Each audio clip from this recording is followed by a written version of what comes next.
So in other words, this is an invitation. If you need something, please let me know. I will prepare that. So these are a few nice sentences you can close your email with. Then the final part in email writing is the sign-off. So there are many different sign-offs.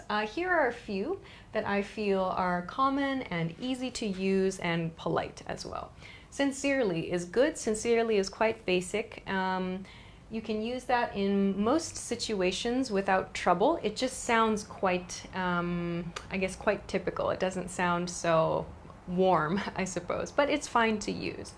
Another one, I personally like to use best. So best shows, this is short, this is kind of an abbreviated expression of my best, or I wish you the best, but kind of short and a little more professional, I feel, best.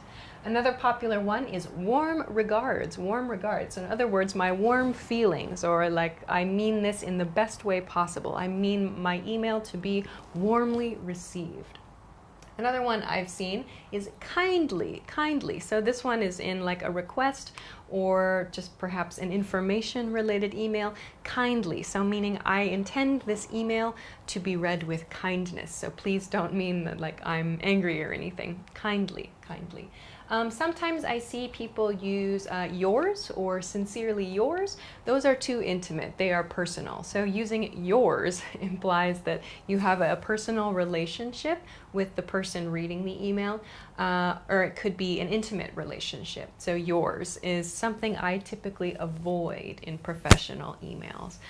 Don't use love in professional emails either, or like my love or anything like that. Don't use that in your emails either.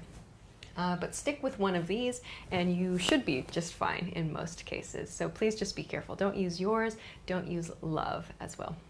All right, but that's just a quick introduction to email writing, especially professional and business-related emails. I hope that that was helpful for you. If you have any questions, or if you want to try one of these patterns, or if you have a different pattern you like to use in your emails, let us know in the comment section below the video. If you liked the video, please make sure to give it a thumbs up, subscribe to the channel, and check us out at EnglishClass101.com for some other good resources. Thanks very much for watching this lesson, and I will see you again soon. Bye! Hi everybody, my name is Alicia. In this lesson, we're going to talk about relative clauses and relative pronouns. I'm going to give kind of an introduction to this grammar point and how to use it. There are some more advanced points relating to this grammar, but I'm not going to talk so much about those today. This lesson is going to be an introduction to this grammar and some ways that you can use it, hopefully right away. So let's get started. All right, first of all, what is a relative clause? So relative clause is one of two key points that I want to talk about today. So a relative clause, for grammar, a relative clause is like a phrase or a group of words that's like a long adjective. So remember, we use adjectives to modify nouns. We can think of a relative clause like a long adjective, a group of words, not just one word. So relative clauses like a long adjective. We use relative clauses to give extra information about a noun or a noun phrase. So if you want to give more information, if you want to describe something more deeply, you can use a relative clause to do that. So let's look at one simple example first. Okay, example sentence. So my apartment, which is small, is a little old. So this sentence includes a relative clause. Here I'm talking about my apartment, but I have a couple of details about my apartment. I have my apartment, which is small. So this is my extra information here. So I'll explain a little later how to find the extra information point. But here is my relative clause. So my apartment, which is small, is a little old. This is the relative clause, the extra information about my apartment. So here, I know one of the reasons that I know that this is my relative clause is because this clause begins with what's called a relative pronoun. Here I've used which in this case. So this is the second point that I want to talk about for this lesson, relative pronouns. So relative pronouns are used at the beginning of a relative clause, as we see here. So here's my relative clause. Here's my relative pronoun at the very beginning. The first space or the first point in the clause is my relative pronoun. So there are some cases where it's okay to drop a relative pronoun, but I'm not going to talk about those in this lesson. I'm just going to focus on making basic sentences with relative pronouns and relative clauses. But in this case, I've used which as my relative pronoun. There are a couple of common ones that we can use. They are who, that, and which. So in this case, I've used which. We can use which and that to refer to objects. So in this case, in my initial example, I used apartment. So apartment is not a person. Apartment is an object. It's something that doesn't move. It's not alive. So I need to use the correct relative pronoun. For today's lesson, we can use that and which to refer to objects. The difference for today's lesson, the difference is that will be used to sound a little bit more casual, which will be used in more formal, I guess, or more polite sounding examples. So here, this sounds like kind of a polite introduction to some features of my apartment. If, however, you are interested in learning a little bit more about when to use that and which, you can check out, you can Google, or if you like, restrictive and non-restrictive clauses. This is one of the key differences between when to use that and when to use which. So if you'd like more information, this is the grammar point that gives more in-depth information about the differences between these two. But the other relative pronoun that I want to introduce for today is who, which we use for people. You'll also notice, as I'll talk about later, some people like to use who with pets. It kind of shows that it's sort of a cute relationship, a familiar relationship. So we can use who sometimes to refer to our pets, like they're members of our family. So it's kind of cute. Okay, so we're going to look at how to use these today. Let's take a look then at some more example sentences and a couple of tips. So each of these sentences uses a relative clause. Let's look at the first example. Here, my teacher, who is from the US, has brown hair. Okay, so here we can find the relative clause. There are a couple different ways to do this. First, by identifying the relative pronoun. In this case, who is the relative pronoun because it's referring to my teacher. So my teacher, that's a person, so I need to choose a relative pronoun that refers to people. We can use that in some kind of casual situations, but for this lesson I want to introduce who as being maybe the best and clearest choice for people. So my teacher, who is from the US, has brown hair. So again, the relative clause is here. So in this lesson, a quick and easy way to find the relative clause is by checking for the commas. So I'm using commas around the relative clauses for this lesson. If you know the more advanced grammar point, that means that these are all non-restrictive clauses. Okay, let's look at another example though. Next one, our office, which is in LA, gets really hot in summer. So again, just as I did with my first example sentence, I've used the relative pronoun which here. So relative pronoun which begins my clause, and using the commas as a hint, I can find where the clause finishes. So our office, which is in LA, gets really hot in summer. So maybe you can see one of the things that you can do to check to see if you have found the relative clause or not is to remove that part of the sentence from the sentence altogether. So for example, up here, my teacher who is from the US has brown hair. If I remove this part of the sentence, it becomes my teacher has brown hair. The sentence that remains is grammatically correct. So I know, okay, yes, this is the relative clause. It's the extra information. In other words, I don't need this information to make a grammatically correct sentence. We can do the same thing here.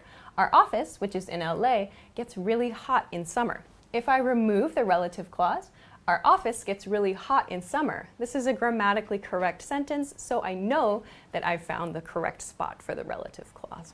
All right, let's look at a couple of other examples then. Next one, my neighbors, who are really noisy, host barbecues every summer. So here I wrote BBQs, but barbecues. So my neighbors, you'll notice though I've got the word neighbors in the plural form, my neighbors, but I've used the singular who. That's okay, actually. So we can use who in this case. It's fine. You'll hear native speakers do it. Don't worry about it.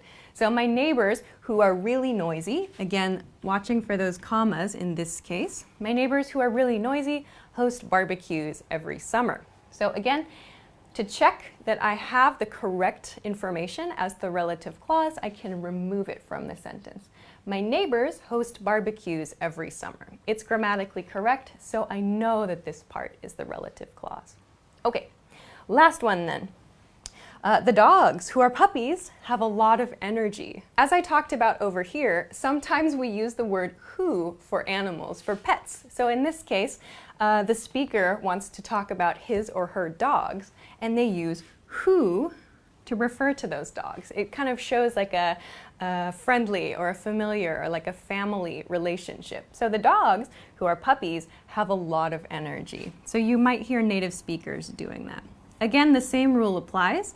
If we remove the relative clause, the dogs have a lot of energy is a grammatically correct sentence. So this is just a quick introduction to relative clauses, relative pronouns, and how to use them. And as I said, there are some more advanced grammar points that you can check. Those are called restrictive and non-restrictive clauses. If you'd like some more information about when to use which, when to use that, and how to use commas to set off your relative clause as well. So there's a lot of interesting information, and these are just a few patterns that you can use with this grammar. So I hope that it was useful for you. But if you have any questions or if you'd like to try to make an example sentence, please let us know in the comments. Please feel free to do that. Also, if you liked the video, please make sure to give it a thumbs up, subscribe to the channel, and check us out at EnglishClass101.com for some other good study resources. Thanks very much for watching this lesson, and I will see you again next time. Bye! Hi everybody, my name is Alicia. In this lesson, I'm going to talk about adjective order. This is something that native speakers don't really study, but it's something that we kind of know how to do naturally. So I'm going to introduce the order of adjectives for today, but if it's difficult for you to remember this order specifically, don't worry too much about it. A good way to practice this is just by reading and listening and understanding the typical order for adjectives.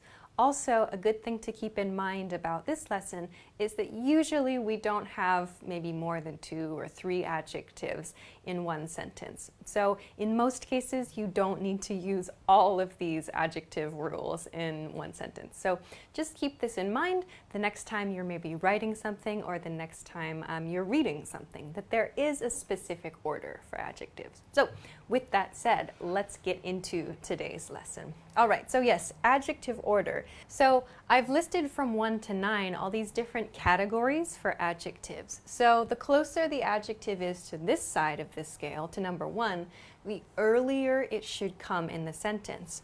The adjectives down here should last before the noun that they follow. So let's look at each category first, and then we'll look at some examples for how to use these. Okay, first one is quantity. So quantity means like the so this is quite simple, like 2 or 3 or a lot of or a huge amount of, for example.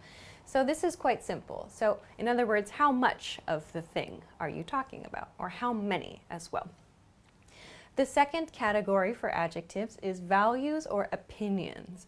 So these are things that come from the speaker or the person writing. So these are our personal ideas or our personal values of the noun. So some examples of this: great or terrible, kind, friendly, gross. So these are all kind of opinion-based adjectives. These are our own ideas about the adjective. That's second. Third will be size, so adjectives of size. Some examples are big, little, huge, tiny, giant. So how big or how small the adjective is. The next category refers to age. So age, for example, adjectives of age could be old, young, ancient, for example. So these will come after size adjectives. The next one would be shape. So shape doesn't only mean like a square or a triangle, for example. or in the adjective form, triangular. We can also use these shape adjectives in terms of like people's bodies, for example, like fat or skinny. We can also use them to talk about like objects. So it's a round table, for example, or a square table as well. So these are some examples of shape adjectives. Color is pretty clear, I think. So color, for example, blue, green, red, or yellow. The color of the item you are describing is next. The next category is origin. So origin here means where did the noun come from? For example, Chinese or West African or Thai, for example. Category material. So material can mean many different things. In other words, what is the noun made of? What is the noun made of? So we can talk about the material. And finally, number 9 is purpose. The purpose means what is the noun used to do, or why do you need this noun? So what is the purpose of the noun? So as I said, this is not a point, this is not a grammar point or a language point that native speakers study officially, at least to my knowledge. Native speakers don't study this in many schools, but it's something that we learn through practice. So let's take a look at some examples of how these can be applied to make sentences. Okay, first one, my brother. So my noun here is my brother. My brother is a smart, funny American guy. Here I have 3 adjectives in this sentence. My brother is smart, funny, American. So my first 2 adjectives here are smart and funny. So smart and funny, actually, they're both opinion adjectives, like here.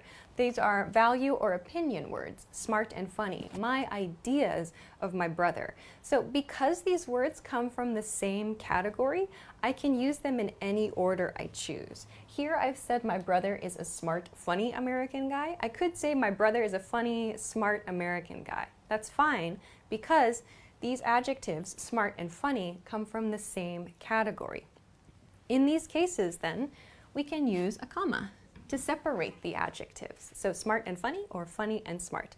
If you can mix the adjectives, meaning you can change the order of the adjectives, you can separate them with a comma.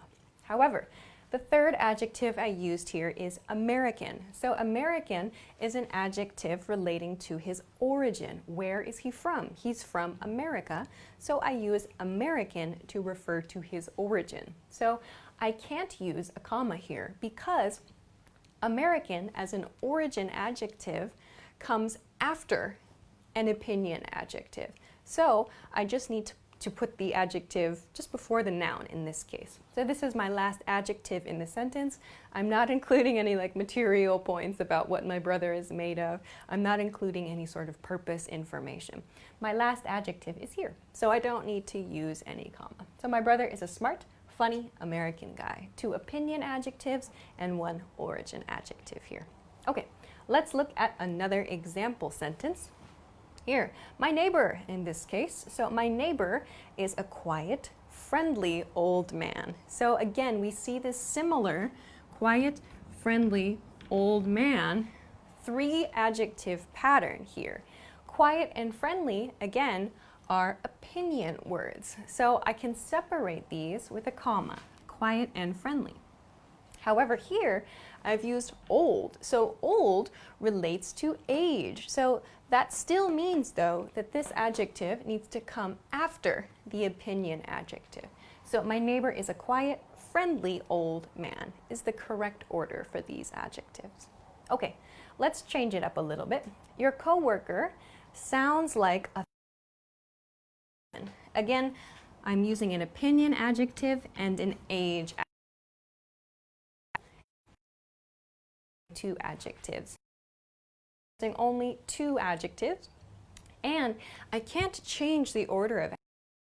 It's strange if I say your coworker sounds like it sounds strange because young should come after the opinion adjective. So I can't change the order of these 2 adjectives. They have to be thoughtful first, young second, so I can't use a comma in this case. All right, great. So that's a quick introduction to some very common sentence patterns using adjectives, multiple adjectives. Let's take a look then at phrasal adjectives. So phrasal adjectives are phrases that we use as adjectives. Let's look at some examples. So first, I love the smell of freshly baked bread. Freshly baked bread. Here, bread is my noun, and my phrasal adjective is this part. Freshly baked. So what kind of bread do I like? Or rather, what kind of bread do I love the smell of? I love the smell of freshly baked bread. This is my phrasal adjective here. So I can combine two words to make a phrase that acts as an adjective here. So in this case, I'm only using one adjective, one phrasal adjective before the noun. So I don't need to worry so much about the order. But we can use adjectives in this way, phrases as adjectives. Okay, let's look at another one then. He loves Chicago-style pizza. So what kind of pizza? Chicago-style. So here is my phrasal adjective. So I could say he loves fresh Chicago-style pizza, or maybe freshly baked Chicago-style pizza, for example. Okay, let's continue to the next one. It's important to eat a vegetable-rich diet, a vegetable-rich diet. So be careful, diet doesn't necessarily mean a plan to lose weight, but it means your regular eating habits here. Here, my phrasal adjective is vegetable-rich, vegetable-rich. So that means a diet that is rich in vegetables. So rich doesn't mean a lot of money, it means a lot of vegetables, a lot of something. So a vegetable-rich diet. Here, again, only one adjective, but as a phrase, it's used together. These two words are used together. Okay, but another point that I want to talk about is using phrasal adjectives with time expressions, because this is a point that I've noticed many people struggle with. First, let's look at an example. First example, simple, a 2-month-old child. So here, we're describing the age of the child, but we're using months to do it. Even though 2 is used here, because I'm using this expression as a phrase, 2-month-old child, actually, we use the singular form of the time expression here. So in this case, we don't say 2-months-old child. We would not say that. Please use the singular form of the time expression. So I have this as a note here. Singular formations for time expressions, not the plural form. So a 2-month-old child. So this is referring to the age of the child. 2 months is the age of the child. I could say, my child is 2 months old. That's okay. But if I'm using this as a phrasal adjective before the noun, I need to say a 2-month-old child. No S at the end. Let's look at another example. Here I have 4-day business trip. Actually, there are 2 points to talk about here. So 4-day is my time expression. And then I have business here. This is the purpose in this case. So 4-day relates kind of like to age or to time, really. And then business is my purpose. So the purpose of my trip is a business trip. So business functions as an adjective in this case. A 4-day business trip in this case. And again, this day is in the singular form. So not 4 days business trip, but a 4-day business trip. Finally, a 12-hour marketing meeting. So here in this sentence, a 12-hour marketing meeting, we see the same thing as this 4-day business trip. We have this 12-hour phrasal adjective here, and then we have a purpose, the marketing meeting. So marketing is the purpose here. So 12 hours. 12 hours refers to like age or time, and marketing is the purpose of the meeting. At the meeting for marketing, in other words. So in each of these, we're using the singular form of the time expression. So please be careful to do that. Okay, that's everything that I want to introduce for this lesson. I know that this is a lot of information, but instead of trying to memorize this, I would recommend just try to be aware when you're reading and when you're listening that there is a natural pattern that native speakers follow. Also, generally, if there's not a communication problem, then it's probably okay. Like, don't worry too much about using the perfect adjective order every time. But if you want to know, if you want to practice, you can use these rules as a guideline. Another thing to keep in mind is that there are some exceptions. There are some expressions that we use out of order. And you will see those from time to time. But for most cases, for most situations, you can follow this rule if you like, and you should have no problem. If you have any questions or if you'd like to try to make a sentence, please feel free to do so in the comment section of this video. If you like the video, please make sure to give it a thumbs up, subscribe to the channel, and check us out at EnglishClass101.com for some other good resources. Thanks very much for watching this lesson, and I will see you again soon. Bye! Hi everybody, my name is Alicia. In this lesson, I'm going to introduce 10 common everyday expressions that we use in American English. I'm going to introduce the expression, I'm going to talk about the grammar of the expression, explain the basic meaning, and then introduce some sample responses to the question.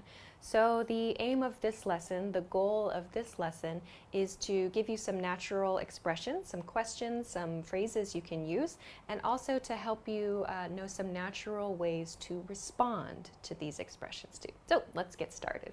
Okay, the first expression I want to introduce is this one. How's it going? How's it going? So in quick speech, we say, how's it going? Hey, how's it going? How's it going?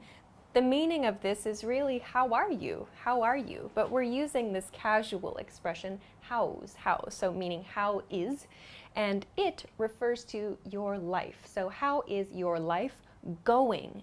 Going, so meaning recently, how is your life turning out? Recently, how has your life been? How are you, in other words? How's it going?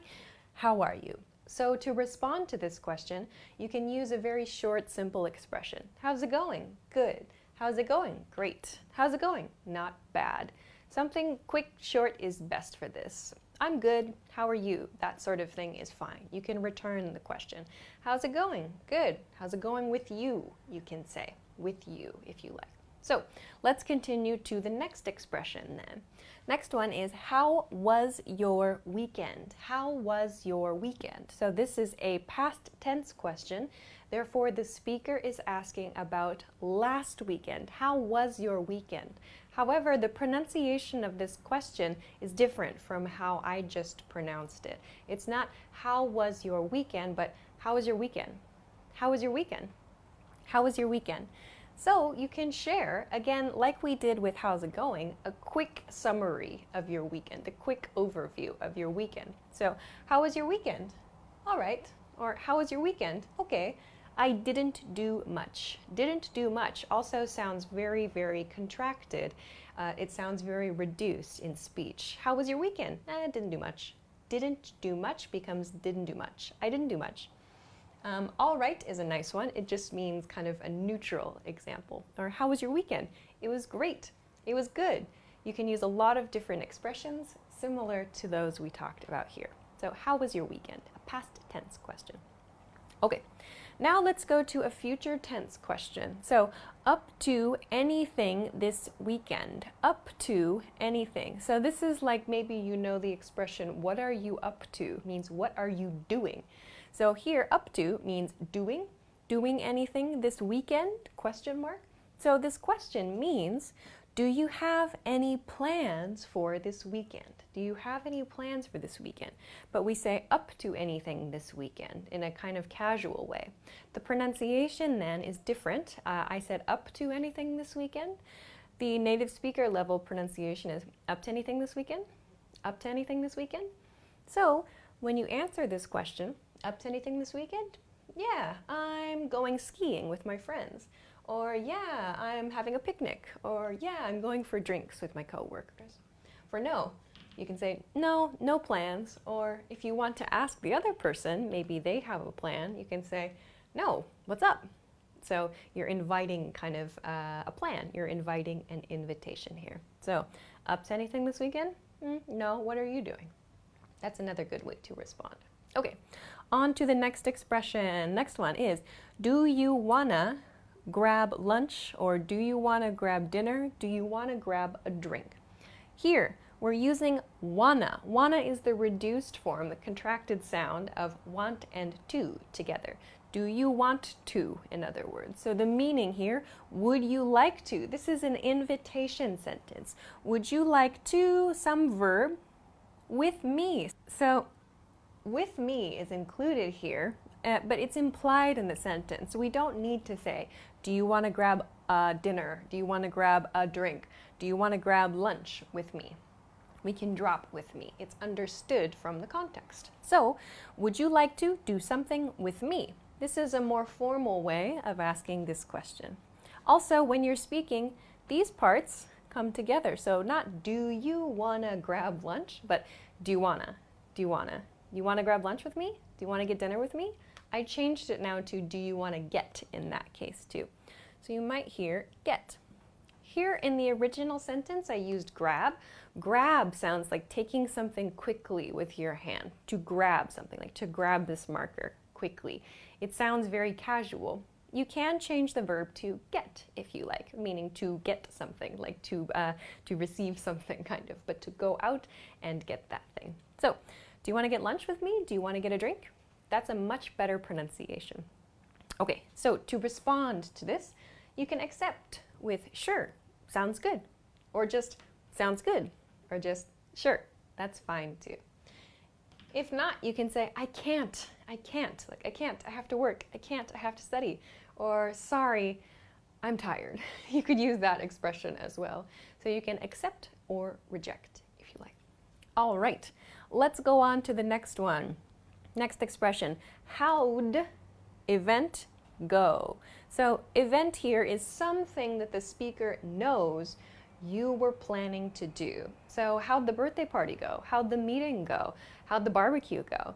Here, you'll see I'm using the apostrophe D at the end of how. So in speech, how did is reduced to how'd. How'd the barbecue go? How'd the meeting go?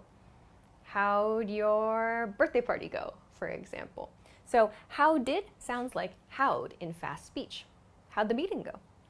So it means how was that event? How did something go? So we're using the verb go here, but it's just asking how was it? Was it good? Was it bad? Was it effective? Was it exciting?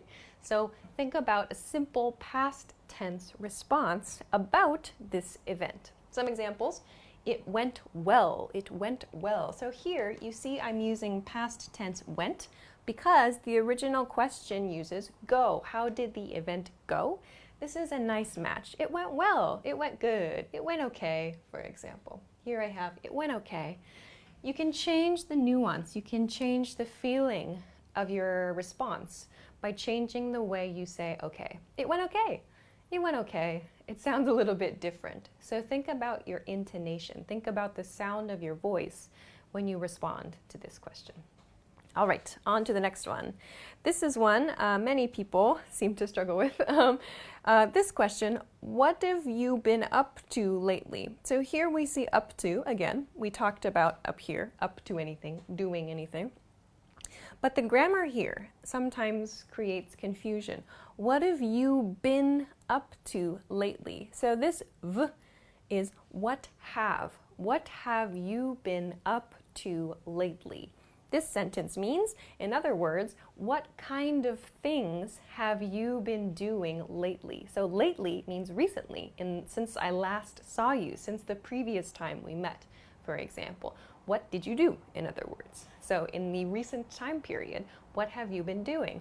In speech, however, we don't say, what have you been up to lately? We say, what have you been up to lately? What have you been up to lately? So this part, what have you been, comes together. What have you been up to lately? What have you been up to lately? So try to use that pronunciation to sound more natural. What have you been up to becomes very, very short. What have you been up to lately? Okay, how to answer this question? To answer this, you can use the word just to emphasize that it's nothing big. It's just a simple thing, no big deal. Just working is fine. Just studying is fine too. Or just not much as well is fine too. Not much, been busy too. So a simple, quick answer with an activity or maybe with an adjective is good. So what have you been up to lately? Just working. That's fine. So think about your recent activities when you reply to this question. All right, let's go on to the next question then. So the next one is, what do you think about some topic, some issue here? So you can use this in casual situations and in work situations to ask someone's opinion about something. What do you think about? So what is your opinion of something? However, in speech, beginning part, what do you think? This part becomes a bit more reduced. It becomes kind of contracted, shorter in speech. So not what do you think about blah, blah, blah, but what do you think about? What do you think about this movie? What do you think about Thai food for lunch?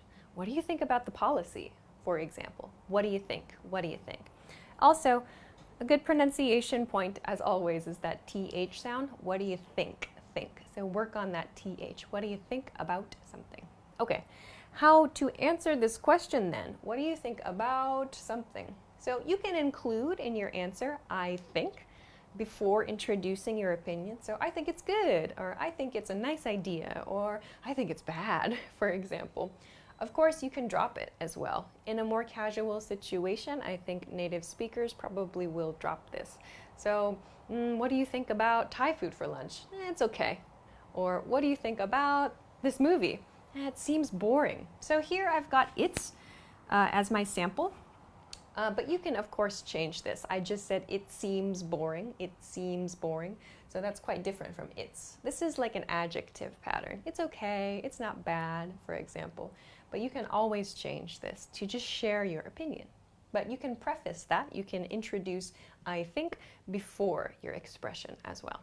Okay, on to the next one. Let's look at this. I gotta head out. I gotta head out. This gotta, this might be a little confusing. I gotta, this refers to I have got to, or I have to leave. So head out here. Head out is a casual way to say leave or depart. I gotta head out means I have to leave. I have to leave. I've got to leave. So I gotta head out sounds like I gotta head out very quickly. I gotta head out. I gotta head out. Or we can say, I have to leave. I have to leave. Here, though, the ending of the half word and the beginning of this t sound kind of connect. I have to leave. I have to leave. This O sound in the to is a very quick sound, too. I have to, t. So it's like, I have to leave. If you want to write it, it might look something like this. I have to leave. H-A-F-T-A maybe.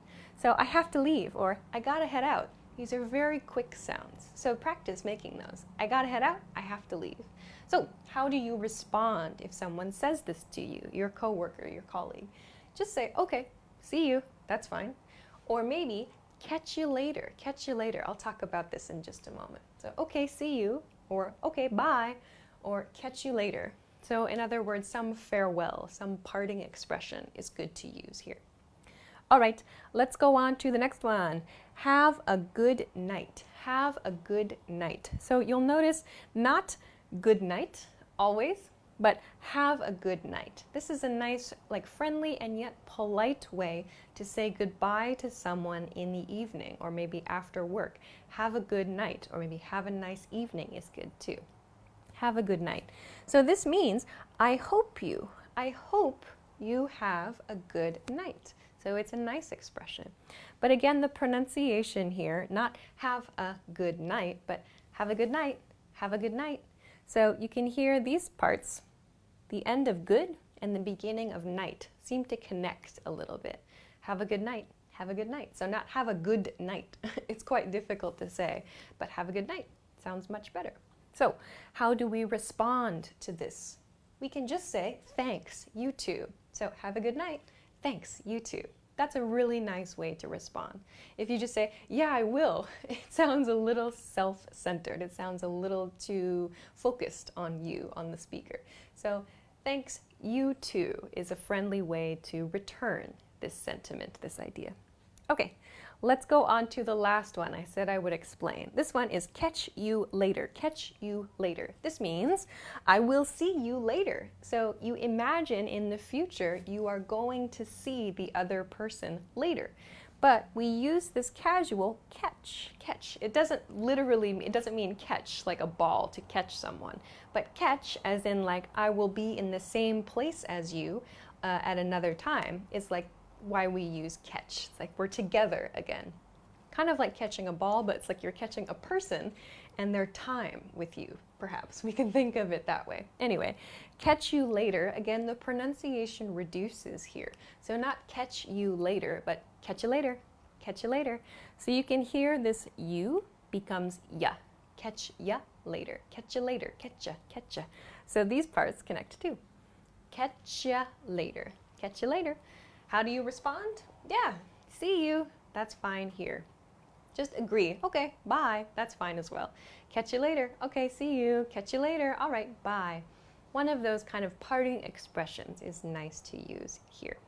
Okay, so those are 10 everyday expressions and a little bit of the grammar and pronunciation included in these expressions and some sample responses. So try to listen for these and try to practice a more natural pronunciation here.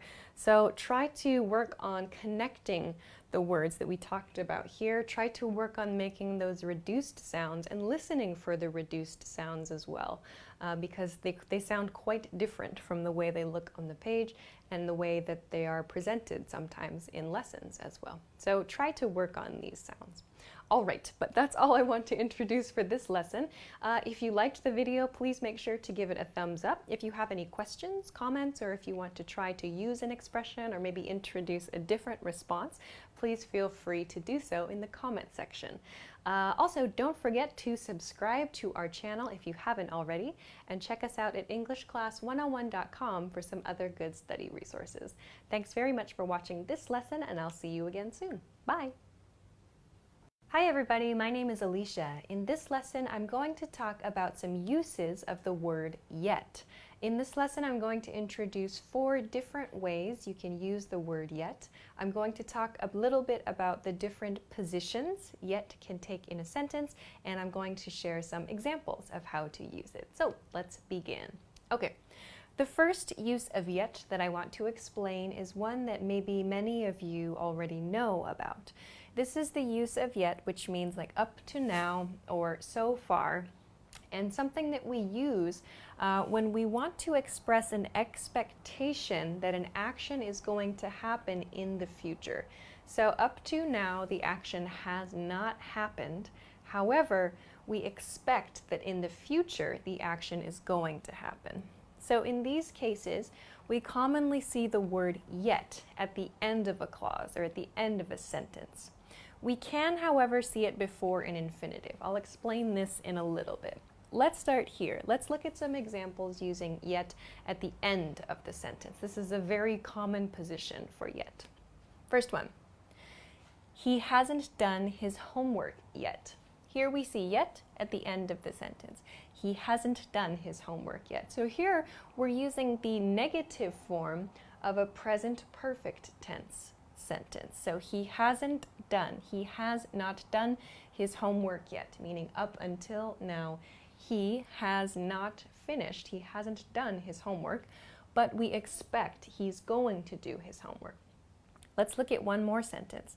I haven't sent the files yet. So here again, yet is at the end of the sentence, and in this case the subject is I, so I've changed this to have not. In this sentence, my first one, I had has not because the subject was he. Here I have the same present perfect tense used. I haven't sent the files yet, but I expect I'm going to send the files in the future. So yet shows there's some expectation about future action. So this action is going to happen in the future. Okay, let's look at this point that I mentioned earlier. You can use yet before an infinitive. So remember, an infinitive is the to form of the verb, like to find or to look or to send, to form. So we can use yet before the infinitive form of a verb to mean the same thing. There's an expectation the action is going to happen in the future, but the action has not happened yet. So here again, I have yet to call him back. You'll notice this sentence is positive. Up here we're using negatives, yeah? Here it's a positive. So in this case, the subject is I have yet, and then here is the simple infinitive form. I have yet to call him back, but I'm going to call him. So we could use this pattern here, meaning I haven't called him back yet. These two would mean the same thing. I haven't called him back yet, and I have yet to call him back really mean the same thing. We're making a positive sentence here or a negative sentence with this pattern. Let's look at one more example. They have yet to contact us. So again, they have yet, and then the infinitive form. To contact, in this case, is the infinitive form of the verb. They have yet to contact us, but we expect they're going to contact us in the future. One more example of this. Here, my subject is she. So she, here I've used has. She has yet to arrive. She has yet to arrive is my infinitive form of the verb. She has yet to arrive, meaning she hasn't arrived yet, to use this pattern, but we expect she is going to arrive in the future. So there are these two positions for the word yet in these sentences of expectation. We can also use this to make questions. Up here, this is a question of confirmation. So you haven't eaten lunch yet? So here we see yet is used again at the end of the sentence.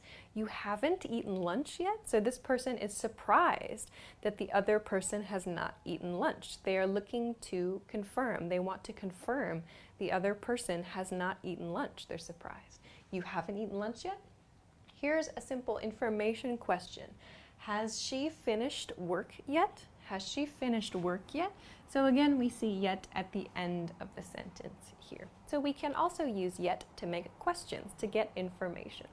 Okay, so let's move along to the second meaning, the second use of yet that I want to look at for today. This use refers to a continuing state. So let's first look at some examples and then I'll explain this visual here. First example, we have a way to go yet. So here, yet is at the end of my sentence, yes. Here I have a way. So a way means like a distance, maybe a long way, a long road. There are many things to do, maybe things that we need to take care of. Maybe I'm traveling somewhere, a way. So this is one example. Second example, there is work to do yet. So again here, yet is at the end of the sentence. So both of these examples refer to a continuing state.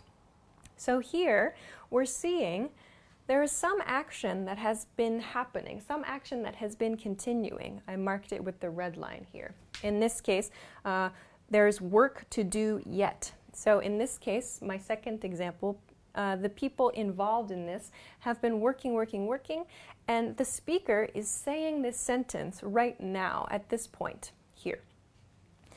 Work to do yet. So again, with that kind of expectation feeling, meaning in the future, there is still something that needs to happen. There is still work that needs to be done. So, meaning this state has continued and it's going to continue into the future. Same thing here. We have a way to go yet. So we've been traveling. The speaker makes the statement here to say there's still more traveling to do. We have a way to go yet. So this has kind of the feeling of still. We still have a way to go. There's still work to do is a different way of saying these expressions. Okay. Let's move along to the third use of yet I want to describe for today. This is using yet as a conjunction. So remember, conjunctions are used to connect ideas. In this case, yet means but or however. So you'll often see this used as and yet, but actually we don't really need to use and. Because yet is connecting the ideas. So you might see a lot of people, a lot of sentences using and yet to act as sort of two conjunctions together, but really yet is fine on its own. So let's look at some examples of using yet as a conjunction, which means but or however. First one, we have so much to do, yet we have so little time. So here we're presenting two ideas. We have so much to do is part A. Part B, maybe, we have so little time, not a lot of time. So think of this yet as but or however. We have so much to do, but we have so little time to do it. So A, yet B, A, but B, A, however, B. This is the use of yet here as a conjunction. Let's look at one more example then. He contacted me about the meeting, yet forgot to send me the documents. So here's one part of the sentence, one part of the situation. He contacted me about the meeting. Okay. Yet, in this case, I've dropped he. He forgot to send me the documents. I've dropped he here, but he forgot to send me the documents is the second part. So he contacted me, but he forgot to send me the documents. I've used yet here instead of but. So we can use yet to connect ideas, to act as a conjunction in this case. All right, let's look at the last use for this lesson over here, number 4. We can use yet as an emphasis word. So this is often placed before a word like again or another. So we're emphasizing that something has happened again, or we're emphasizing another instance of something. Let's look at some examples here. He forgot his keys yet again. So here, yet is placed before the word again. So if we don't use yet, he forgot his keys again. Yes, it's a strong statement, maybe like a criticism. He always forgets his keys. But this phrase is a little more strong, a little more critical. So he forgot his keys yet again. It sounds like this is a very common thing for him, and maybe it's irritating to the speaker. Let's look at one more example. Today, I received yet another angry message from a customer. So here, I said I received yet another angry message. So here, I'm talking about angry messages. So meaning, I got yet another. It's emphasizing how many angry messages the speaker receives from customers. So again, if we don't use yet, today I received another angry message from a customer. It doesn't have the same strength. It doesn't have the same seriousness as using yet. Today I received yet another angry message. It sounds much stronger. So please remember, you can use yet. In these cases, I've used it with again and another, but you can use these for emphasis, these expressions. So give these a try as well. Okay, so those are 4 ways to use the word yet in many different situations. So I hope that this was useful for you. If you have any questions, please feel free to let us know in the comment section of this video. If you like the video, please make sure to give it a thumbs up, subscribe to the channel, and check us out at EnglishClass101.com for some other good stuff. Thanks very much for watching this episode, and I'll see you again soon. Bye! Hi everybody, my name is Alicia. In this lesson, I'm going to talk about some common homophones in English. These are homophones for American English. I'm going to explain what a homophone is, and then I'm going to introduce 12 very common ones that I hope can be useful for you right away. So let's get started. First, before we begin this lesson, what is a homophone? To remind you, a homophone refers to a word that sounds the same as another word, but it has a different spelling and different meaning. So we're going to see a lot of examples, 12 examples of homophones today. This can be 2 words or more. So let's take a look at the first pair. Okay, first pair here is the word need and the word need. So you can see here, as I talked about at this point, need, K-N-E-A-D, is spelled differently from need, N-E-E-D. Both of these are verbs, but they sound the same and they have different meanings. To knead refers to like going this motion, working dough to make bread. So pushing dough, pulling dough. We use the verb to knead to talk about making dough, preparing dough for bread. However, need is in reference to something we require, something that we want maybe sometimes. So to knead dough and to knead something have very different meanings, but the pronunciations are the same. So this is one example of a homophone. So same sound, different spelling, different meaning. Okay, let's look at another one, another common one, a common mistake. The first word is plane, P-L-A-N-E. The second word is plane, P-L-A-I-N. Okay, so plane, this refers to an airplane in most cases, so flying object, plane. Here, however, plain, this can mean an adjective, plain, meaning like not exciting or visually unexciting, just very simple, something that's very simple. Or it can be a noun as well. So a plain is like a large, open, grassy field area, a plain.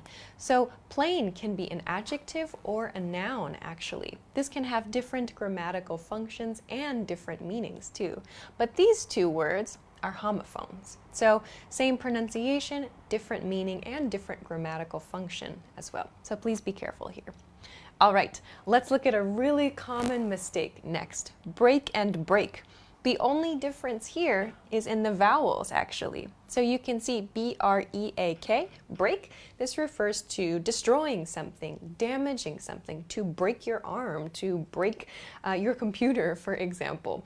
Brake, however, is to push the button in your car, to push the pedal in your car that causes the car to slow down. So to brake on like a moving vehicle means to cause the vehicle to slow down by pushing on a pedal or maybe pulling on a lever for a motorcycle, for example.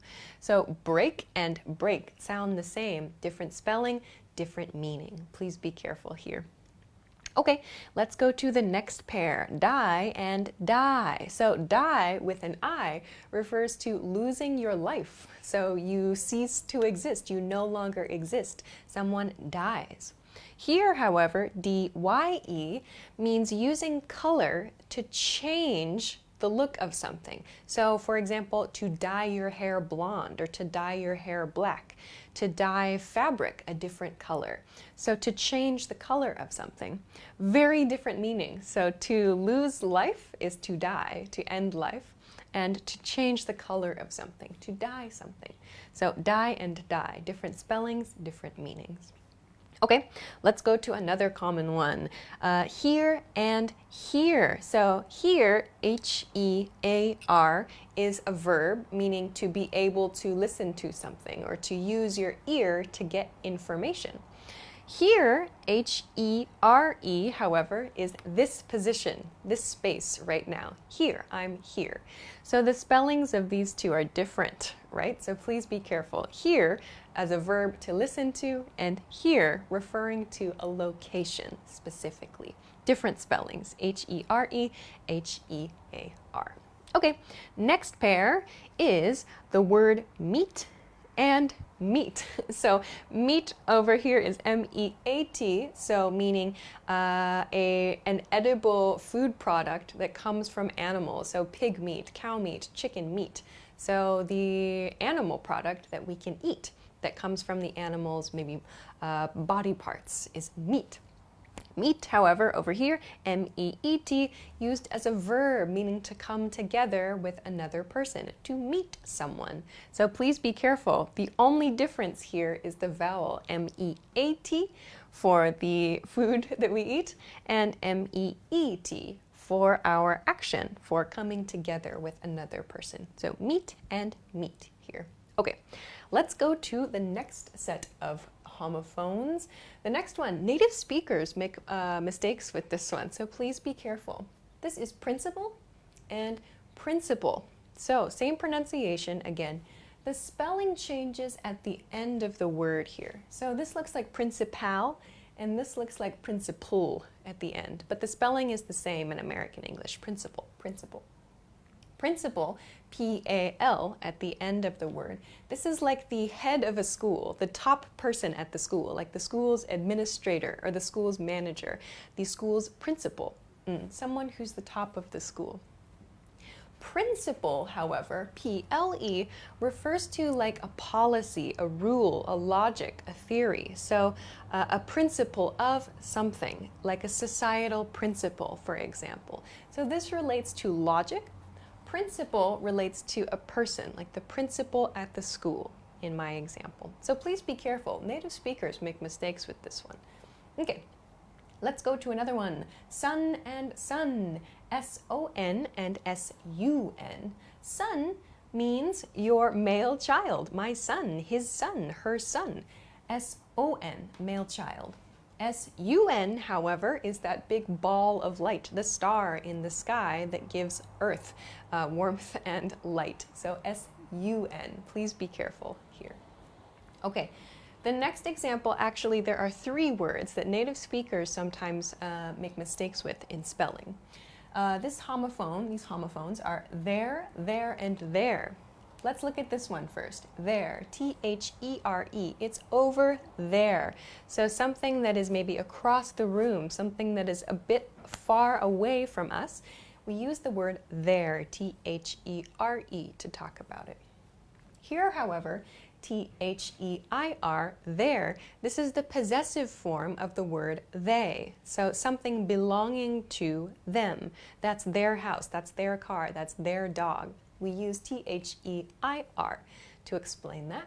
And finally, there. This is the contracted form of they are. They are becomes there. So they're really nice people, or they're really upset today, or they're really friendly, for example.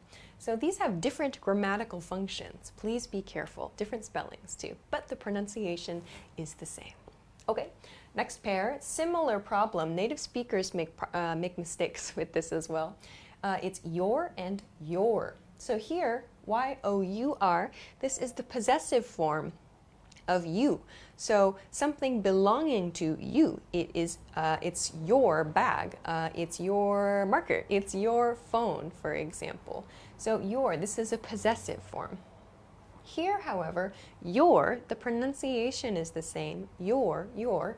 However, this is apostrophe R-E at the end, your. So this is again referring to some quality of you. You are. So you're great, you're really funny, you're really tired, aren't you, for example. So we use these for different grammatical functions, but they are pronounced the same. Please be careful here. Okay, let's go to the next one. Another group of 3 here. So we have to, and to, all pronounced the same. So to is our preposition we use for explaining like movement, for example. Like I want to go to France, I want to go to China, for example. Or I gave this to my friend, or please give this to me, for example. So we use to as a preposition. To means also. So can I have some too? Can I have some also? Can I have some as well? To, T-O-O. There are 2 O's here. Last one, to refers to the number, T-W-O, 2. There are 2 cats, there are 2 dogs, there are 2 phones here. So T-W-O, 2, and 2, same pronunciation, different meanings, different spellings too. All right, last one is weak and weak. Weak and weak. So W-E-A-K, this is an adjective, weak, means someone who is not strong, doesn't have much physical power. She's weak, he's weak. However, W-E-E-K refers to the period of time of 7 days. 1 week, Monday to Sunday, is 1 week then. So W-E-E-K and W-E-A-K, same pronunciation, different meaning. So these are just a few examples of homophones. There are many different homophones in English, and depending on the type of English that you speak, homophones may change. So these are American English examples. British English may have some different homophone examples, but these are some very common ones. So please be careful of your spelling, and also please be careful when you're listening too, as you might hear something that sounds similar to a word you know, but actually has a different meaning. So I hope this is a nice place to start with the topic of homophones. I hope that you enjoyed this lesson. If you liked the lesson, please give us a thumbs up on this video, subscribe to the channel, and check us out at EnglishClass101.com for some other good study tools. Thanks very much for watching, and I'll see you again soon. Bye! Hi everybody, my name is Alicia. In this lesson, I'm going to talk about first, second, and third person storytelling. This is something that we use in English to tell stories. I'm going to talk about the 3 different types of storytelling that we use, what they mean, and a few examples of when and how to use them. So let's get started. Okay. So, as I said, there are 3 ways of telling stories in English. We call these perspectives or point of view. So this means that we use these three ways to understand who the narrator in the story is, or we use these to understand how the story should be understood. So I'm going to explain the three ways and a lot of example sentences that I hope can help you understand when and how to use these. So these three perspectives, or these 3 points of view, are called first person, second person, and third person. So I'm going to start with first person. First person is maybe the easiest to understand because the subject of a lot of these sentences are I. So in first person stories, the person telling the story is the main character. So this is quite similar to your everyday life.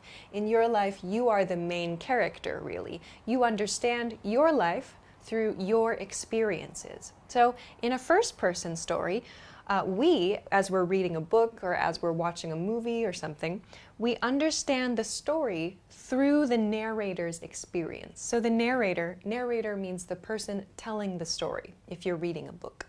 But narrator is like the main character in a first-person story. The person explaining it, the person having the experiences. So we'll see lots of I in first-person stories. Some examples here. I walked up the road. Very simple sentence. Here we see I, so it's my experience as the narrator. I walked up the road. I'm telling you this. Another one. When I got to work in the morning, I spoke with my coworkers. So here again, if we are reading this story, we imagine we are the narrator. When we get to work, we speak with the coworkers who are there. So this is all my experience here. Another one, the guy at the coffee shop gave me a discount on my latte. So here again, it's one person's experience of visiting a coffee shop. We're seeing it as though we are that person. One more, I saw Sarah speaking to John earlier. So I saw it. Who saw this happen? I saw it. So in first person story, the narrator's experience is extremely important. We're focusing on this one person's experience of their world. So this is called first person storytelling, first person point of view. Okay, let's take a look at a couple different ways of telling stories. The next one is probably the least common way of telling a story. It's called second person. So in second person storytelling, the narrator is outside the listener or is outside the reader. In second person stories, the narrator explains the story to the listener or to the reader, and the listener or reader imagines the story is happening to them. So the story is something that's not real, but we have to imagine the story as being real, or we imagine ourselves in the story in this case. So first person is one narrator telling their experience, telling a story. In second person, we are imagining something happening to us, like our actual self, like me, really, and you, really. So this is something that's used in like children's adventure stories, or maybe salespeople try to use this to get you to imagine something in your life. We'll look at some examples here. First one. You walk into work and everyone is gone. What do you do? So here you can already see this is very different from first person. We used I, me, my, these key words that show I am experiencing, I am the narrator. Here, however, you is the subject. You walk into work, everyone is gone. What do you do? So this is making us imagine, okay, if I had this experience, what would I do? But these are very direct statements and very direct questions that are supposed to make the listener or the reader imagine the situation happening to them. Another example. Let's imagine a salesperson is talking to us. So imagine you come home at the end of the day and can enjoy music as loud as you want. So maybe this is a person trying to sell like a stereo or a sound system or speakers or something. So here they're using second person. You come home at the end of the day. So imagine you come home at the end of the day And you can enjoy music as loud as you want. So imagine yourself as the focus here. Imagine something nice happening to you. So this can be used by salespeople. Okay, one more example. Maybe this is like an adventure story for kids. Or maybe like a fantasy or a sci-fi story. So you see a mirror in front of you. You look in the mirror and see your worst enemy. So this is maybe like a kid's story or some kind of adventure story that's very popular actually among young kids. Children can read the story and choose what to do next in this style book. But we see second person is used here. You see a mirror in front of you. So imagine a mirror in front of you. You look in the mirror and you see your worst enemy. So kind of a fantastic story, I suppose. But here we're seeing a second person be used. So again, these very direct statements are used to make the imagination, I think, stronger, to make your powers of imagination stronger. So we use you to make the other person feel like they are experiencing the story directly themselves. Okay.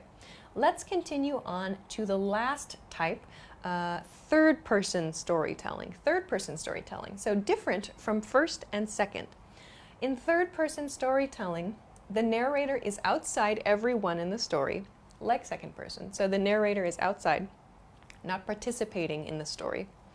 But sometimes the narrator knows things that the characters in the story do not. So the narrator, in a lot of stories that are told in third person, the narrator sees many different characters at different places and different points in time. The narrator knows everything in the story, but the characters themselves don't know everything. So if you've seen like big epic movies like maybe Lord of the Rings or Star Wars or something like that, maybe you know about a third-person story. So in that case, you, the viewer, you understand everything happening in the story, but the characters don't know all the information.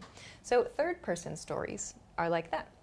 So in third-person stories, you don't see an I from the narrator. In first-person stories, it's my experience, my narration. This is my life. However, in third-person stories, there's no I in those cases. So let's take a look at a couple of maybe helpful examples.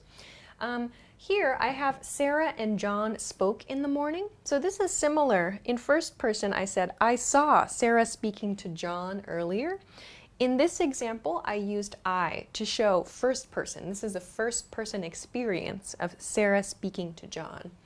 In this case, though, Sarah and John spoke in the morning. It's just a simple statement. I'm not reporting. The narrator is not reporting, I saw or I heard. It's just a simple statement. Sarah and John spoke in the morning. There's no opinion, there's no experience there, just a fact. Here, however, maybe these next two examples are what I described here, where the narrator knows something that the people in the story don't know. So here, the marketing team was hard at work in the office. Meanwhile, across the city, the event team was preparing for the conference. So meanwhile means at the same time, across the city. So here, the marketing team is at the office working. At the same time, across the city, the event team was preparing for the conference. So in this situation, there are two groups of people that are independent.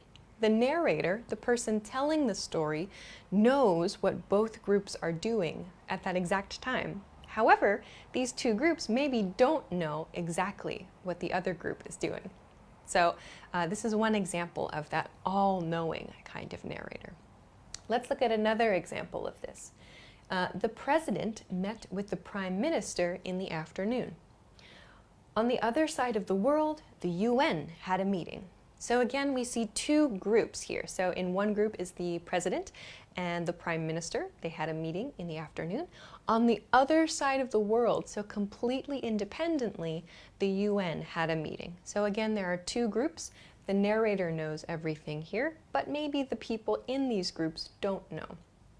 So these are examples of third-person storytelling. You can see something like this in news reports as well sometimes. But in general, first person and third person are probably the most common ways to tell stories or to explain stories, explaining things that happened. For our everyday life, we tend to use first person a lot because we understand our lives through our experiences. When we're reporting on information, a third person is also quite common too. You will sometimes hear second person as well for situations you need to imagine, I think. Okay, but that's a quick introduction to first person, second person, and third person storytelling. I hope that that was helpful for you. If you have any questions or comments, or if you want to try to write a story, please feel free to do so in the comment section of this video. If you liked the video, please make sure to give it a thumbs up, subscribe to the channel, and check us out at EnglishClass101.com for some other good study resources. Thanks very much for watching this lesson, and I'll see you again soon. Bye! Hi everybody, my name is Alicia. In this lesson, I'm going to introduce some question and answer patterns that you can use with how much and how many. This will be a lesson also to remind you about countable and uncountable nouns. So let's get started. Okay, so first I want to review when to use how much and how many, these two key points to begin the questions for today. First of all, let's look at how many. Remember, we use how many when we want to make a question about a countable noun. So we use how many with countable nouns. Remember, a countable noun is a noun we can count with numbers like 1, 2, and 3. So to make a regular countable noun, we simply use the regular noun and add an S sound to the end of it. So this is for regular nouns, to make the plural form of a regular countable noun. So for example, marker becomes markers with an S sound. Shirt becomes shirts, for example. We simply add an S for regular nouns. However, there are some nouns that have an irregular plural form. For today, a couple that I want to focus on are these two. Person, so when we count person, we say one person, but the plural form is people. So one person, 2, 3, 4 people. This is an example of an irregular countable noun. Another one is child. So we say one child, but the plural form is children. So 2 children, 3 children, a lot of children. Of course, we can say kids, but that's slightly a different, it's kind of just a different word to use. So when you use the word child, please remember to use children as the plural form. So these are a couple good ones to focus on for today. We'll use these in sentences with how many because they're countable nouns. Then, how much is the second part for today's lesson, the second kind of question beginning expression. So how much is used with uncountable nouns? Uncountable nouns, remember, are nouns we cannot count. So there are things, you might also know the expression mass nouns as well. So some common examples of uncountable nouns are like air, beer, wine, money, time. So we can't count these. However, we can count the individual units inside these nouns. So with that in mind, let's begin by looking at how many questions. So these are going to be questions with countable nouns. They all begin with how many. These are just a few sample questions. I tried to make a few samples that you could maybe use in your everyday life, and then I made a big list of some sample answers, some sample responses to these. So let's begin. First one, how many somethings do you have? So I've included an S in a parentheses here because for regular nouns, we will use the plural form here with an S sound at the end. However, if you're using an irregular noun, you might not need an S here. For example, if you want to ask how many children do you have, you don't need an S here. So that's why this S is here in the parentheses. But for each of these examples, the S is here to remind you that you need to use the plural form. You can't use the singular form in this. So if the question is how many children do you have, that's correct. But if you say how many child do you have, it's incorrect. You need to use the plural form when you're asking each of these questions. So first one, how many somethings do you have? Second one, how many are there? So you can use this in a room. This is a very general question, I think.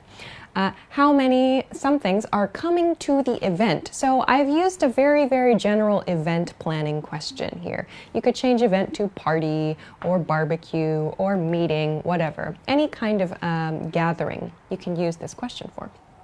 Finally, how many do you need? A shopping question. So these are very, very general questions, like I said, but they all use how many. So I want to talk about a lot of examples for your answers to these questions. First one, I want to look at this group right here for sample answers for how many do you have? How many of something do you have? These answers will use some quantifiers. So a quantifier is an expression we use to explain the amount of something. So here, first one, I have a few. So this is maybe like 3 or 4, for example. And again, we're using the plural form here to answer the question. So how many movies do you have, for example? I have a few movies. So don't forget this plural form at the end of the sentence as well. Here our quantifier is a few. If, however, you would like to use a specific number to answer the question, you know the answer using a specific number, you can do that. So for example, how many children do you have? I have 2. You can say that just fine. Here, just a number, and you can finish the sentence there. I have 2. That's fine. If you want to include the noun again after that, that's fine too. I have 2 children. So again, use the plural form here. Or I have 2 kids if you want to use a different noun. So if you want to use a specific number, fine. Here's a pattern to do that. Another quantifier that I included here is I have a couple. And you'll notice I included of here in parentheses as well. Native speakers will drop of sometimes we'll include it, just depends on how we're feeling. Both are okay. So I have a couple movies, I have a couple of movies. Both are fine here. So a couple, it sounds like 2, right? 2 people, like a couple dating, it sounds like 2 people. So for me, the image of a couple of something is 2 of something, or a very small amount, in other words. Okay. If, however, you have 0 of that thing, make sure to use any in your answer. I don't have any. So remember, any is used with a negative when you're making negative statements. Don't, do not, is our negative here. So we use any. I don't have any, and the plural form. Don't forget. Yes, you have 0 of that thing, but we still need to use the plural form for correct grammar. Okay. Let's go on to the next question. How many somethings are there? Here we can say there are, again, a specific number. There are 5 chickens, for example. So here, again, a specific number. And then same thing here. We can include the plural form of the noun, or you can just finish your sentence, finish your answer with the number. There are 5, for example. Another quantifier we can use is lots of. There are lots of, and then your plural noun. This one is actually quite useful because we can use this one with uncountable nouns as well. So there are lots of. This is one you can use with countable and uncountable nouns. Quite handy. Okay. Of course, same thing if there are 0 of whatever noun you're looking for, you can use there aren't any somethings. There aren't any somethings. So there are not any. We see the same any pattern here. There aren't any chickens. Chickens is my example here. So there aren't any, for example. But again, don't forget your plural form at the end. Okay, now let's talk about an event, some kind of gathering, a party, a meeting, whatever. If you want to ask this question and you need the answer for it, you can use a specific answer at the beginning of the sentence, a specific number. So like 5 people are coming is fine. 5 people are coming to the event, if you like. 5 people are coming to the party. Or you can just say the number, 5, that's fine. Or 5 are coming, 5 people as well. Any variation here, as long as you include a number or some amount somewhere. Okay. If you don't have kind of a positive image of the number of people who are coming, you can try this expression.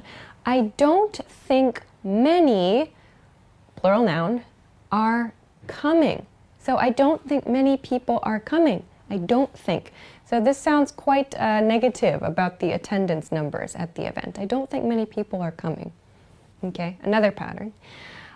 Finally, let's look at 2 patterns you can use for this last question. So how many somethings do you need? We can use this I need a lot of something at the end. So I need a lot of cookies, for example. Here you can see I've used I need a lot of. Up here I said there are lots of. Both of these are okay to use with countable and uncountable nouns. So I need a lot of money, for example. Money is an uncountable noun. We can use this quantifier with it as well. Finally, I need a handful. Handful. So if you can imagine, like in your hand, the number of items that can fit in your hand, we can think of that as a handful of something. So here it's the same idea. So if you're talking about small objects, you can say, I need like a handful of markers, for example. I need a handful of pieces of paper, maybe. So this is usually something we use for like everyday items, like maybe office supplies or maybe art projects, I don't know.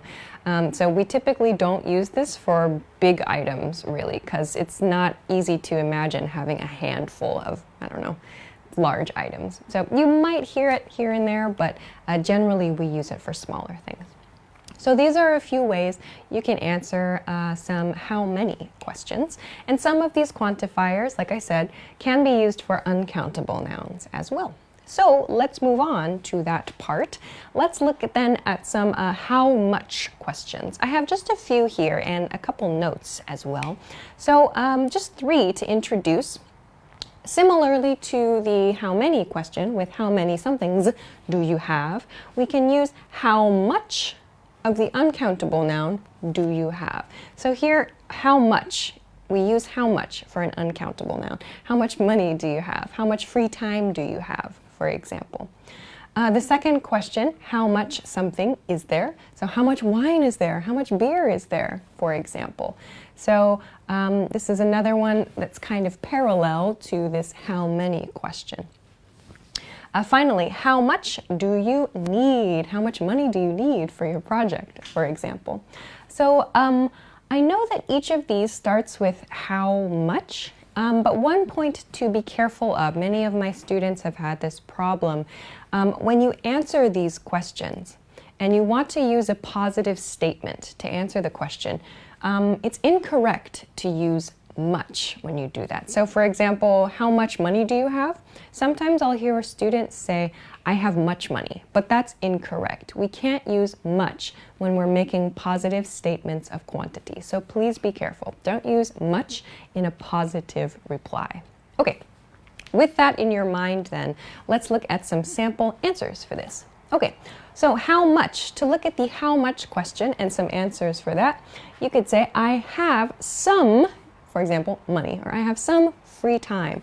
Some is a nice one because actually some is another one we can use for both countable and uncountable nouns. So I didn't include it over here, there's not much space, but we can use some for both countable and uncountable nouns. So I have some cookies, I have some chickens, that's good. Okay, then let's look at another one. I have a lot of. So I mentioned on this side, we can use a lot of with both countable and uncountable nouns. So here we see it again. Also, you'll notice in each of these examples, I'm not including an S at the end of each of these. So we can't count these nouns, so there's no plural form that's there. We don't use an S at the end of our answer. So please be careful, no S here. Okay, continuing on, if there are zero, or if there is zero rather, in this case, of your uncountable noun, I don't have any. I don't have any money. I don't have any time. So here's a way to say zero of something. We looked at that over here. I don't have any. In this case, it was an S at the end with the plural form. Over here, no S. I don't have any something. No S. Okay, another one. So I mentioned here we can't use much in a positive statement of quantity. However, we can use much in a negative statement of quantity. So in this sentence, I don't have much time. I don't have much money. We can use this because our negative is right here. I do not have much of something. I don't have much of another thing. So we can use it in this way. One more, I have just a little time today. I have just a little time today. You can use just if you like. You can drop it too. I have a little time today. Just acts like an emphasis here. I have just a little time today. Sounds like it's very, very small amount of time. Okay. Let's move on to answers for this next question. How much something is there? So there's a lot of. Again, I have this same a lot of quantifier used. So we can use that here. Again, I have some as an answer. So there is some. Please note that I've got this there is some. There's some beer in the fridge. There's some wine in the fridge, for example. So not there are, but there is, because it's an uncountable noun. Over here, I said there are some number, or there are lots of, because we're using the plural form. Over here, no plural form. So there's, which means there is. Okay. Let's go on to another one. This is another negative example. So there is not much. So there's not much beer left. There's not much wine left for the party. So again, we have this there is and a negative, not much. There's not much of something. Okay, finally, how much of something do you need? I've included a couple casual expressions to answer this question. So I need tons of. Tons of is a casual expression which means a huge amount, a lot of something. I need tons of. We use an S here. I need tons of something. Another one is I need a bunch of. I need a bunch of. So a bunch, imagine like a bunch of flowers. You can imagine like several of something together. So several items together that we can grab like in a group. So a bunch of something. So even though we say a bunch of, we can use this with uncountable nouns. So like I drank a bunch of wine last night, for example, or I spent a bunch of money. We can use it in examples like that. So those are a couple of ways to answer the uncountable version of this question. Oh, right. So that's a lot of patterns. There are quite a few things to practice here, but please just keep in mind this key point. How many plus the plural form of the noun is used for countable noun question and answers, and how much, and the regular form of the uncountable noun is used for uncountable noun question and answers. So with some practice, I think this becomes a little bit easier. Also, watch out for these irregular countable noun forms too. All right, so with that, I'll finish this lesson here. If you have any questions or comments, or you want to try to make an example sentence, please feel free to do so in the comment section of this video. If you like the video, please make sure to give it a thumbs up, subscribe to the channel, and check us out at EnglishClass101.com for other good stuff. Thanks very much for watching this lesson, and I will see you again soon. Bye! Hi everybody, my name is Alicia. In this lesson, I'm going to introduce some common differences in vocabulary between British English and American English. So for this lesson, yes, I'm saying British English, but some of the words in the British English column are also used in other places outside the UK. You might hear this in like Australian English or Scottish English or Irish English, but I just want to introduce some different vocabulary words you might hear in different parts of the world from different speakers of English. So let's get started. Okay. First one, over here, let's begin with the British English word lift. The British English word is lift. The American English word we use is elevator, elevator. So take the lift or take the elevator in American English, which I speak. The next difference is the word petrol, petrol. So petrol is the British English word. The American English word is gas or gasoline. So gasoline is quite long. We shorten it to gas. But gas in American English and petrol in British English have the same meaning.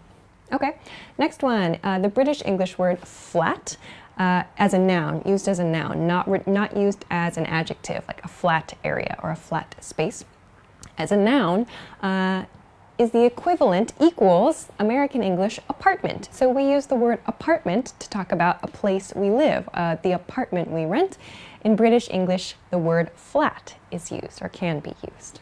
Okay. The next key difference then, the American word, we use the word vacation for this, but you'll hear a holiday used in British English to talk about time away from work. To take a holiday, we say to take vacation in American English. So holiday is the British English word for this. Also, the next word, for Americans, we use the word parking lot to talk about a place to park our car. The British English word is car park. So let's find a car park, or where is a car park? Americans will look for a parking lot, a little bit different. Okay, another interesting difference, British English, you might hear the word chemist used for what we say in American English as drugstore or pharmacy. We use drugstore or pharmacy in American English to talk about a place where we get medicine. Medicine, or maybe everyday small like life goods or household goods perhaps too, but usually medicine. So chemist is used in British English to talk about this place. Okay, let's continue on to the next group. The first two here on this side are both about trash, or both about rubbish. So when you talk about what we say in American English as the garbage can or the trash can, you might hear dust bin. You might hear this part, bin, as well, by itself. Where's the bin, or the dustbin, or maybe rubbish bin as well. This relates to the next word, rubbish, as a noun. We say garbage or trash in American English. British English also uses the word rubbish. So rubbish is not commonly used in American English, but very commonly used in British English. Okay, another one is the word motorway, motorway. So motorway in British English equals, in American English, highway or freeway. So this is the high-speed road, like that lots of cars travel on, usually quite large. So we say highway or freeway in American English. British English uses motorway. All right, another maybe confusing one sometimes is the difference between torch and flashlight. Actually, there's no difference, but to even American English speakers, this can cause some confusion. So torch just means a flashlight, so that handheld light that you can use. The British English word is torch, the American English word is flashlight, flashlight. Okay, next one, another important one to keep in mind. The word in British English for the clothing you wear under your regular clothes is pants. We can use the word pants to talk about our underwear. We use underwear in American English, but pants can be used in British English to talk about that. So in American English, like what I'm wearing now today, I would say pants. I would describe these as pants in American English, but this could be understood in British English to mean underwear if I say pants. So please be careful about your use of pants and underwear in American and British English. Okay, next one. The next one is tube in British English and subway in American English. So these two words, they refer to the public transportation system underground. So Americans use the subway, like the New York subway system. In London, it's the tube. You can use we can use subway, but tube is also used to refer to the subway system in London, so the tube. Last one I want to mention, since we talked about tube here, is a verb difference, to mind something. To mind something is used more commonly in British English. We can use it in American English, but it's not so typical.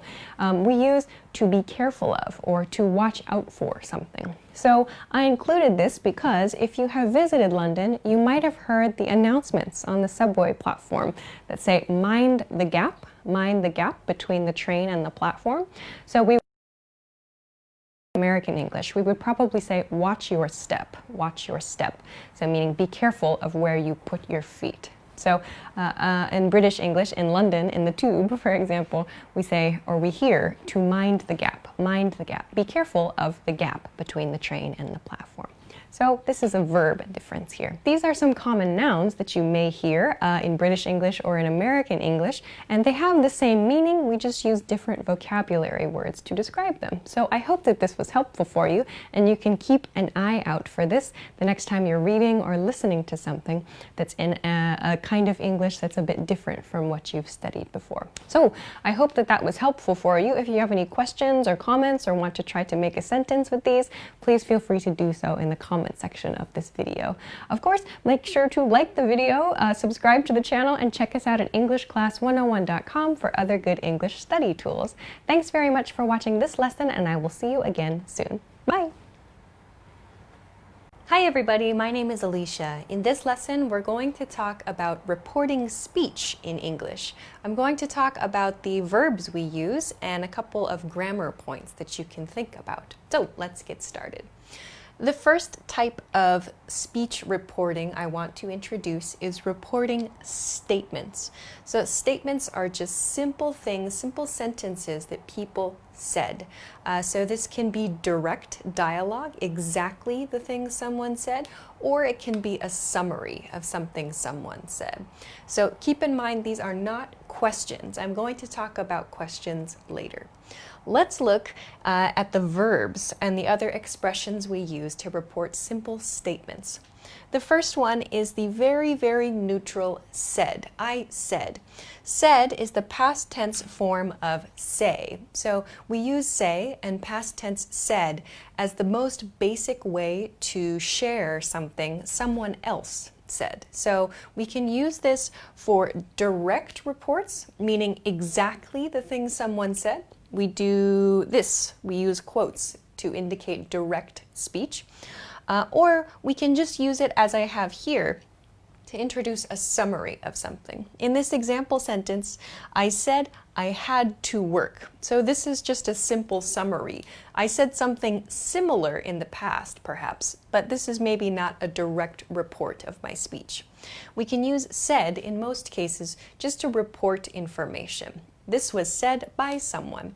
The speaker is here, the subject. So I, in this case, I said I had to work. We could change it to he said he had to work is fine. They said they had to work. So this is the most basic verb we can use to report speech. Let's move on to a couple other ones. Let's look at this told. Here I'm using the verb tell, but I'm using past tense told. So here the speaker is indicated at the beginning of the sentence, he, and then the person receiving the information, in this case me, follows the verb. So he told me, in this case, the train was late. He told me the train was late. So this is a past situation. I received information from him. The information was this. He told me the train was late. So you can change the person speaking and the person receiving by changing these two parts on either side of the verb. My mother told my brother to clean his room, for example. So keep in mind when you use the verb tell, or in this case past tense told, the idea is that it's more one-way communication. It's not really a conversation. In this case, he told me, so meaning information is coming this way only. I'm not sharing information with him, really. He's just sharing something with me. It's one way. So we use told to communicate that. Of course, we could use said here. He said the train was late. Using tell, or in this case past tense told, just makes the feeling of one-way communication stronger. He told me. Okay, now I want to go on to some very casual expressions that you see for reporting direct speech, especially in American English. The first one is this was all. So I've used this in past tense here. You may hear this in present tense, she's all, as in this example. But was all is quite common too. So was all is a very casual way of using a verb like said. However, we use this to report direct speech. So these quotes show this is exactly the thing someone said, these little quotation marks. In this case, she was all, you're not gonna believe this. So this is the exact statement the speaker, she said in the past. She said exactly this.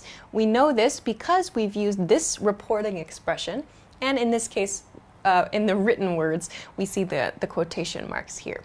So when you're speaking or when you're listening for this, you won't hear she was all. You'll hear she was all. So she was all, you're not going to believe this. It's quite fast. She was all. She was all. So sometimes this W sound is very difficult to hear. You might just hear she's all, she's all. in which case it sounds like present tense. But in both cases, the basic meaning of just communicating speech remains. So don't worry too much about catching this W sound. So this she's all is fine to understand what's going on.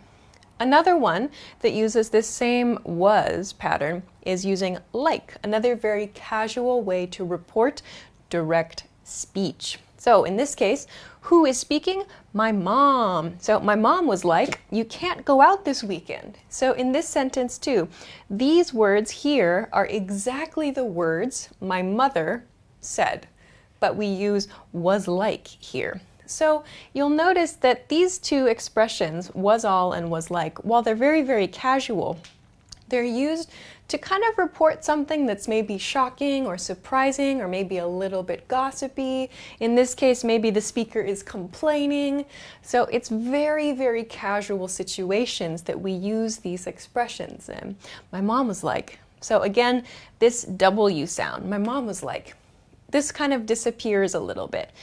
We can also use it in present tense. My mom is like, but my mom was like is good for a clear past tense report. Okay, so we use the next pair, went and go, to report speech very casually. So you can see here there is past tense went, present tense go. We use them in the same way. Again, just as with was all and was like, we use these to communicate direct quotes. These are exact quotes, things people actually said. So they went, we're leaving. So again, we could say they said we're leaving, but using went again has this sort of very casual, maybe gossipy, like there's a little bit of exciting information there perhaps. Same thing with go. So I go, fine, I'm leaving too. So we use these two together in very casual situations that have kind of a quick conversational feel about them. We can say these things very quickly in a pair. They went, we're leaving, so I go, fine, I'm leaving too. So having this kind of went and go match together feels very natural, I think, to native speakers. Same thing here. She was all and my mom was like, using these together in the same kind of dialogue report sounds quite natural, I think. But generally, using a mix of all of these to report statements is a really good idea. If you use the exact same expression to report all the time, it sounds a little bit unnatural, kind of stiff. Okay, so these are all for statements. These are all for statements. Let's look at two patterns for questions now. So here I have the past tense asked and inquired used here. I chose these two just because asked is kind of the casual or the everyday verb we can use for questions. Inquired just sounds more formal. It's a more formal way of saying asked. So some examples of this are, I asked about the menu and I asked if there were any vacancies. These are two common patterns. I asked about some topic, or I asked if, and then there's some kind of inquiry point here. I asked if there were any vacancies here. Same thing we can do with inquired. He inquired about the company. So we see this same about plus a topic point. We can also, with the verb ask, use a direct quote too. So for example, I asked, what are you doing? That's also okay. We can use ask with a direct quote. You can also use it with inquired as well, if you like. But perhaps this one is a little bit more useful for everyday conversations and everyday questions.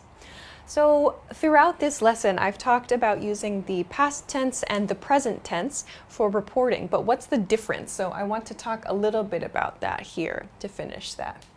So past tense and present tense, both used to report speech, both fine to report speech.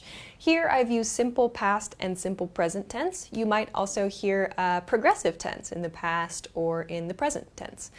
But the difference between them, present tense, if you use present tense, it feels like the story is happening now.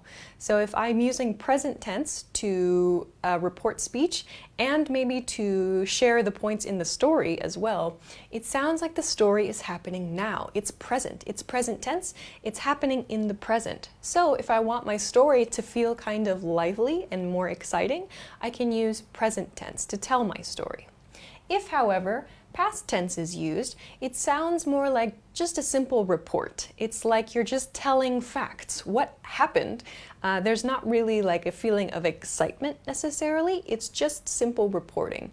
So we see past tense and simple past tense story reporting in the news, for example. So in the news, it's simple reports of fact. What happened on that day? You'll see simple past tense used in English news reports. So this is kind of a key difference that you can think about when you're telling stories and you're reporting information as well. All right, that's everything for this lesson. I hope that it was useful for you.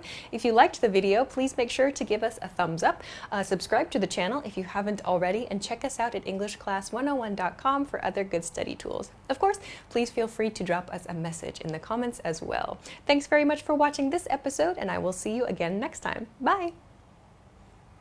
Hi everybody, my name is Alicia. In this lesson, I'm going to talk about borrowing and lending expressions. I'm going to share some sample requests you can use for borrowing and lending things, and I'm going to introduce some time expressions you can use with these requests to make more specific questions. So let's begin.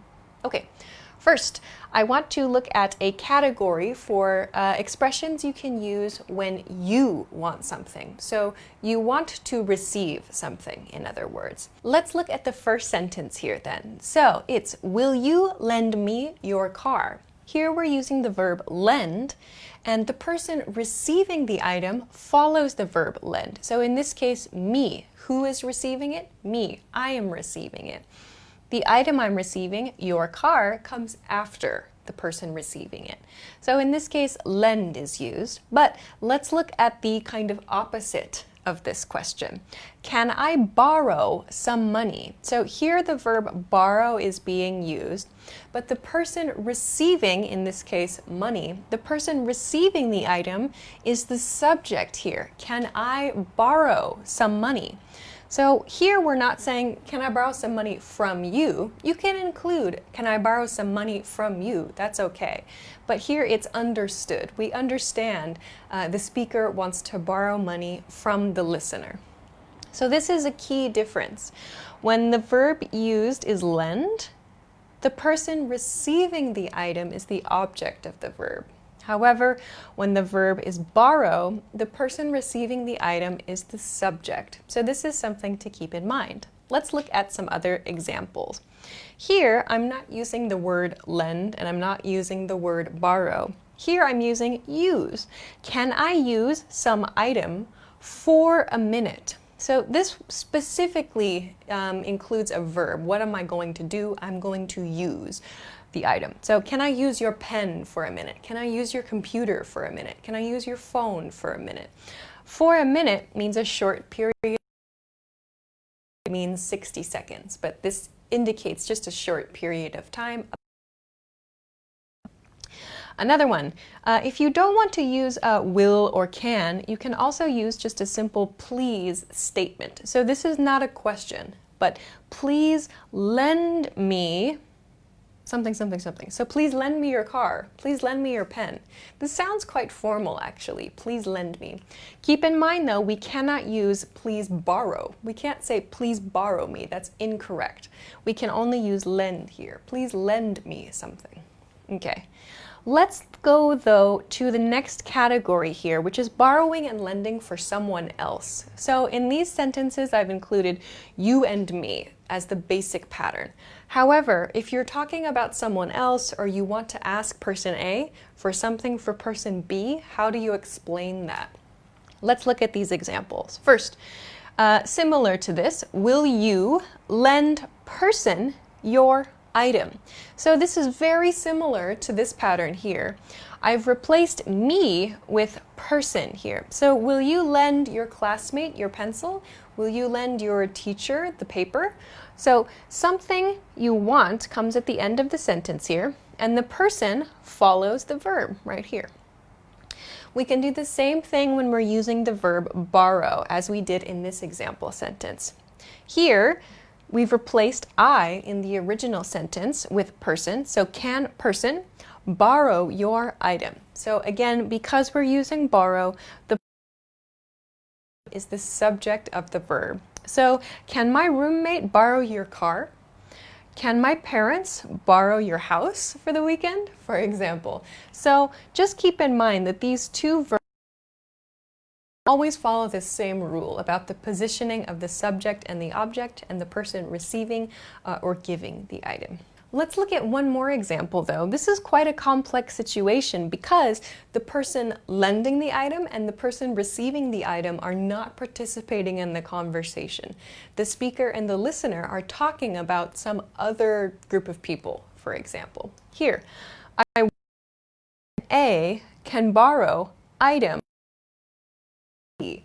So here we need specifically to describe who is person A and who is person B. They're not participating in the conversation. So I wonder if my dad can borrow a tool from my uncle, for example. So these two people are not participating in the conversation, but we're discussing the possibility. This is how we would do it. This is one example of that.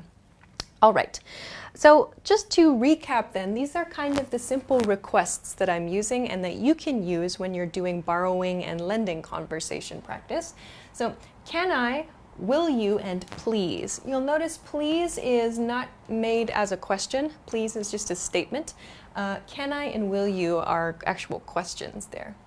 So just remember, can I borrow, will you lend? Because indicate different people are receiving and giving the item. Also, just to review as well, this is a key point from this lesson. When you're using the verb lend, the person receiving the item is the object of the verb, as in here. Please lend me your car. Will you lend me your car? Me is the object here. When you're using the verb borrow, the person receiving the item is the subject of the verb, as we saw here. Can I borrow some money? I is the subject. I am receiving the money in this case. Okay, so with that, I want to look at some time expressions that you can add to your request. So I talked about it in this point here. Can I use something for a minute? That's an example of a time expression we can use to make specific. So I've used two kind of patterns here. The first group uses for, the second group uses until. So remember, we use for a period of time, a time period, a length of time, in other words. Here, for a minute, I talked about before. For a bit is a casual way to say a short period of time. Short for a second, also a very short period of time. Literally not a second, 1 second, but very short period of time. Here specifically for a week and for a year. So these are just some examples of lengths of time you can use to add to your request. In the other group, until. Here we see some situations that might happen that would cause the speaker to return the item they have borrowed or to return the item they have been lended. So, can I borrow your car until I get a new one, for example? Or can I borrow your calculator until I find mine? So these sentences, or rather these time expressions show, for example, can I borrow your calculator until I find mine? Means at the point in time I find my calculator, I will return your calculator to you. So until I find mine shows that. Another one, until I can pay you back. This would be used for money. So we talked about here, can I borrow some money until I can pay you back? It's quite a risky question perhaps, but until I can pay you back is one example. Here are some more specific ones with time. Until tomorrow, so until this point in time. Until the test, so again a specific point in time. So we can use until and for with our requests for borrowing and lending. I hope that helps you make some more specific questions. Anyway, those are all the things that I want to talk about for this lesson. If you have any questions, comments, or would like to practice making sentences or requests, please feel free to do so in the comment section of this video. Of course, if you liked the video, don't forget to give us a thumbs up, subscribe to our channel, and come check us out at EnglishClass101.com for other good study tools. Thanks very much for watching this lesson, and I will see you again soon. Bye! Hi everybody, my name is Alicia. In this lesson, I'm going to talk about the differences between would, could, and should. I'm going to give a very quick introduction to several different ways that we use these words and share a few example sentences so that you can get an idea of the kinds of patterns that we use when we're using these words. So let's begin with the word would. Okay. In blue, I've marked a couple of kind of key points for review of ways that we can use the word would. These are kind of made with some key grammar points in mind. Let's begin with the first. Would to talk about unreal situations in the present. That means situations that are not real, things that are not true, but we want to talk about them. So these are very common if patterns. So for example, if I were, I would. If he were, he would. So you can see both of these start with an if statement. So that means that these are not real situations. We're just talking about the possibility of something. And then we're describing an action. In this case, it's a positive action with the word would. So for example, if I were a doctor, I would work in a hospital, for example. In that example sentence, I'm not a doctor, but I'm explaining if I were a doctor, I would work in a hospital. So I don't use the verb will because it's not an actual situation and I don't expect it's going to happen. I'm just talking about an unreal situation. Another point here is your pronunciation. When you use the word would, we'll contract it along with whatever you're talking about. So for example, I would becomes I'd, he would becomes he'd. And we'll see some more examples of this kind of pronunciation a little bit later. But when you're pronouncing if I were, I would is correct, but to make it sound a little bit more natural, use if I were, I'd. It sounds a lot better. So this is the first point, talking about unreal situations in the present. Of course, you can use a negative here. If I were a doctor, I wouldn't drink alcohol, for example. So we can use the positive would and the negative wouldn't in these patterns. Then similarly, the second point I want to introduce today is using would to talk about unreal situations in the past. So this is about the present. We just reviewed how to use would in the present, but if you're using would, you can also use it to talk about unreal situations in the past. So things in the past that were not true. In these cases, we'll use a past tense verb. So for example, if I had blah, blah, blah, in this case, I'm using this to explain like an action that I did not do, but if, just in case, in the situation that the action did happen. So I'm using if I had, and then a verb would come after that. So for example, if I had woken up earlier, I would have been on time for school, for example. So these are past tense unreal situations, or past unreal situations, rather. Again, but when we're using would to talk about unreal situations in the past, we need to use have to make a positive statement. I would have. And the pronunciation changes to would've, would've. If I had, I would've. Of course, we can use would not have as well to make a negative statement. If I had, I would not have, and in the contracted pronunciation, in a reduced pronunciation, it sounds like I wouldn't have.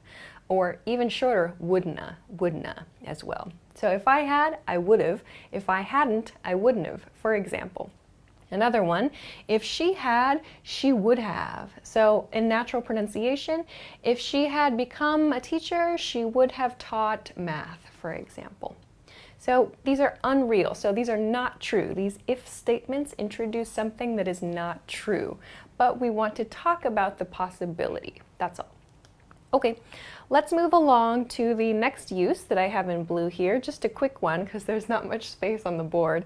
First, used to talk about the future in the past. So this might be a little bit confusing. This means when you want to talk about your past, but you want to explain something you were thinking or something you were considering about the future at that time, you can use would to do that. An example. When I was, past tense, when I was a kid, I thought, again, past tense, I thought I would be a doctor. So, meaning, when I was a child, at that time, when I was a kid, my thinking, I show that with past tense here, my thinking was that in the future, we use would to explain something in the future that we were thinking about or something in the past. So something happened in the past, some idea, for example, we use would to explain that future. So that's this point. Let's go on though to the next one. We use would as a past form of will when we're reporting something. So by reporting, I mean he said, she said, and so on. So when someone says, I will do something, and you want to report that in the past, you can use would to do that. In this example, Tom said he would pay for coffee. Tom said he would pay for coffee. This doesn't mean, if I'm Tom, I didn't say, I would pay for coffee. That's not what Tom said. Tom said, I will pay for coffee. That was Tom's expression. Tom said, I will pay for coffee. But if I'm a different person, I want to report what Tom said. I say, Tom said he would pay for coffee. So that would means past tense. I'm reporting Tom's will. Tom said, I will pay for coffee. But when I report it, I say, Tom said he would pay for coffee. That's what's happening there. Okay, so we use this to talk about reporting things. All right, those are some key points, but just some other reminders too about using would. We use would for formal requests, like would you like some coffee? Would you like some tea? We also use it to talk about regular actions in the past. This is similar to used to, but we use would to explain things that we did regularly. So for example, when I was a kid, I would eat ice cream every day, for example. Or when I was in university, I would see my friends every afternoon. So we can use would to do that, to explain regular activities in the past. But maybe these are particularly challenging, so you might need to take some time to review these grammar points as well. Okay, so let's move along and maybe compare this to could. Let's look at the second point for today. Could. We use could to talk about possible situations in the present. Possible situations. This is a key difference from would. Would is unreal situation, so it's something that is not true now. Could refers to something that is possible, like something we can possibly do now or very soon in the future. For example, we could see a movie today. In this sentence, we're showing it's possible to see a movie today. We can't use we would see a movie today. That doesn't make sense. Here we're expressing possibility only. We could see a movie today. It's possible to see a movie today. In this sentence, you could try a new recipe, for example. Here, it's possible to try a new recipe. It's possible for you to try a new recipe. So both of these actually sound like suggestions. So if someone said, what do you want to do today? And the other person replied, we could see a movie today. It's a suggestion. They're suggesting a possible activity. Same thing here. What do you want to eat for dinner tonight? The other person responds, you could try a new recipe, like for someone who's cooking. These express possibility, and we cannot use would here because we don't use would to give like suggestions about things that are possible. We're just talking about a situation that's not true. Okay, so similarly, we can about possible unreal situations in the past. So here, yes, we have unreal again, like we saw with would, but here we're also talking about possible situations. So let's look at the examples. Here, if I had, I could have. And again, this actually reduces, could have reduces to could've, could've. If I had, or if I'd, I could've. So for example, if I had studied harder, I could have passed the test. If I'd studied harder, I could have passed the test. That's how a native speaker would say it. So if I had studied harder, I could have passed the test. This is actually quite similar to if I had studied harder, I would have passed the test. What's the difference there? This one sounds more confident. If I had studied harder, I would have passed the test. We're using would have here, meaning that there's a high level of confidence. Here, we're only talking if I had studied harder, I could have passed the test. It was possible. Using would have shows like if I had studied harder, I'm pretty sure I will, in other words. Think of this as like will, but for like an unreal situation. I would have passed the test. I didn't, but I would have if I had studied harder. This is could have. So they're quite similar here, just different levels of confidence. In the next one, if you had, you could have. So in this example, if you had sent him a message, you could have met him for dinner. If you had sent him a message, you could have met him for dinner. So this means the other person did not send a message and therefore did not dinner, but it was possible to do that in the past.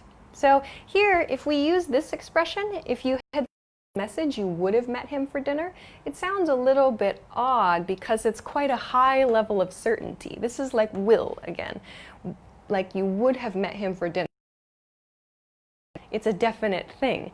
Here, however, it's just a possibility. If you had sent him a message, you could have met him for dinner. So that shows it would have been possible to meet for dinner, to use kind of a confusing expression there. But meaning the possibility was there, but you had to have done this thing first. So possibility here. All right, let's move on to the next point. We use could to express past ability. Past ability. For example, when I was little, I could speak Spanish. So here we see, again, past. When I was little, meaning a little kid, physically little, I could speak Spanish. So we can think of this like past tense can. That's all. Okay, another one. We use this to express impossibility, that something is impossible, or for that matter, possible.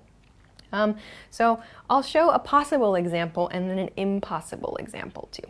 Okay, first one.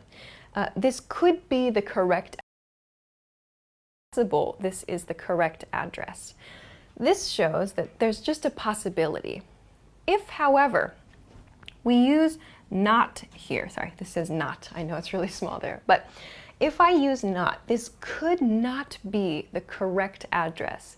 Using could not shows something is totally impossible, 100% impossible, no chance. This could not be the correct address. It's not possible. So for example, this address is like 555 ABC Street. The correct address is like, I don't know, 444 ABC Street or something. This could not be the correct address. Something is wrong. Here, we see the same thing, could not, except I've contracted it. Also, I've used past tense here. So, that couldn't have been Sarah. She's at work. In this sentence, for example, I'm out shopping and I think I see my colleague Sarah. But I think to myself, no, that couldn't have been Sarah. So here's my past tense, couldn't have been. That couldn't have been Sarah. Sarah's at work. I know my colleague is at work. It's not possible that that was Sarah because Sarah is at work. I use couldn't have been to express that. So showing past impossibility. I use this expression to do it. Okay, lots there. A couple other reminders. We use could to ask permission. Could I do something? We also use it for requests as well. Could you please help me with something? So just a couple extra reminders there. All right, let's move on to the last point for this lesson, the word should. Should. So we use should to give and request advice. Examples, you should find a new apartment. So here, should comes before the verb. You should find a new apartment is a suggestion. That's advice to somebody. He should get a new job. That's someone's recommendation, a piece of advice. They should stop smoking. Again, advice. When you want to request advice, you could use a simple pattern like, what should I do? Or what do you think I should do? Or what should I get, for example. We also use should to talk about improvements to past action. So this is commonly used to express regret, or like we wish we had done something differently. We wish that we maybe chose something different. So examples of this. I should have studied more. I should have studied more. So here we have should. Here is my past activity that I did not do enough of. So here, in other words, I did not study enough in the past. I want to express more study would have been better. So I say, I should have studied more. I should have studied more is a native speaker pronunciation. I should have studied more. So this more refers to more than I did in the past. So you'll see this used with the comparative form of adjectives quite a lot. Example, a second example, you shouldn't have had so much to drink. You shouldn't have had so much to drink. Here we see the negative. You shouldn't have had. You shouldn't have had is how we'll say it. You shouldn't have had so much to drink. In other words, you drank too much. You should not have had so much to drink. You shouldn't have had so much to drink. So you drank too much, in other words. So this is an improvement to a past action. Someone is suggesting an improvement, like I wish you hadn't had so much to drink, for example. You shouldn't have had. One more. He should have spoken to her. He should have spoken to her. He should have spoken to her. Here we see should, and again past in this case. So he should have spoken to her, meaning he did not speak to her, but the speaker feels, oh, he should have. That would have been a good choice. He should have spoken to her. So we use this to talk about often regret, things we did not do, but we think now, I should have done that thing. Okay, so that's a very actually quick introduction to some huge grammar points. If you have questions about any of these points, please let me know in the comments so that I can find like a key point and make a different video explaining more about that point. So if you have questions or if you have comments or if you want to practice making a sentence, please feel free to do so in the comment section of this video. Of course, if you like the video, please make sure to give it a thumbs up, subscribe to the channel, and come check us out at EnglishClass101.com for some other good ways to practice your English. Thanks very much for watching this lesson, and I will see you again soon. Bye-bye. Hi everybody, my name is Alicia. In this lesson, I'm going to talk about some common contractions, and I'm also going to introduce their pronunciations. Hopefully this can help you sound a bit more natural. I've divided today's lesson into a few key groups, so let's take a look at each group individually.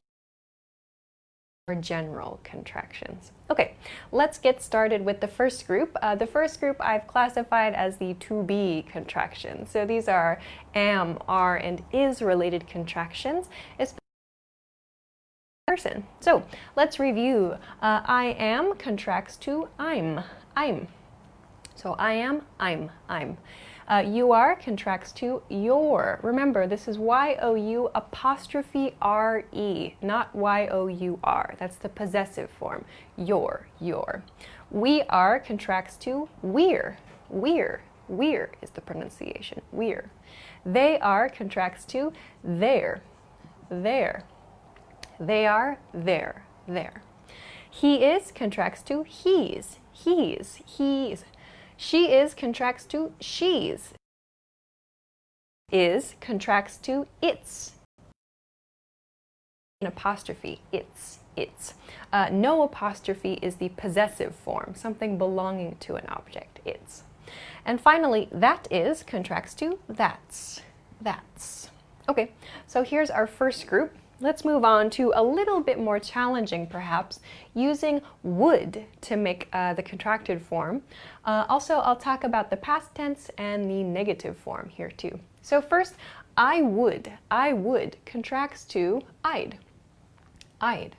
You would contracts to you'd. So you'll see we just keep this D sound here. I'd, you'd, we would becomes we'd. They would becomes they'd, he would becomes he'd, she would becomes she'd, it would becomes it'd. This one's tricky, it'd is the pronunciation, it'd. That would becomes that'd.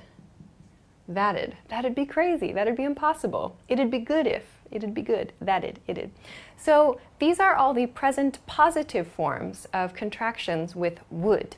However, when you make a negative form, you just need to use wouldn't. Wouldn't to do that. So wouldn't is would plus not. When you attach wouldn't to your subject, you don't need to make any change to the sound of the subject. Just make the change here with the not part. So I wouldn't, you wouldn't, we wouldn't, they wouldn't, he wouldn't, she wouldn't, it wouldn't, that wouldn't. So there's no change to the subject pronunciation. We're only making the change here. So that's for negative. When you want to make the past tense, when you want to use would with a past tense expression, we just use would plus have. I'll put this here. So would plus have becomes would've. Would've becomes the pronunciation here. So again, there's no actual change to the subject, the pronunciation of the subject of the sentence. We just attach would've. So this would become I would've, you would've, we would've, they would've, he would've, she would've, it would've, that would've. So we're just changing this part here, would plus have, to create the past tense. So this is maybe a key point with would, and the same thing applies to could and should. So with could and should, we use the same rule. So I couldn't have, I could have, for example. I shouldn't have, I should have. Same thing there. So that's a quick overview of the pronunciation of contractions with would, and a little bit about could and should as well, with the past form and the negative form too. So let's continue on to the next group, which uses will, will. So first we have I will, which we contract to I'll. Next is you will, which becomes you'll. We will becomes we'll. They will becomes they'll. They'll. He will becomes he'll, he'll. She will, she'll, she'll. It will, tricky, becomes it'll, it'll, it'll. That one's tricky, it'll. And then finally, will not, will not. Remember, in the negative form, will not is won't. And maybe one more, just to match the others. That'll, that'll, that will, that will. That will becomes that'll. So these are some common contractions with will. Please be careful, especially with this it and that. Those might be difficult to say. It'll, that'll. Okay, now though, let's go on to kind of some general ones. I just made a big group of general sounds to consider. In American English, these are kind of the pronunciations we use in everyday speech. So let's look at the first one. Want to becomes wanna. What do you want to do? Wanna, wanna. What do you want to becomes what do you wanna. Similarly, going to becomes gonna. This very soft N sound. Gonna, gonna, I'm gonna, gonna. And sometimes in fast speech, we drop the G sound. I'm gonna, I'm gonna. I'm gonna becomes I'm gonna as well. Okay? Cannot becomes can't. Can't, I can't, I can't. Cannot sounds quite formal. It's not incorrect, but it sounds quite formal. Next one, let us, let us. Usually we say let's, let's. So to do something together, a suggestion. Then let me becomes lemme. Let me borrow your pen, let me use your computer. Lemme, lemme. Give me, similar to lemme, becomes gimme. Gimme a minute. Gimme your lunch, for example. Gimme. Gimme and lemme. We use those. Okay. The next, this is a little bit more broad. When you need to use the present perfect tense, we have these two patterns are quite common. The subject, this is very simple. Subject plus have, or subject plus has. Sorry. So subject plus have, or subject plus has. So for example, I, you, we, they have, he, she, it has, for example. So when the subject is, for example, I, when we attach have to this, we just make it a v sound. I've, we've, you've, they've. There's a V sound. I've been to France. You've eaten that. They've never been here, for example. It's this V sound, I've. However, when we use has, because the subject is he, she, or it, we make an S sound. So for example, he's just becomes S. He's. He's never been there. She's never eaten that. It's never been found, for example. Just a simple S sound. But when we use have, it's a V sound. I've. So please try to use that. Okay, on to the next group. Again, some kind of similar points, they just sort of change depending on the subject. First one, had not. So I had not heard this news, for example.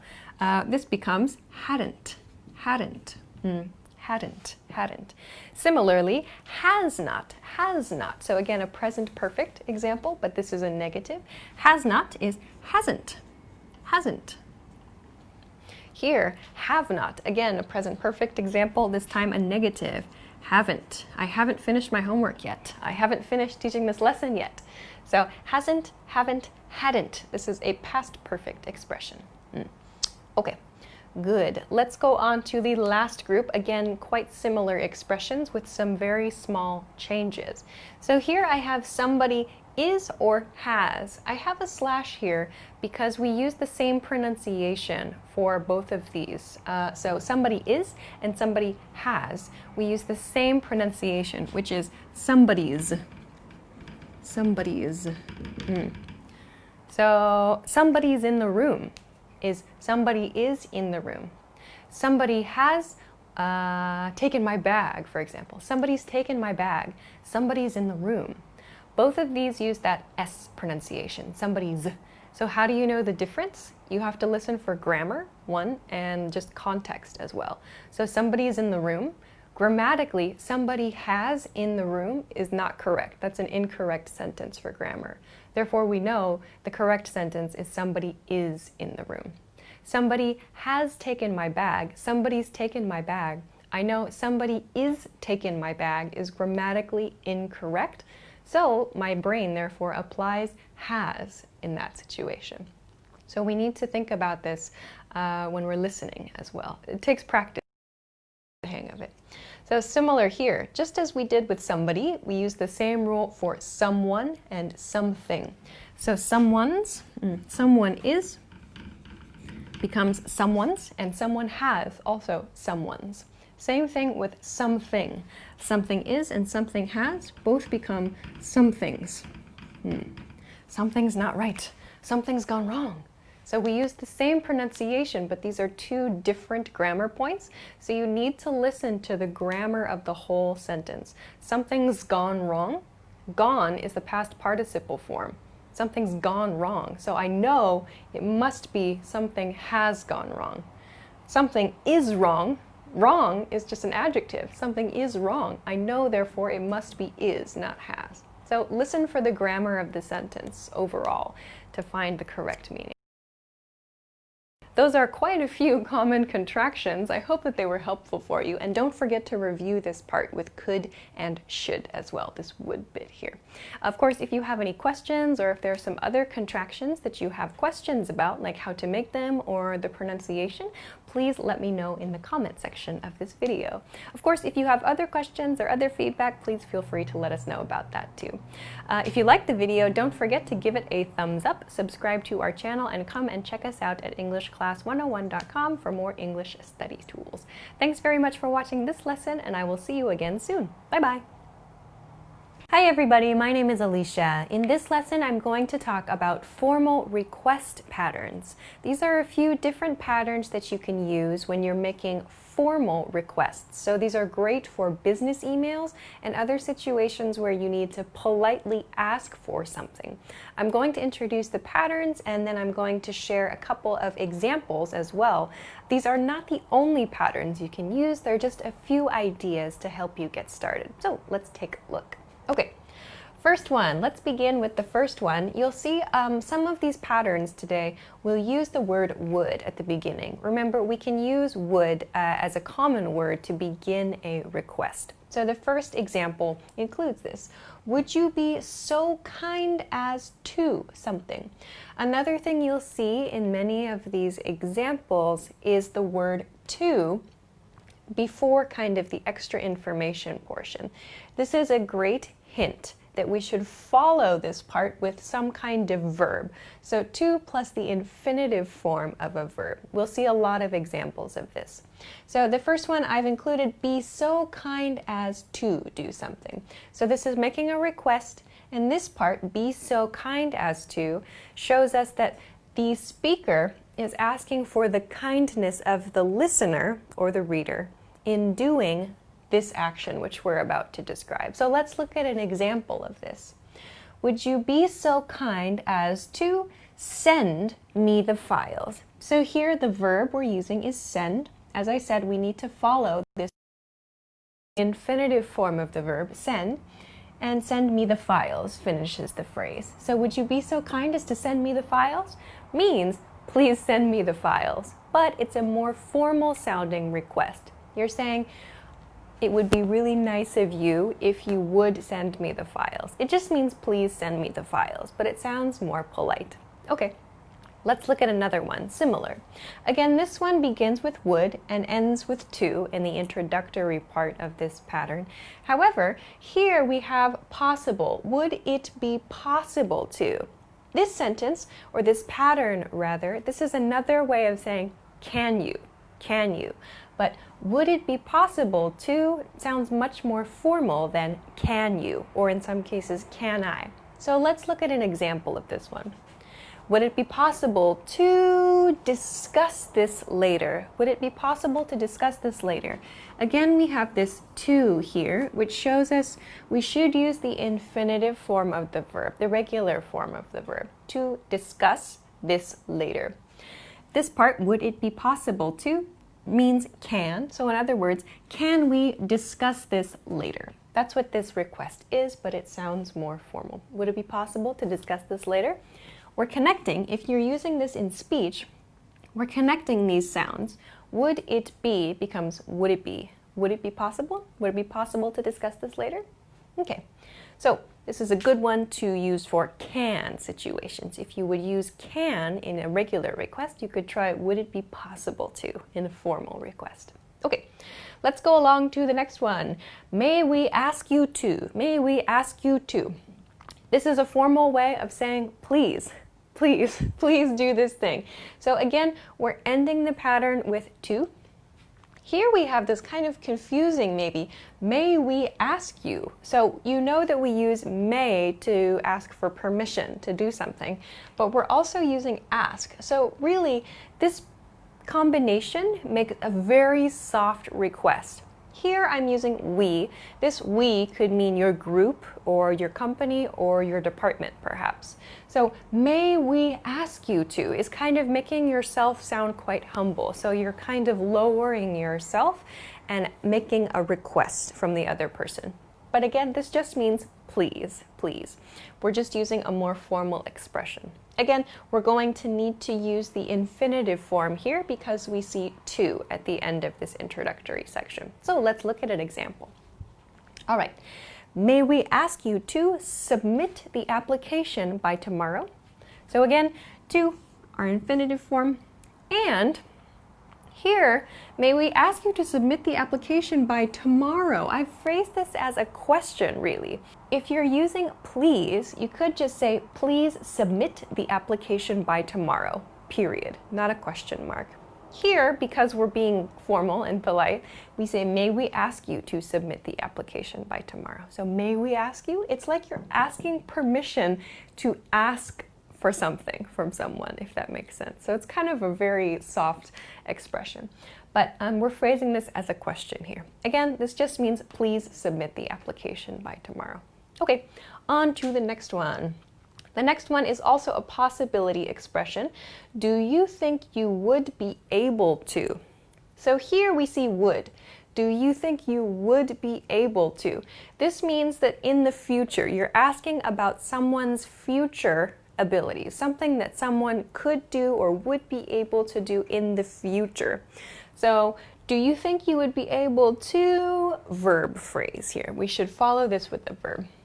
Again, this part, do you think you would? This is maybe kind of softening it. Instead of would you be able to, it's do you think you would be able to? Here as well, a pronunciation point, this you would, we reduce this to you'd. Do you think you'd be able to? Do you think you'd be able to in speech? In writing, we can use the regular form, the non-reduced, the non-contracted form. Let's look at an example of how to use this. Do you think you would be able to have it ready by tomorrow? So this could be a document, for example. Do you think you would be able to have it ready by tomorrow? If we want to make this really, really simple, do you think you would be able to have it ready by tomorrow? Is, can you have it ready by tomorrow? That's really what this means. It's just a very formal way of saying that. Do you think you would be able to have it ready by tomorrow? So it's quite soft. It's like giving the other person a chance to say, no, I'm really busy. But it means, can you? Can you have it ready by tomorrow? Do you think you would be able to have it ready by tomorrow? Quite nice. Okay, let's move along to the next one. Again, we're starting this with would, so another soft request pattern. Would you have some time available to? So this is asking about someone's schedule. Would you have some time available? To verb. We need to follow this with the verb. So let's look at the example. Would you have some time available to chat about this? So again, here's our to, our verb, to chat about this in other case. This just means, do you have time to chat about this? But this, would you have some time available in the future? In other words, or do you think that it would be possible to chat about this is another way to say that. So just a quite formal expression. Again, do you have time to chat, in other words. Okay, let's move along to the next one. For very kind of direct requests, but that are also formal, we can use a pattern like this. I would like to request. I would like to request. Here you notice there's no to at the end of this. So we should probably use a noun phrase here. There's something that you want to receive. So I would like to request something. Example, I would like to request your attendance at the meeting. I would like to request your attendance at the meeting. This is a formal sentence, which means please come to the meeting. Please come to the meeting. So I would like to request. You can imagine this as meaning I want, or I need, or please do this. I would like to request something. I would like to request a letter. I would like to request an application form, please.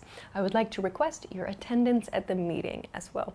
So these mean I want something. But as I've got over here, try to avoid using some of these expressions in formal requests. I want and I need can sound very casual and too direct, especially in business situations. When you're making a request, I tend to avoid using these. If you're trying to give some supporting information for your request, maybe that's okay. So for example, I would like to request your attendance at the meeting because I need your approval for my project, for example. In that case, using I need could be okay. Request, your first kind of introduction to your request using I want or I need. In some cases, it might sound a little too direct. So please kind of be cautious. I tend to avoid these. Same thing with can I. Can I can sound a little bit casual sometimes. So you can kind of feel the situation and how close you are to the person you're speaking to or writing to. Okay, let's move along to the next one. The next one is great in emails and written correspondence. So this is when you are maybe introducing yourself in an email or you're introducing a request in an email. I am writing to request. This is very clear. I like to use this when I'm writing to someone that I don't know. I use this after I introduce myself. Hi, my name is Alicia. I'm from ABC company and I am writing to request. So this is, in other words, why am I writing to this person? So I'm writing to request a meeting. I'm writing to request this document, for example. I'm writing to request noun phrase. Here, I am writing to request a letter of recommendation. So in other words, this is the thing I want. I'm writing to request this thing. This is great to use in emails when there's some specific thing that you want and you want to describe it quickly and clearly. That's quite nice. All right, let's move along to the next one. When you need to ask permission to do something. So here you'll see we go back to this to at the end of the pattern, meaning we should use a verb here. May I or may we have permission to? In other words, is it okay to? But this is a formal way to ask permission. Example sentence. Example sentence. May I have permission to use your video in an article? So this is actually, I think this is a similar to a comment we received on the channel.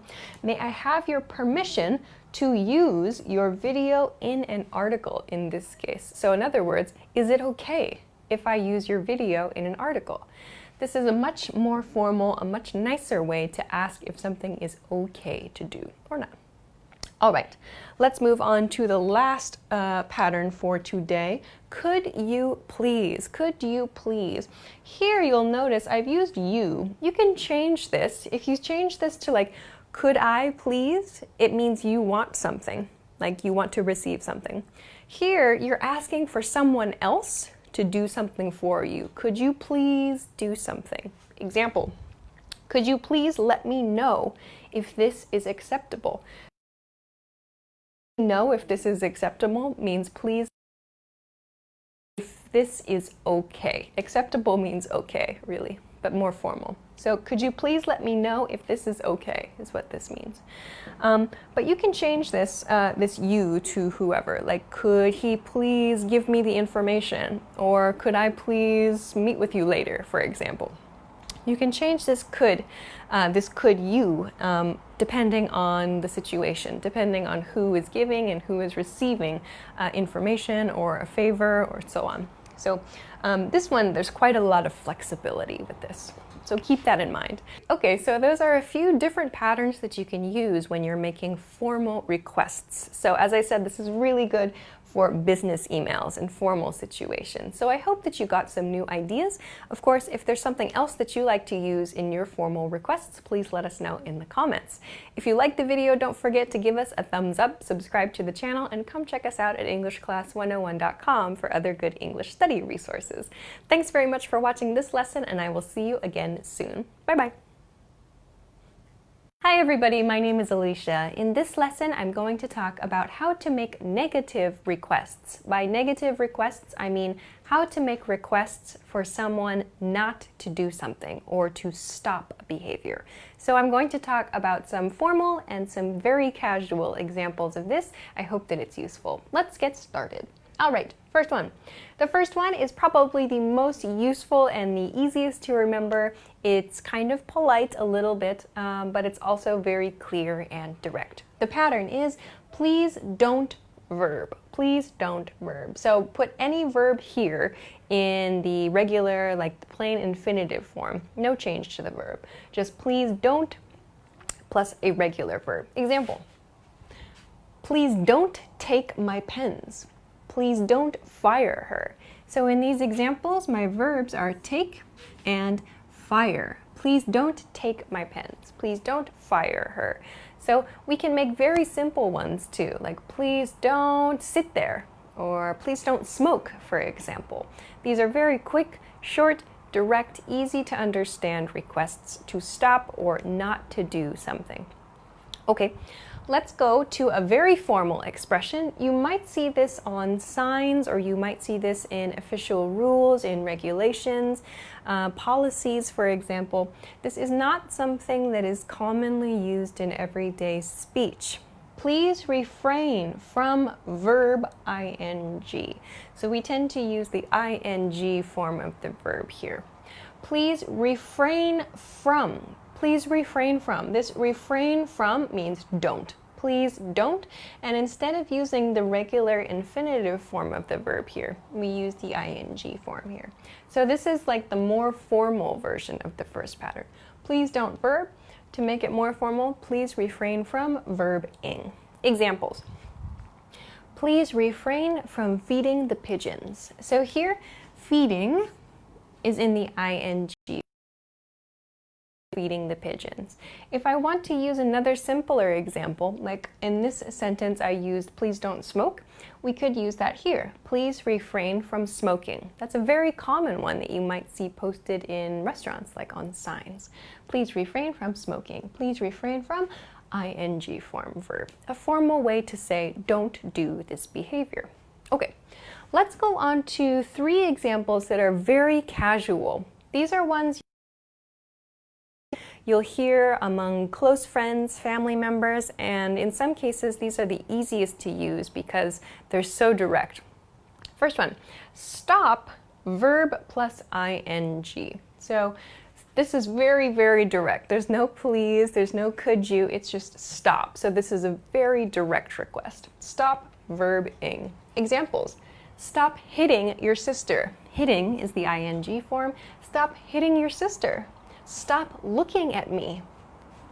So these are very direct. So we can imagine these might be from like a parent to their child, or perhaps to a close friend, for example. So these are used in situations where we're very close to the listener. Stop ing in the verb form. Okay, let's go to another one. Don't plus a verb. Sometimes if the verb is very clear, if the action is very clear, we drop the verb and we extend this don't sound. So let's look at some examples with a verb first. Don't plus a verb. It's just like this, please don't verb, but even more direct, more casual. Don't put your elbows on the table. So elbows, remember, this part of your body, and putting it on a table, like at a dinner table, for example, is considered rude. So don't put your elbows on the table. Don't plus our verb and some extra information here. Don't put your elbows on the table. Don't chew with your mouth open. So chewing is the action, this action of your mouth, and chewing with your mouth open instead of closing your mouth as you chew is also considered rude. So these are a couple quick maybe reminders from a mother or father or other parent figure. Don't put your elbows on the table. Don't chew with your mouth open. Don't plus a verb. So you might hear, especially young kids and kind of adults who are having a little bit of fun with language, you might hear the verb get dropped. So a great example would be like if a kid is fighting with their brother or sister and the kid is getting punched, like there's someone like that's hitting the kid might just say, don't. So because the action they want to stop is quite clear, like don't hit me is what the speaker, the little kid, means. But they drop the verb because it's very clear. The unpleasant action is very, very clear. In those cases, you might hear speakers drop the verb completely. Don't, when it's very clear we know which action we don't want. So you might hear that. In lots of cases, though, we do include the verb. Okay, let's go to another one now, a pair. Stop it and stop that. Stop it and stop that. So here the difference is it and that. This just depends on the speaker's feeling, really. Stop it means stop the behavior. Stop that also means stop the behavior. Stop that is probably used more when we want to point out a behavior a little bit removed from us.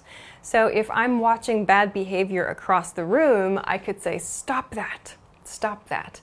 I could say stop it as well if I want to. It just kind of depends on the speaker's mood a little bit. So stop it or stop that are quick commands, again, often from parents, to mean stop that behavior. So stop that behavior, stop it, or stop that.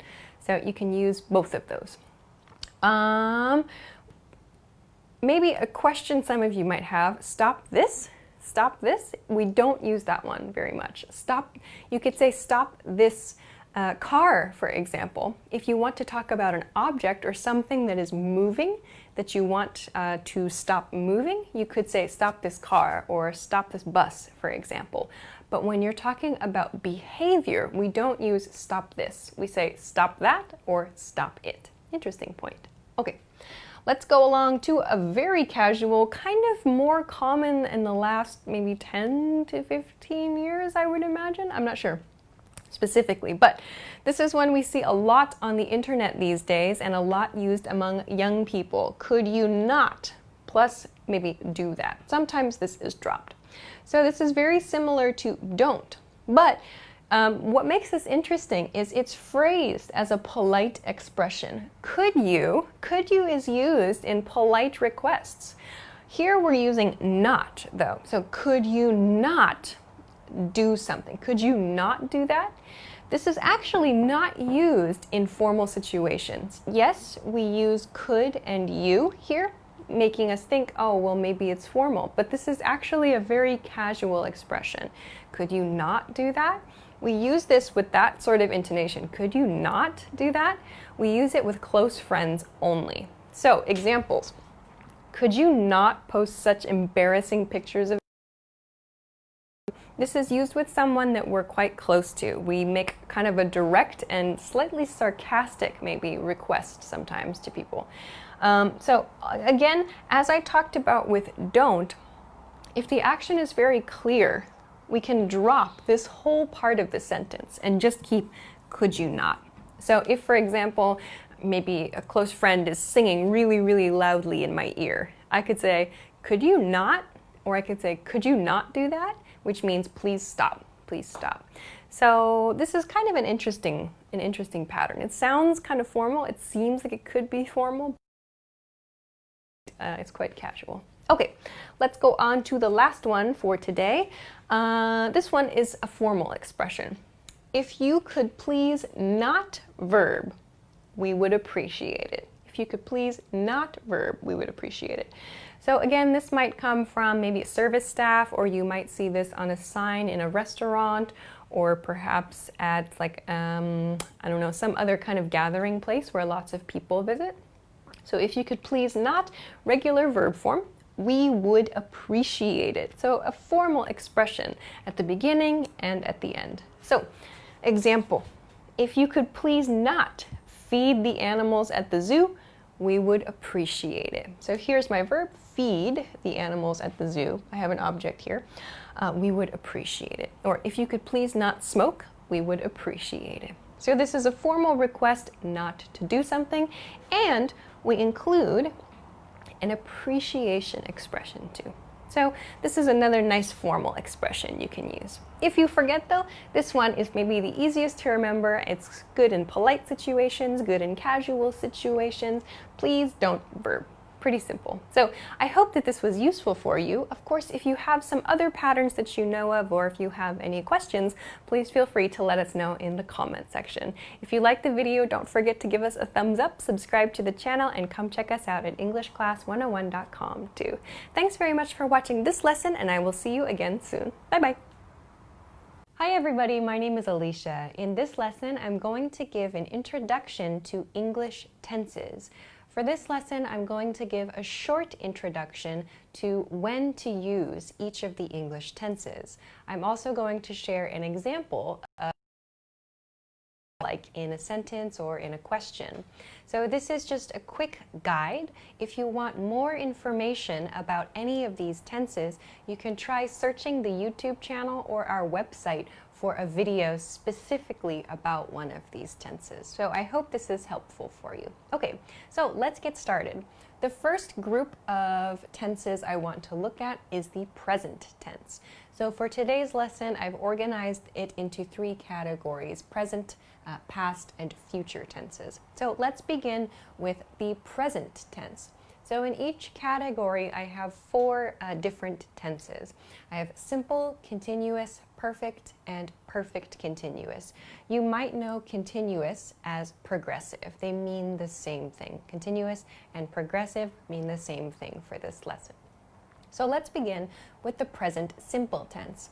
Present simple tense is a tense we use for general facts, for regular actions, and for schedules. So this is stuff that doesn't change. Like he speaks English, for example. She doesn't speak Spanish. That's a simple fact. For regular actions, so things you do every day or every week, for example. And schedules, so that means like a bus or an airplane or maybe a car schedule, something that maintains a regular schedule. An example, two examples of using the present simple tense. First, I work on Mondays. So here, work is my verb. I work on Mondays. Simple present tense. A negative, I don't eat lunch at 2 o'clock. So these are simple present tense statements. In this case, they're just simple statements of fact, really. Okay, so let's continue to the next one. The second tense is the present continuous tense. The present continuous tense. So present continuous tense we use for continuing actions, and that means actions that are happening now. So for example, I'm teaching, I'm standing, I'm speaking. Those are actions happening now. So we use it for continuing actions now, like physical actions. We also use it for trends. So things happening in your society right now, for example. So examples would be like, that TV show is becoming popular, or the world is getting warmer, for example. So these are things happening now also. We can use it for one-time actions as well, and this relates a little bit to future tense, which I'm going to talk about later too. But something happening just one time in the future, we can use the continuous form to describe that. So for example, I'm working this Saturday. So sometimes students ask, what's the difference? Why is it I'm working this Saturday and not I work this Saturday? Remember, we talked about the present simple tense. We use that for regular actions, for general facts. So if you usually work on Saturdays, you should use the present simple tense. I work on Saturdays. If, however, this Saturday is special and you don't usually work on Saturdays, you should use the continuous tense. I'm working this Saturday. So it sounds like that's not a typical thing for you. I'm working this Saturday. Okay, let's go on to the third tense. The third tense is the present perfect tense, the present perfect tense. So we use the present perfect tense for general life experience or lack thereof. So lack thereof means no life experience, not having a life experience. So something that you did in the past, but not at a specific point in time. The specific point in time is not so important. No. So example. A negative example, he has never been to Spain. He has never been to Spain. In this case, no life experience of going to Spain is what this means. So this is an example of present perfect tense. Here we have he has. Remember, we need to attach has or have before our past participle verb form here. So for more information about this tense, you can check the channel. There's more information there. So let's continue on to the next tense now. The next tense is the present perfect continuous. We use this tense for actions that started in the past and continue to the present. So something you started doing in the past, some point in the past, it's not always important when, but that action continues. So you use this a lot to talk about your studies, for example. We use words like for and since and maybe ago with this as well. So an example of this, I've been studying English for 2 years. So here we see I've been. This I've is the contracted, the reduced form of I have. I have been studying. So this is the continuous or the progressive form. In this case, I've used the word for. I've used for because I'm using 2 years, which is a length of time. We can use since. For example, I've been studying English since 2016. So we use since before a specific point in time. We can use ago as well. Usually we pair it with since. I've been studying English since 2 years ago. You'll notice when we use ago, however, we change from using, in my first example, to a length of years ago. So there are a few different changes you need to make there. But you can check the other video on the channel for more information about that grammar point.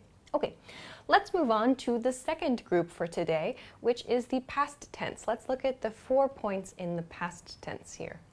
First one is the past simple, or just simple past tense. Simple past tense is used for actions that started and finished in the past. So for example, I taught, simple present use the past tense. I taught, simple present tense, because the action finished in the past. Another example, night. Work is my verb. I use simple past tense worked because the action finished in the past. Another example, a negative, they didn't come. They didn't come to the party. They didn't come to the office. The action was in the past. It refers to something that did not happen in the past. So there was no action in the past, but it's over, it's finished. So we use simple past tense to talk about these simple actions that started and finished in the past. Okay, let's go on to the past continuous tense then. Past continuous is for actions that were continuing in the past. So this one is one we often use with a specific point in time along with it. So let's look at an example. We were listening to music. We were listening to music yesterday, or we were listening to music at 8 p.m. When were you listening to music? When was that action continuing? At 8 p.m. or yesterday.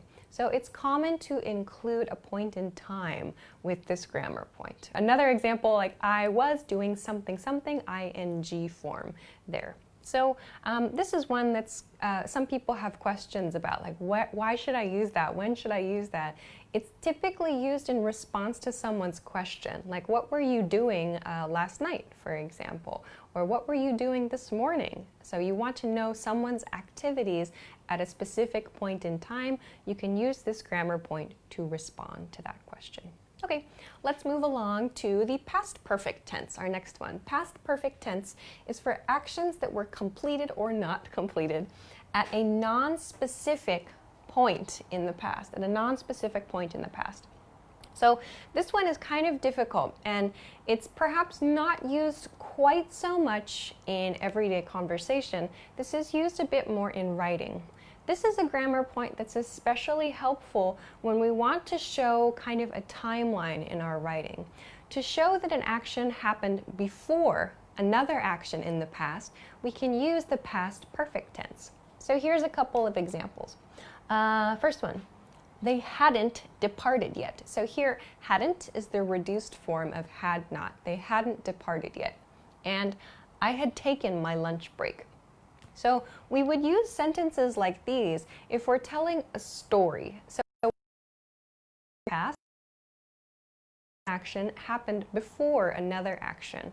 When we want to talk about the earlier action, so the thing that happened earlier, like more in the past, we use the past perfect tense. Then we can use the simple past tense to explain the action that happened closer to the present. So for example, I had taken my lunch break when I saw the delivery man came, or something like that. So you can see my second point there. That's kind of a strange example, but you see that my second point there uses the simple past tense. I saw the delivery man came. So I had taken my lunch break further in the past when I saw the delivery man came. So that's simple past tense. So this is probably, but it is used in speaking as well too. So this is what we use past perfect tense to do. Okay, let's move on then to another challenging point, past perfect continuous tense. Past perfect continuous. These are sentences or questions for actions that started in the past and continued to like an unspecified point in the past. So the action has finished as well. That's a key difference with the present perfect continuous. With present perfect continuous, the action is happening now still. That behavior still continues. Key point though with past perfect continuous is that the action started at some point in the past and then continued and finished as well, but at some unspecified point. So maybe we don't know exactly when the action finished, but it's done, it's complete. So let's look at an example. They had been waiting since 3 p.m. So here, they had been waiting. This shows us that there was some waiting period. So the waiting started at 3 p.m. and the waiting continued and continued and continued. We don't know when the waiting finished, but this grammar point shows us that the waiting has finished. We're finished waiting. That's done. We wanted to talk only about this period of time the people were waiting in the past. So this is the grammar point that we use to talk about things that were happening over a period of time in the past and then finished. So this is something, again, we use when telling stories. We're showing a sequence of events, actually. Okay, let's move along then to the last group for today's lesson, the future tense. Future tense. Let's start with the future simple tense. Future simple tense. This is for actions that are planned or unplanned for the future. There are actually a lot of different things we can do to make the future simple tense. Some very common ways of making future simple are through using will and won't, and going to and not going to. And earlier in this lesson, I mentioned using the continuous tense, the present continuous tense, the ing form of a verb, to make statements about the future also. So there are many ways to make simple future statements. Let's look at a couple of examples. First, I'll have a glass of wine. This uses will, I'll. I'll is the reduced form of I will have a glass of wine. That's a future statement. Also, he's going to cook dinner. In this one, I've used going to express that. So these are just simple things about planned or perhaps unplanned. Like he's not going to cook dinner would be an unplanned action in the future, or something that's not going to happen in the future, rather. Okay, so let's go on to the future continuous tense now. Future continuous tense, this is for actions you think will or will not be continuing in the future. Something you think will be continuously happening in the future. Let's look at an example. I'm not going to be working at company A. I'm not going to be working at company A. So here you can see we have going to. I'm not going to. Plus, we have a verb in the continuous tense. I'm not going to be working at company A. Meaning, in other words, I'm not going to have a job at company A, or I'm not going to continue my position at company A in the future. That's my thought now in the present about the future. So at that time in the future, like in 1 year, for example, I will not be working at that company, or I'm not going to be working at company A. So that's the idea behind the future continuous tense. Okay, let's move along to the future perfect tense then. So future perfect tense refers to actions that you think will have started some point in the future. So remember, you're thinking in the present right now. But this grammar point is used to talk about something you imagine in the future that starts at some point and you think might be continuing into the future, maybe. Something started and maybe continues. This is the idea here. So let's look at an example. I will have lived in China for 2 years. I will have lived in China. So here I'm using will to show it's a future tense statement, I will, plus have lived. This is the same thing that we use for the present perfect tense that we talked about earlier, that past participle plus have or has, but we're attaching it to a future tense will. I will have lived in China for 2 years. So when would we use this? So if, for example, someone asks you a question about your future and they say like, so where do you see yourself in like 2020, for example? Or where do you imagine you're going to live in 2020, for example? You can say, oh, I will have lived in China for 2 years. So meaning at that time, in 2020, I will have lived in China for 2 years. So that means not now, but in the future. At that point in time in the future, I will have started living in China, and that will have continued for 2 years. So that's what that means. That's a guess about the future, future time period, that something will have continued in the future. So again, quite a challenging grammar point, but something definitely to look into. So again, not used perhaps as much as the present perfect tense, but great for storytelling and for imagining your future too. Okay, so let's move on to the last point for today's lesson, the future perfect continuous tense. Future perfect continuous. This is a tense that you use similar to the last one, but for actions you think will or won't have started and will be continuing. So something that's going to have started again in the future, something started, and the action will have continued into the future. Example, I won't have been eating meat for 3 months. I won't have been eating meat for 3 months. So for this one, let's imagine that you decided last month to stop eating meat. So that's fine, actually. For this sentence, that's okay. You made a decision last month to stop eating meat. Then someone asks you about your progress, like how's it going? Like what are you going to do next month? And you can say to yourself, well, at that point, next month, by next month in the future, you can use this sentence. I won't, so won't, negative, will not. I won't have been eating meat for 3 months. For 3 months. So that means from the point in time I started it in the past until this point in the future. So not present, but into the future. This entire time, my behavior not eating meat, that's going to have continued. So you're making a guess about the future. So at this future point in time, that behavior I started in the past will have continued and continued and continued. And at this point, it will be 3 months total for that behavior. So we use this to talk about something, some future thing that will have continued or will be continuing into the future. So will have continued, meaning something that started in the past and continues into the future, or will be continuing, meaning it's still going into the future as well. So there are a couple of like very, very subtle grammar points to consider there too. So those are a couple of maybe tough grammar points, but they're really good for storytelling and for talking about your future as well.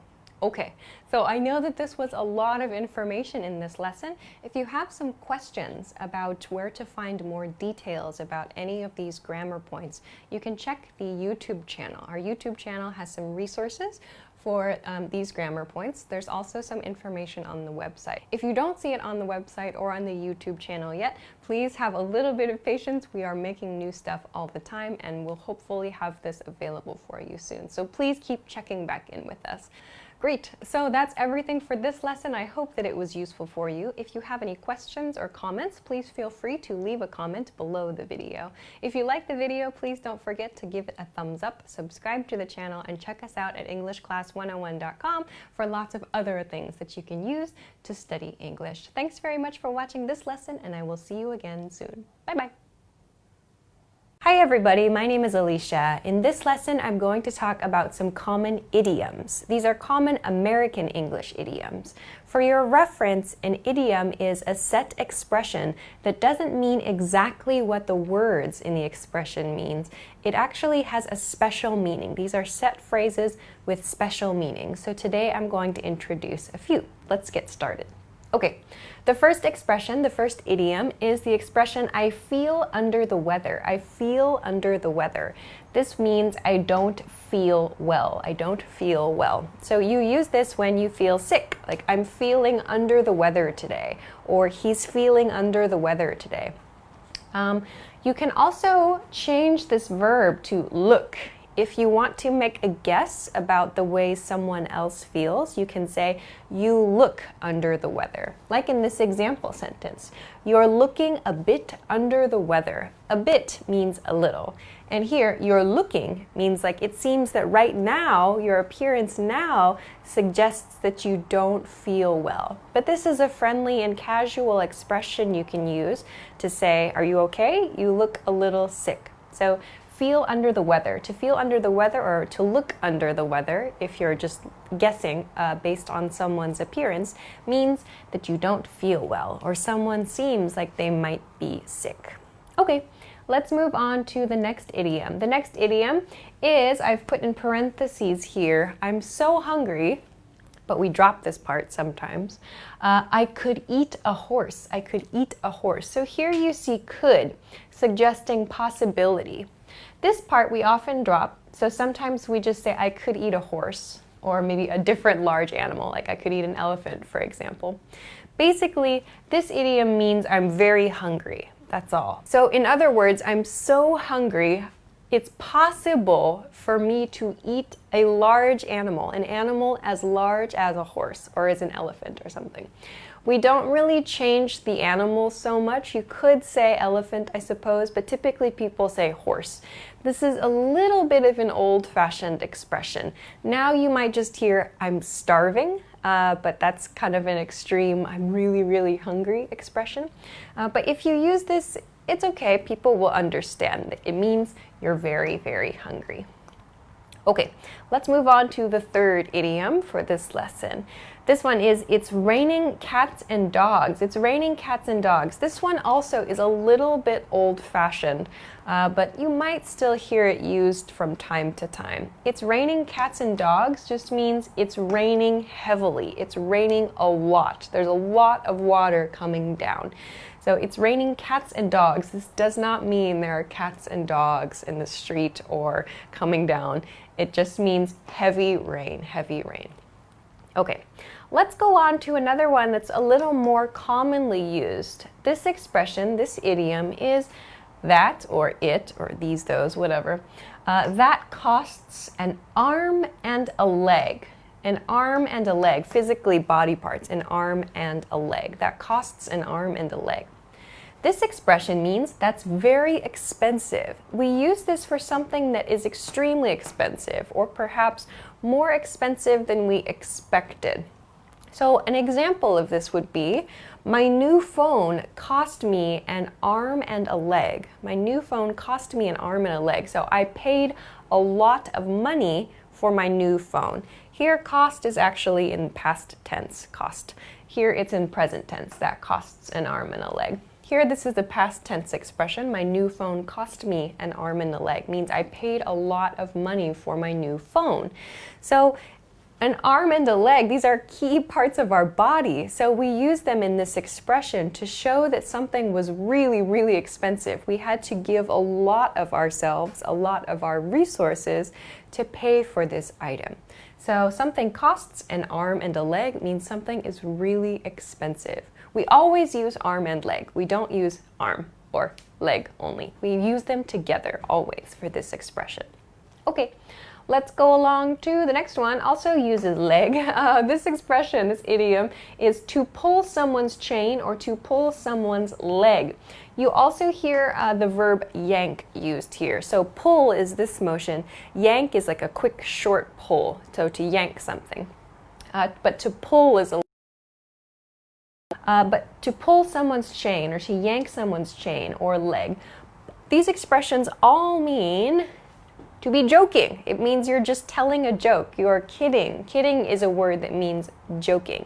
So when you're joking with someone, like in a conversation, and you want to show, I don't mean anything by it. I'm just joking. You can say, I'm just pulling your leg. Like if you're telling a story, if you're lying to someone for a joke, you can use this expression. So here, sorry, I'm just pulling your leg. Sorry, I'm just pulling your leg. Sorry, I'm just yanking your chain. This means I'm just joking. I'm just kidding. Don't be serious. Don't take what I'm saying seriously. It's a joke, in other words. So sometimes people like to use this to like finish a conversation if the other person is getting angry. And then they can say, I'm just joking. I'm just pulling your leg. Okay, let's go on to the next one. The next idiom is to hit the road. To hit the road. This does not mean physically hit the road outside. This means to leave, to leave. This is a casual expression which means to leave your current position and go somewhere else. To hit the road. In an example, it's late. Let's hit the road. So in other words, it's late. Let's go. Let's leave this place. Okay. Onward to the next expression. The next idiom is kill two birds with one stone. So a stone is a rock, a rock. Two birds with one stone. This expression means to accomplish two things with one action. Do one thing, but you accomplish two things. Of course, you could do multiple things, I suppose. 3 birds with 1 stone, maybe. But we tend to use it 2 birds, 1 stone. An example. Met friends and checked out a new restaurant. I killed 2 birds with 1 stone. So I wanted to see my friends and I wanted to visit a new restaurant. I did them both at the same time. I killed two birds with one stone. So I accomplished two things in one action there. This is quite a common expression. Two birds, one stone. It's always that pairing. Okay, onward to the next one. The next idiom is piece of cake. Piece of cake, like that's a piece of cake, or it's a piece of cake, or that was a piece of cake. It means very easy. Piece of cake means easy. Also, be careful of your spelling. This should mean piece, like one part of something. It's not P-E-A-C-E, peace, like peace on earth, peace around the world, but piece of cake, part of cake. It means very easy. This is an expression that means very easy. An example, making coffee is a piece of cake. So some activity, some action is easy to do. We say piece of cake. So actually, we don't always clearly state the action or the activity that's easy. Sometimes we get like a request, like, can you make this or can you do that? And the response is just piece of cake, no problem. I can do that, that's easy for me. So quite a common one too. Okay, let's go along to the next idiom, which is put all your eggs in one basket. Put all your eggs in one basket. This is an idiom that's usually used for advice, and we usually say, don't put all your eggs in one basket. This means to rely on only one thing for your needs, to rely on one thing. So let's look at an example of this. Don't invest in just one company, in one basket. So the image here is that we need eggs in this example. We need eggs to eat for something, for breakfast, let's say. If we put all of the eggs we need in one basket and we drop the basket, or the basket is stolen, or there's some other problem, the eggs are destroyed or they disappear or whatever, we have nothing, we have no resources. So this is a life advice idiom that suggests if you have some resources, you should spread them to different places. So don't put everything that you have in one location. If something happens, then you're in trouble. So it means spread out your resources, spread out the things that you need in case something happens. So here too, don't invest in just one company, try to spread your investments out is what this really means. So this is quite a common expression. Don't put all your eggs in one basket. Okay, let's go on to the last one. The last one is a special idiom. It is hair of the dog that bit you. I have this in parentheses because we often drop this part. Hair of the dog that bit you. This is an idiom that we use particularly the day after we've had alcohol. So hair of the dog, this is a suggestion for a hangover cure. So hangover means that sick, bad feeling you have after drinking too much alcohol. So we feel like a headache. We have a stomach ache, we're slow, it's difficult to do things. That's a hangover. So hair of the dog that bit you. So we're suggesting here that alcohol is a dog. That's what there's kind of a small story here. Alcohol is a dog, and the dog bit you. So because the alcohol harmed you, damaged you, you feel sick. So the idea here is if you take, like medicine kind of, if you take part of the dog, a hair from the dog that bit you, you'll be cured. It's like a treatment kind of, or a suggestion for treatment. So example, hangover, how about a little hair of the dog? In other words, this means if you drink a little bit of alcohol, then maybe you will feel better. It's suggesting not to drink a lot, but have a little bit of alcohol and then your body will be better. It will improve. I don't know if it's true or not, maybe for some people, but that's what this expression means, hair of the dog, and we often drop that bit you there. So how about some hair of the dog that bit you? That could work. All right, so those are a few common idioms that we use in American English. There are many, many more. If you have questions or if you have comments or if you know some other idioms and you'd like to know more about them, please let us know in the comment section of this video. Of course, if you like the video, don't forget to give it a thumbs up, subscribe to the channel, and check us out at EnglishClass101.com for other good English study resources. Thanks very much for watching this lesson, and I will see you again soon. Bye-bye. Hi everybody, my name is Alicia. In this lesson, I'm going to talk about 3 verbs. I'm going to talk about the difference between answer, reply, and respond. So let's get started. Okay, first, let's take a look at the verb answer, to answer. The meaning of the verb to answer is 1, to react to a question. So a simple question. What time is it? What's your name? How are you? Those are simple questions. So when we react to that, like 12 o'clock, Alicia, I'm good. Those are all answers, and we can say, I answered the question in response. So we can use it in that way, but we can also use it when we're taking tests or examinations. When we include or we choose an answer as a noun, when we choose something on the test and we mark that, that's called answering a question on a test. So we use answer for like verbal questions and written questions, but we also use it for test questions too.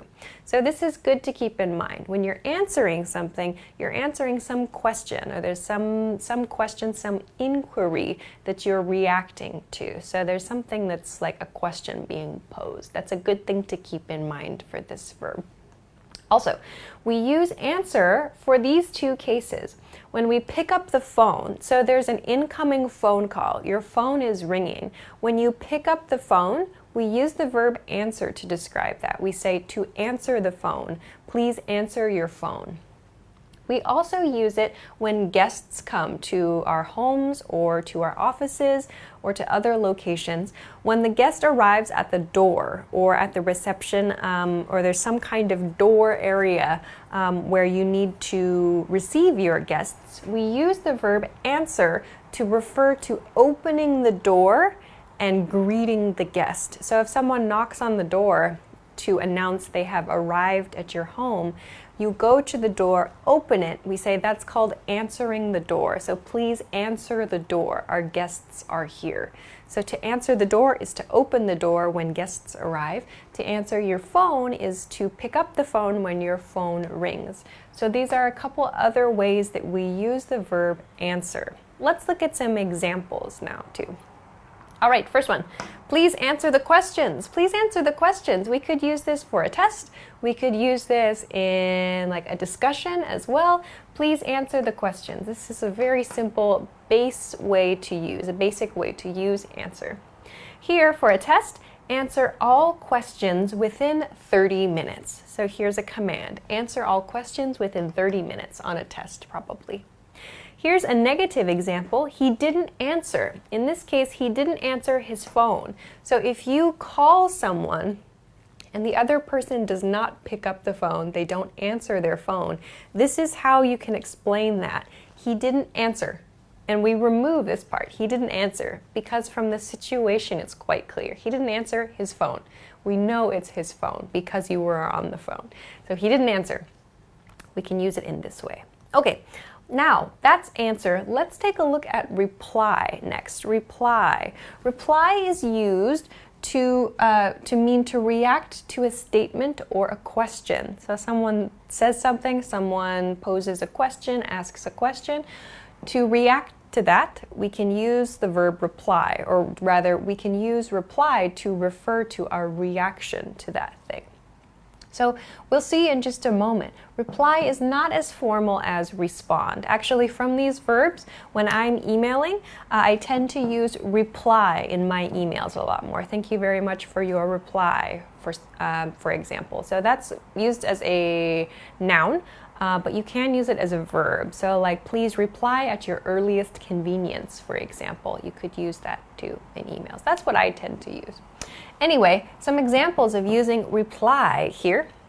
First, she replies to emails really quickly. So meaning she reacts to people's emails really quickly, and she therefore returns the statement. She gives something back. She replies. Another example, he never replied to my message. This is past tense. So I sent a message to someone. I did not receive a reaction. So I can say he never replied to my message. Here's another one. We also use this in writing, like in novels and books, to describe someone's reaction. A question, what time is it? 12 o'clock, he replied. So you'll see this in books. Lots of storytelling uses reply as well. Reply and response, or respond as a verb in more formal situations. But reply is kind of like a basic, sort of neutral level reaction to something. So I tend to use reply as a noun and as a verb a lot in my email writing. Okay, let's move along to respond then. So respond also, like reply, it means to react to a statement or a question. So these two have that same meaning.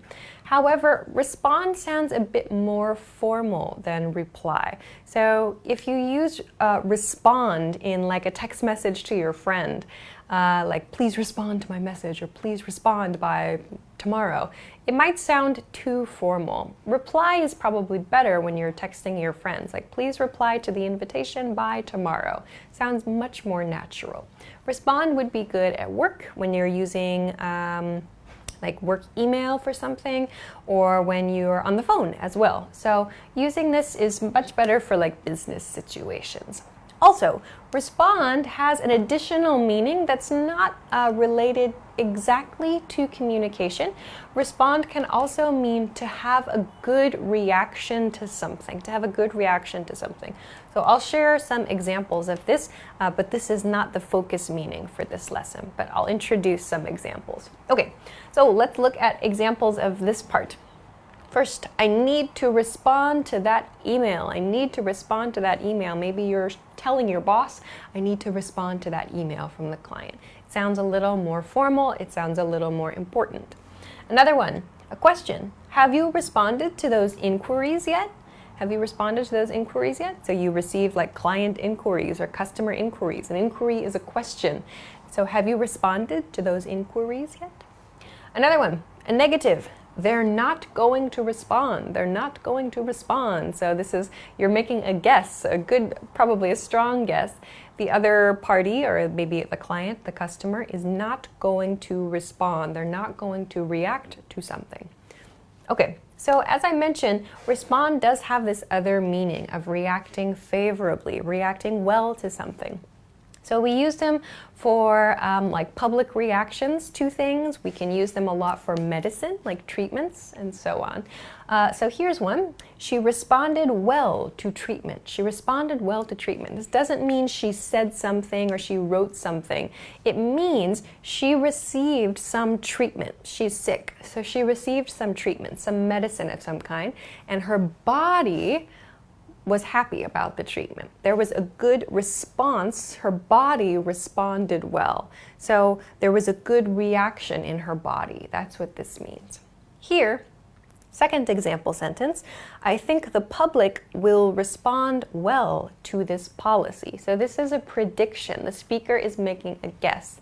So they have this new policy. The speaker thinks the public, the general people out there in that society, will respond well. In other words, they will have a good reaction to this new policy. So this use of response is a little different from kind of reacting to a statement or reacting to a question. It's actually having a good reaction to something. So slightly different, and you might see this in the news a lot too. So keep an eye out for that. Okay, so this is a basic introduction to the differences between answer, reply, and respond. I hope it was helpful for you. Of course, if you have any questions or comments, or if you want to try to make an example sentence, please feel free in the comment section of this video. Also, don't forget to give us a thumbs up, subscribe to the channel if you haven't already, and check us out at EnglishClass101.com for other good English study tools. Thanks very much for watching this lesson, and I will see you again next time. Bye-bye. Hi everybody, my name is Alicia. In this lesson, I'm going to talk about the difference between question ask and inquire. These are three verbs that seem very similar but have a few different uses. So I'll talk about some definitions and then I'll share some examples to give you an idea of how you can use these verbs. Okay, let's get started. I want to begin with the verb question, to question, so please be careful. Today I'm not talking about the noun form question, I'm talking about the verb form, to question something. So to question as a verb has a couple of different meanings. First, it means to ask for information, to ask someone for information. This often has the nuance of interrogating someone. So to interrogate someone, this is a verb we use, for example, in like police situations or like suspect or crime related situations where police or authority figures ask a lot of questions to a person who is suspected of a crime. That's interrogation as a noun, or in the verb form, to interrogate. So maybe a slightly less serious form of interrogate is question. So it means you're asking for information, usually about a serious matter. So let's look at an example. Here, the reporter questioned the CEO about the year's changes. So in this case, it's a business situation. A reporter is talking to a CEO about changes in the company, perhaps for the year, and the verb question, in past tense, questioned, is used to mean the reporter is asking for information in a serious manner. So this probably also means that the reporter is asking many different questions, not just one question, but asking a series of questions about the same topic. Okay, let's take a look at the second meaning for this lesson of the verb question. The second meaning here is to doubt, to doubt. So like if you're suspicious of something or something doesn't seem true, for example, it doesn't seem genuine, we can use the verb question to describe that. Let's look at an example. I can't believe you're questioning my loyalty. So here, question, in the progressive form, questioning, refers to doubting someone's loyalty. So this could be as like a member of a team, a member of a group, a member of a company, whatever. In other words, the person listening is questioning or is doubting the speaker's loyalty, meaning they're not sure if it's true or not. So to question can mean to doubt as well. All right, one more example sentence here, just to kind of refresh. I think the first meaning is applicable for this sentence. The suspect was questioned this morning. The suspect was questioned this morning.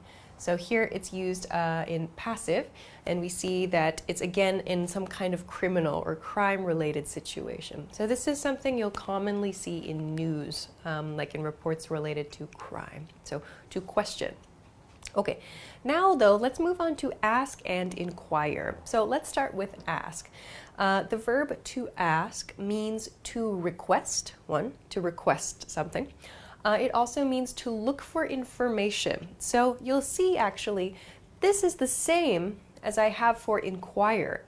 But one key difference here is that ask is the most commonly used verb. It's more casual than inquire. So I'll show you some examples of how to use this. First one, she asked him for help with her report. So here, ask has the meaning of request. In other words, she requested him for help with her report. Here we have past tense, asked, asked. She asked him for help. The second example sentence, they asked where the restroom was. Again, we have past tense here. In this case, they're looking for information. You could understand it as requesting information, but here they are looking for some information. This is a fairly simple, a fairly casual situation, so ask is a good choice here. We don't need to use inquire, as that sounds a little too formal. So ask is used in these kind of everyday simple situations to request help, for example, or to get some information. Okay, so now let's take a look at inquire. As I said, inquire, I have the same definitions listed for inquire as I have for ask.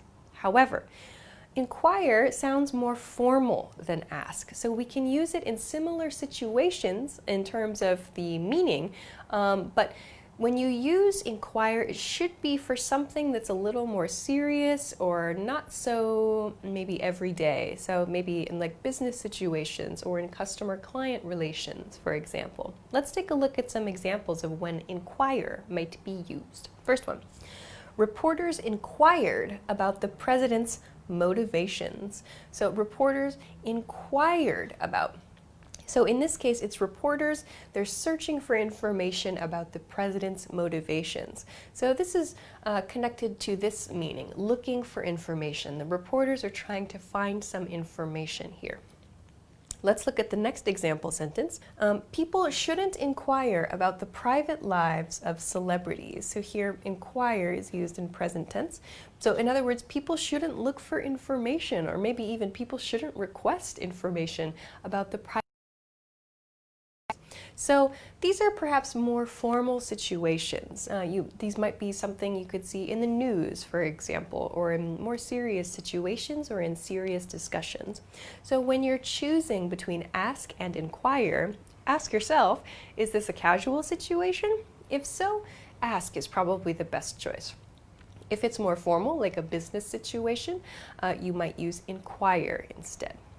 And when you want to talk about like interrogations and like asking lots and lots of questions, you might use the verb question here instead.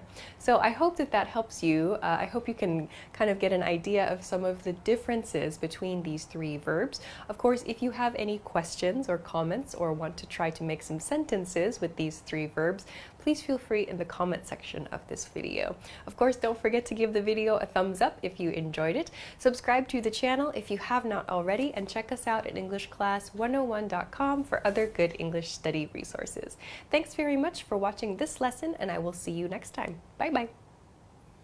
Hi everybody, my name is Alicia. In this lesson, I'm going to talk about some phone-related expressions. I've chosen some key verbs that we use when we're using the phone. So today I'm going to explain the meanings of these verbs and give some example sentences so you can use them too. Okay, let's begin. First, let's start with the first, maybe the basic action of using a phone. The first verb is to pick up, not pick up, but pick up separately. Pick and up are separate words. To pick up the phone. To pick up the phone means to answer an incoming call. So this means when your phone begins buzzing, literally we physically pick up the phone and answer the call. So meaning we receive the incoming call. So this on a mobile phone refers to this action, to pick up the phone and answer the phone. Before mobile phones, when phones were attached to the wall or when phones were like a physical object on a table, it meant physically picking up the receiver and putting it to one's ear to answer the phone. So, an example sentence. Can someone pick up the phone? Can someone pick up the phone? So, answer the phone. Someone's calling. Okay, let's go to the opposite then. The next verb is to hang up. To hang up. Again, this is two words, hang and up, to hang up. So to hang up the phone means to end a phone call. So this word, actually, this has a bit of history then. So before mobile phones, when phones were, objects that were in rooms, when we finished the call, we would place the receiver back on the phone stand. There was a stand for the phone receiver to rest on. So it was like we had to hang the receiver on its stand, or when phones were attached to walls as well, we would hang it on the wall. So we use to hang up to refer to ending a phone call. However, even though we don't hang up our mobile phones, we just push a button on our mobile phones, we still use the verb hang up, actually, to refer to ending a call. Of course, you can say to end a call as well, but hang up is still very, very commonly used, so you can use it too. This means to end a call. An example, she hung up on me. She hung up on me. So here, past tense, hung up. Hang up becomes hung up in past tense. H-U-N-G, hung up. Okay, let's go along to the next verb, to call. To call, a very basic verb for this lesson. To call just means to communicate by phone. We can also use to call for like Skype calls or other video service calls. Anything that you use like a mobile phone or some kind of video service to do, you can use to call to refer to that. That means like FaceTime or whatever. Any other similar application, you can use call to refer to that. So to communicate via phone is to call. So an example of this, let's call the customer service number. Let's call the customer service number. Okay, let's move along to the next verb, which is to return a call. To return a call. To return a call means to call a person who called you. The nuance here is that you missed the call. So if I make a phone call, I try to call you, but you are not available. I hang up the phone. Later, when you are available, you call me. You can say, I'm returning your call. That is called returning someone's call. So I called you first, you missed it, so you're calling me now. You've returned my call. Another example of this, I'm returning your call regarding your order. I'm returning your call regarding, in other words, about your order. So to return a call is usually because you missed the call, the first call. So let's look at the next word, which is to call back. This is very, very similar to return a call. However, this is a key difference. You may not have missed the call when you use the expression to call back. So yes, when you use call back, it means you are returning someone's call. Someone called you. However, maybe in an example situation, I call you and you are like able to answer, but you're busy. You're not able to talk in that moment. In that case, you can ask, is it okay if I call you back? In other words, can I return your call a little bit later? So in that case, you did not miss my call, but you can't talk right now. So we can use the verb call back in a situation like this. So let's look at another example. I'm in a meeting. Can I call you back in an hour? So here you'll see we put you between call and back. Can I call you back? Can I call him back? Can I call her back in an hour? So you can include who are you going to call. Put that here between call and back. Okay. Let's move along then to the next expression. To put someone on hold. To put someone on hold means to keep someone on the phone line but without talking. So I think most people have probably experienced this, especially when calling a customer service phone line. So you make the call and you have to wait for a long time. There's usually music playing. That's being on hold. I'm on hold in that situation. However, sometimes the operator picks up the phone and the operator needs to take care of some things, needs to do some tasks or confirm your information. They'll say, is it okay if I put you on hold? So, meaning the operator is going to put you back, like put you back on hold, keep you waiting, but will not cut the call. So the operator may say, I'll put you on hold, meaning please wait, in other words. So an example of this, I'll put you on hold while I confirm the information. So this shows you're just waiting, you're in a waiting period. All right, let's go along to the next expression, to go to answering machine. To go to answering machine. This means the call is answered by a machine. So again, this expression is actually a little bit old-fashioned. Before mobile phones, there was a separate machine that was used only for answering calls when someone was unavailable to pick up the phone. So there were actual like tapes, or when it became digital, they were digital answering machines, but they were specifically for picking up the phone when someone wasn't at home, for example, an answering machine. But today, of course, we have mobile phones and we don't have answering machines, actual machines that we use, but we can still use this expression if you like. So here, yes, call is answered by a machine, or in this case, maybe like an automatic voice system answers the call. So an example of this, he didn't answer. My call went to the answering machine. My call went to the answering machine. So that means like my call was received by an automated voice system. Okay, great. Let's go on to the next expression, which is to leave a voicemail. To leave a voicemail. This is kind of interesting. This means to send a voice message. To send a voice message. So this is used typically after this step. So your call is answered by an answering machine or an automated voice system, and you want to leave a message for the person. You can say, I'm going to like send a voice message, I suppose, but actually the best expression to use is leave a voicemail, to leave a voicemail. So you leave the voicemail on the answering machine. You leave the voicemail with the automated answering system. An example here. I left her a voicemail. Hopefully she'll call back. So past tense here. I left her a voicemail. I left her a voicemail. So we always use this verb, to leave a voicemail.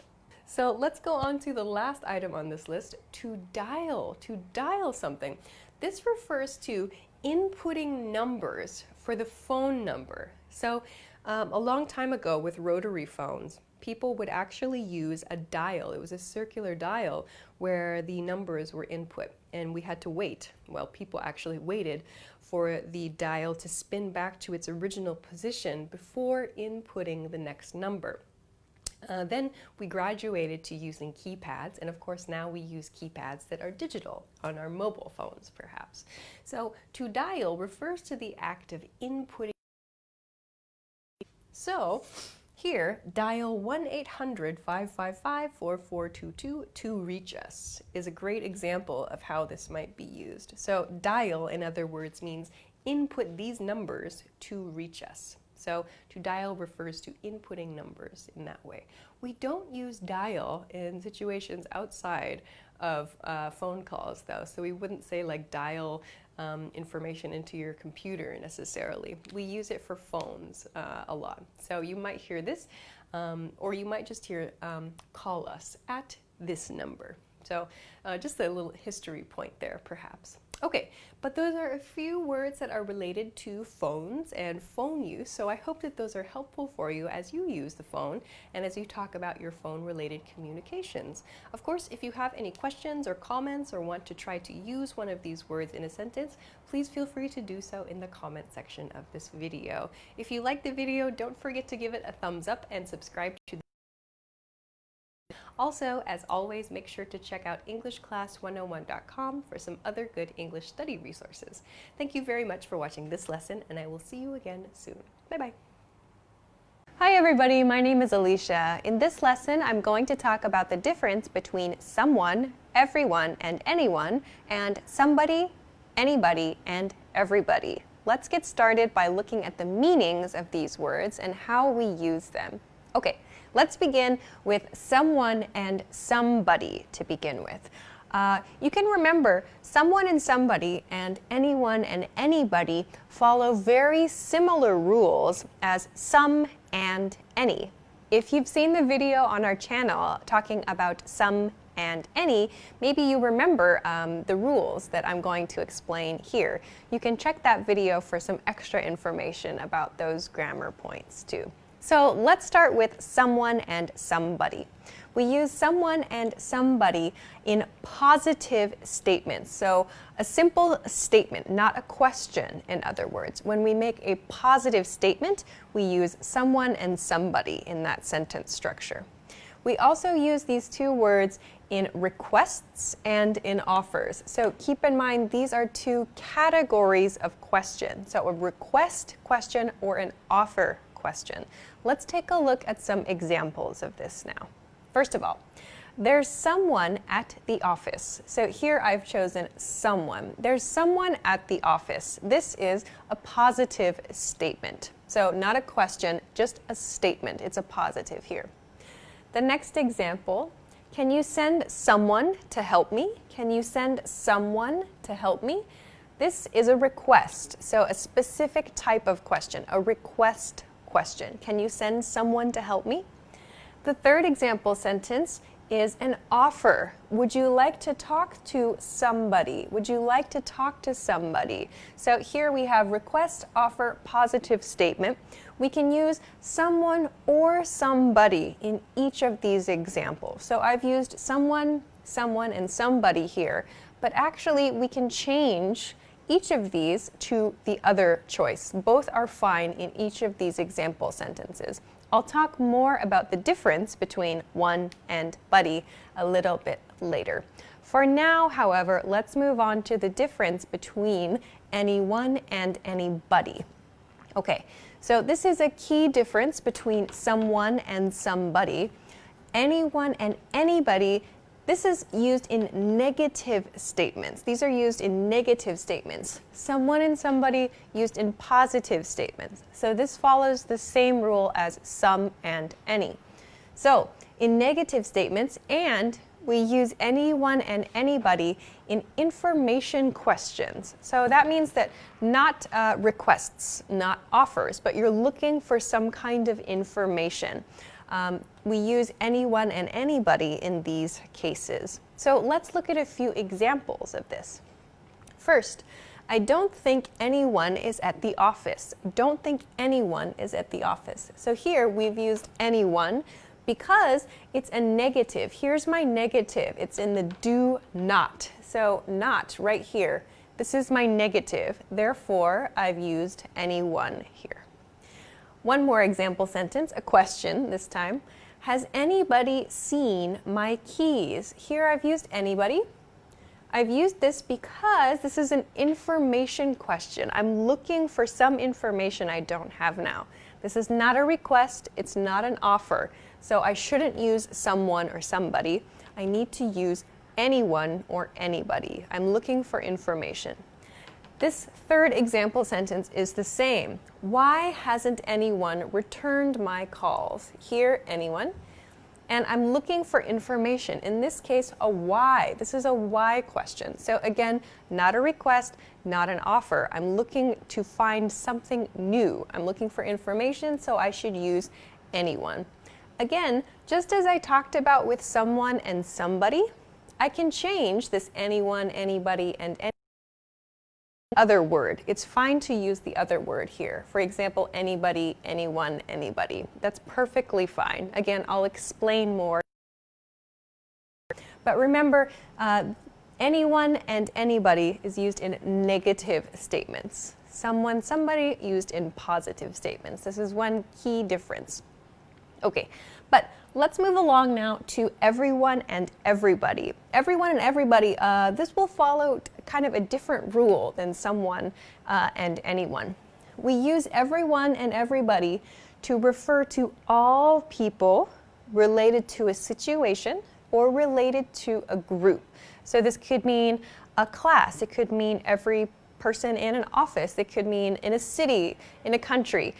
So it just depends on the group or the situation. We use this word when we want to talk about all people related to that group or related to the situation. So let's look at some examples. Okay, first one. Everyone in our class graduated. So here, everyone in our class graduated refers to all the people. So everyone in that group of people. In this case, the group is the class. So all people in the class. Another example. It was great to see everybody at the reunion. So everybody here shows us, again, all people. And this could be a class reunion. It could be a family reunion, a company reunion. So this just means it was great to see all the related people. So the people related to the situation at this reunion event. One more example then. Everybody had a great time. So here, everybody shows us everybody in the situation. So maybe everybody who attended the event had a great time. Everybody who attended the party had a great time. This is quite a common expression after an event of some kind. So again, as we saw with the first two groups, we can actually change each of these words to the other word. So everyone can be replaced with everybody. Same thing here. Everybody and everybody can be replaced with everyone. So I want to end this lesson with a quick introduction or a quick overview to the difference between these two endings, one and buddy. What is the difference here? Really, one, the words that end in one, someone, anyone, and everyone, they sound more formal than the words that end in buddy. So we can actually use these interchangeably. Interchangeably means we can mix and match them. We can choose which one we prefer. So that means the meanings are the same, like their purpose is the same. It's just up to us to choose. So choose one word and not the other word. You can choose according to the syllables. If you remember, syllables is the number of beats. A syllable is a beat of a word. So for example, somebody has 3 beats. Someone has only 2 beats, 2 syllables. This is important when you are writing, especially like writing poetry, writing lyrics for music, or maybe you're trying to write a nice essay, for example. We are listening for which words sound nice to our ears. So sometimes the word somebody sounds nice, sometimes the word someone sounds better. So it's up to us, meaning we can decide, we can choose which word we prefer to use. So you just have to listen and kind of feel which you prefer. There's no difference in meaning, it's just a sound preference and a little bit of a formality difference. Helped you understand the differences between these words a little bit. As I said, if you want some more information about the difference between some and any, you can search the YouTube channel for that video as well.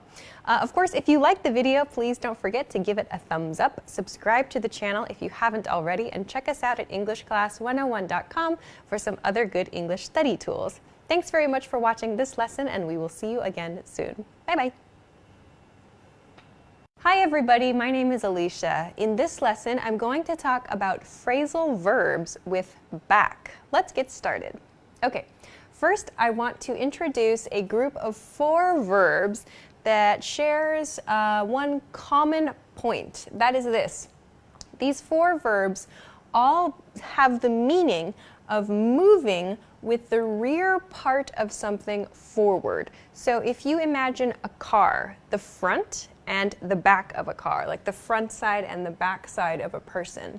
If you imagine, all of these verbs share the meaning of making a motion in some direction, of moving in some direction.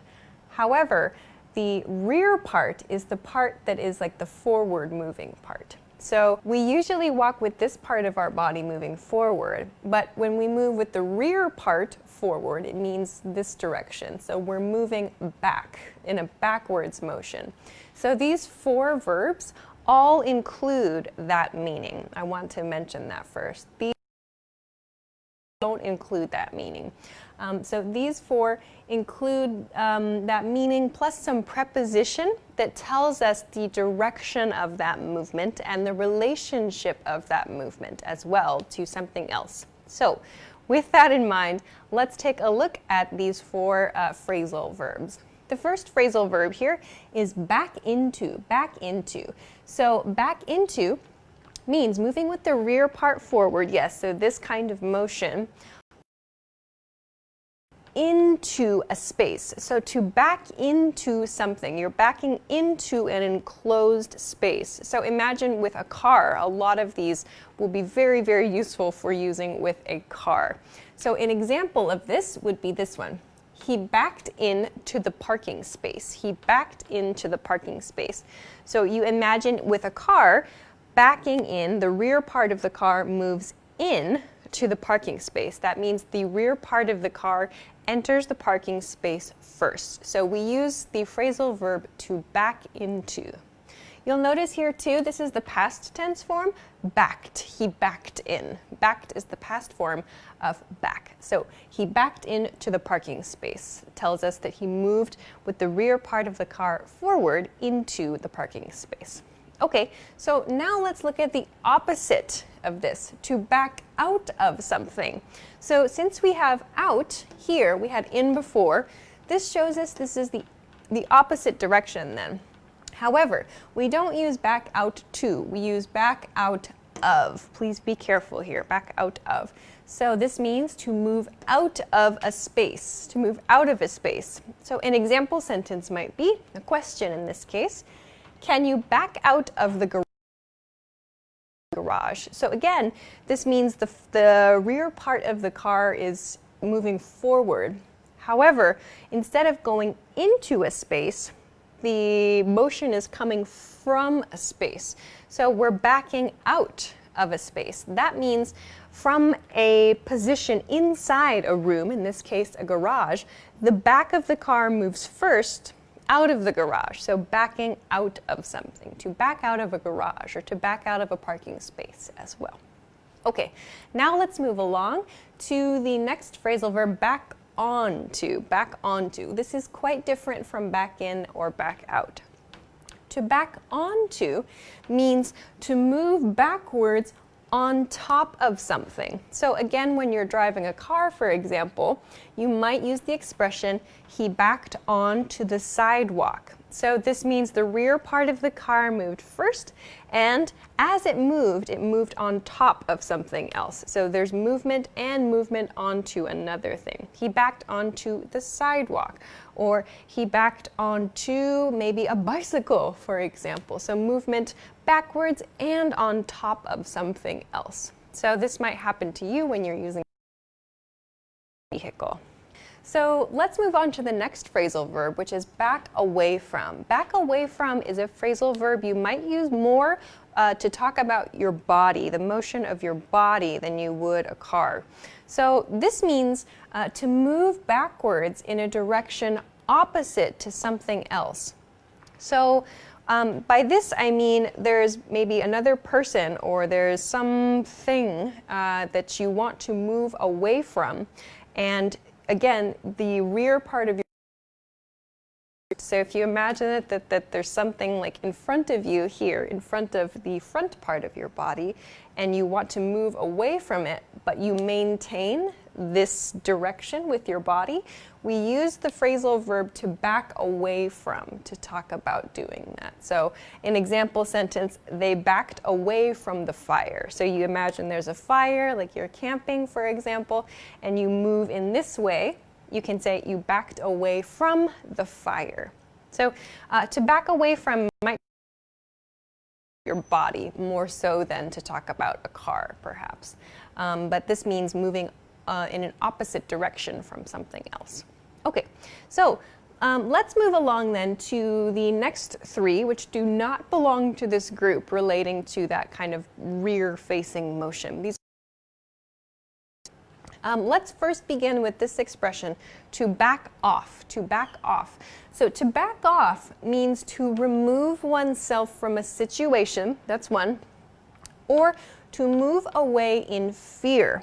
So this first one, to remove yourself from a situation, this is often said in response to a person who's getting involved in a situation. You want that person to go away from the situation. So it's commonly used as a command, like back off. It means go away, or stop bothering me. Maybe you're working on a project, for example, and someone tries to or criticize your work or something. You're not ready. You can say, back off, I'm still working on this, for example. So it's used often to give a command to someone, actually. We also use this to express fear, like if someone threatens us or we're afraid of something and we want to kind of move away from the situation, we can use back off as well. Let's look at an example. Here. Back off and let us deal with the problem. Criticism, like we don't need you to be involved, so let us handle it. That's kind of the feeling of back off, like we don't need you, please go away. So this way refers to leaving a situation. Okay, let's move along to the next one, which is back down. To back down from something means to admit a mistake. To admit a mistake, or it can mean like to stop supporting something. These are actually kind of connected. To stop supporting something is like to stop supporting an opinion, kind of. So when you admit a mistake, you stop supporting that mistake, is kind of the idea here. So an example of this could be, my neighbor won't back down. He accuses me of being noisy. So the neighbor, in other words, is wrongly accusing the speaker of being noisy, but the neighbor won't back down. That means the neighbor refuses to admit a mistake. He or she refuses to admit that there's something wrong, refuses to stop supporting the opinion. So my neighbor won't back down. He won't stop, in other words. He continues to accuse me. So to back down is like, yeah, kind of removing your support for something you said or like some behavior you had in the past. Okay, let's move along then to the last phrasal verb for this lesson, which is to back up. To back up. This is used in terms of to back up someone, to back up another person. This means to support someone verbally. So verbally means with your words. To support someone verbally is to back someone up. So you can split this, to back someone up. So an example of this could be, my colleagues backed me up when I made a complaint. So my colleagues supported me when I made a complaint. I made the complaint and my colleagues verbally, or they shared some words to support what I was saying, in other words. So to back someone up. Them.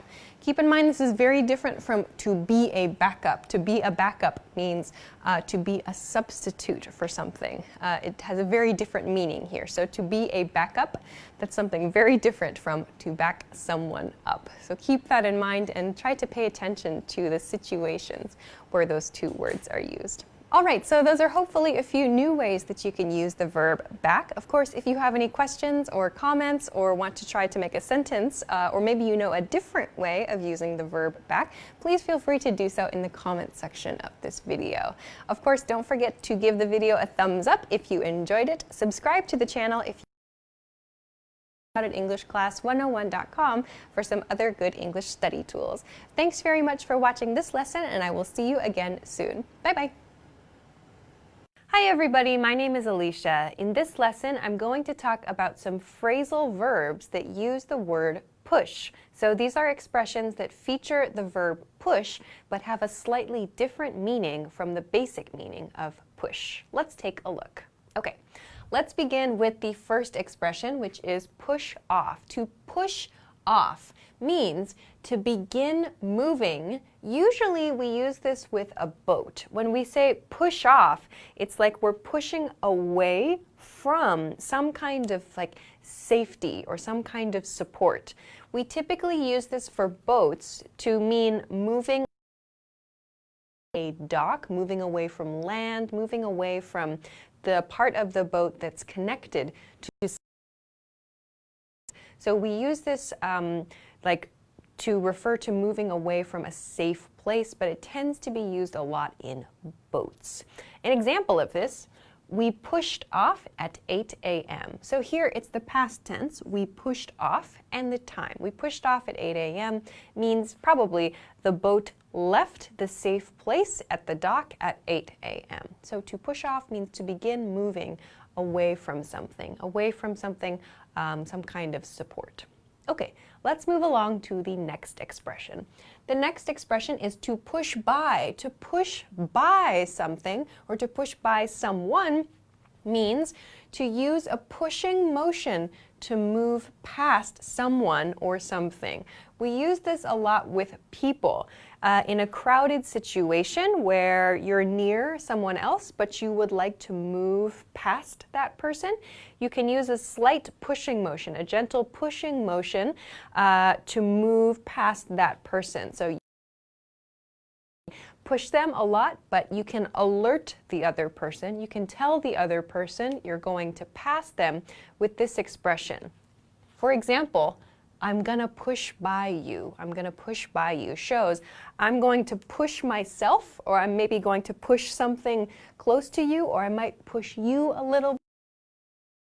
Pushing motion to move somewhere. So to push by someone, in this case, to push by you. In other words, I'm going to make a pushing motion and move past you. It's usually a small pushing motion, not a big one. So this is just a quick kind of alert phrase you can tell someone as you move by them. Okay, let's move along to the next expression, which is to push someone around. To push someone around means to bully someone, to bully someone. So you can imagine this is in a situation where there's someone maybe higher level and someone lower level. This could be at school, it could be at work, it could be in groups of friends. When you push someone around, you are unkind to them. You make unkind comments to them. You ask them to do lots of things for you for kind of no reason, just to use your power over that person. We use the expression to push someone around to talk about bullying someone like this. An example, don't let your boss push you around. So in other words, don't let your boss bully you. Don't let your boss make you do so many things, or don't let your boss be rude to you. So to push someone around is like you're using them or you're not treating them with respect. It's not a good thing. It's a negative expression. Okay, let's move on to the next phrasal verb. The next phrasal verb is to push limits. To push limits. You'll hear this a lot in technology, news, business perhaps as well. This expression means to work at the extremes. So you can imagine that there's some kind of boundary, some kind of limit in your field, at your job, in your life. So to push those limits means to work there and try to expand those boundaries. You're working at like the extreme part of your job or the extreme part of your industry, your knowledge, or whatever it is in your case. And you're trying to make that like bigger. You're trying to expand that. So we use the expression push limits to refer to that kind of thing. A very common example is we're pushing the limits of technology. So here it's the progressive tense. We're pushing the limits of technology. In other words, we're trying to make the limits of technology a little bit bigger, or we're trying to go to the next step, kind of. So we're pushing the limits. This is an expression we use to talk about like next generation things, or kind of evolution of some kind. Another way to think of pushing limits is like doing the impossible or working to do the impossible. So something that's not possible now may become possible through your efforts. So it's like you're trying to do something that's not possible in the present, but you want it to become possible in the future. You're pushing the limits of what's available to you now. Okay, let's move along to the next phrasal verb then. The next phrasal verb is to push ahead. I want to group this with the next one in the list as well. To push ahead and to push along. These have quite similar meanings. Push ahead feels a little more like to make efforts to create forward progress. To push ahead like to the next step with something. To push ahead in a project. To push ahead in your business idea. To push along is kind of like to cause someone else to make that forward progress. So you can use it for a project as well, like to try to push along a project. But when we use push along, it's like you're trying to kind of help something or help someone else make forward progress. So they tend to be used in very similar ways, but perhaps there are some slight differences in nuance. We might use push along more with people than push ahead. So as I said, push ahead kind of feels like making efforts to make forward progress, to move to the next step with something. And then we can think of push along as like moving something forward or causing another person to move forward as well. So let's take a look at some example sentences. First, let's push ahead to the next step. So let's make efforts to move to the next step in the thing we are doing. In the second example sentence with push along, I've used a person here. Can you try to push him along? So can you try to motivate him, to encourage him? Try to push him along, meaning get him, motivate tasks or to do the things he needs to do so we can go to the next step. So you're trying to get someone moving here. So quite similar ideas, but maybe slight differences in how they are used. Okay, Let's move along to the next expression, which is push back. To push back means to resist something, or to oppose something. So this is used a lot in politics and in business, in any kind of like discussion where there's a lot of disagreement. To push back against something, usually. You're opposing an idea, opposing a person, opposing a policy. So to push back is to resist that or to oppose that. An example. Management pushed back against our proposal. So we made a proposal for something in the office and management opposed that. They did not want to do that thing. They resisted, so they pushed back. You might also hear this used as a noun, push back. Pushback. So not to push back, but there was pushback against our proposal. So you can hear this used as a phrasal verb or as a noun, but they both refer to resisting or opposing something. Okay, one more then for this lesson. It is to push for something. To push for something means to try to persuade someone of something. So if you really, really want to get something, you're trying to convince someone something is a good idea, or you're trying to convince someone to give you something, we can use the expression push for that thing to describe that. So in this example sentence, it feels kind of like you're persuading yourself a little bit, like you're trying to motivate yourself, making efforts for yourself for your future. You could also use this in talking to other people, in trying to convince other people, like trying to push your boss for a raise, for example. So it means you're trying to convince your boss or persuade your boss to give you a raise. A raise is increased salary, increased money at your job. So pushing for something is like you're trying to make efforts in order to achieve something or to get something or to convince someone of something. So to push for a thing. Okay, so those are a few examples of some phrasal verbs that use the word push. I hope that you found something new here. So keep an eye out for these the next time you see them in writing. Of course, if you have any questions or comments or want to practice using one of these phrasal verbs, please feel free to do so in the comment section of this video.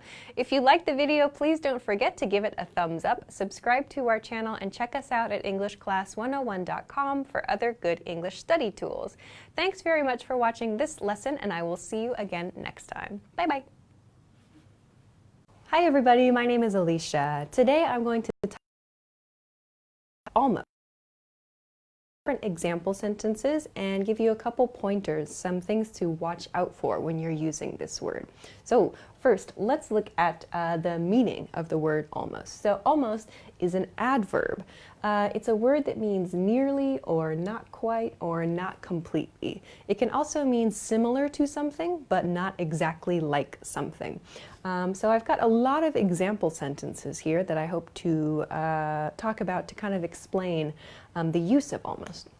Before I do that, though, I want to mention this point over here. Almost comes before the word it modifies. So modifies means like almost is attached. You can think of it as being attached to another word and almost changes the meaning of that word. So using almost before another word or before another phrase adds this meaning of nearly or not quite or not completely to that word or to that phrase. So let's begin with that and look at a few examples.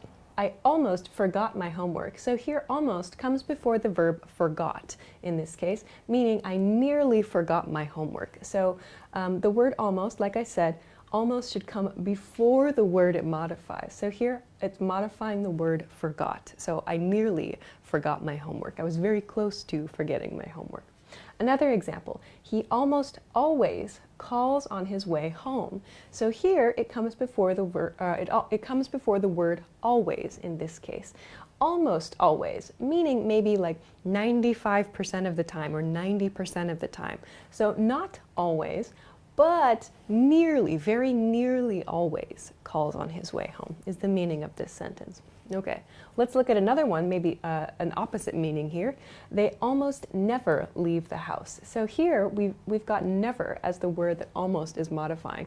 So almost never means you can think of it in terms of a percentage, for example, like 5% of the time they leave the house to 0. but not quite 0. So almost never, not quite never, but very near to never.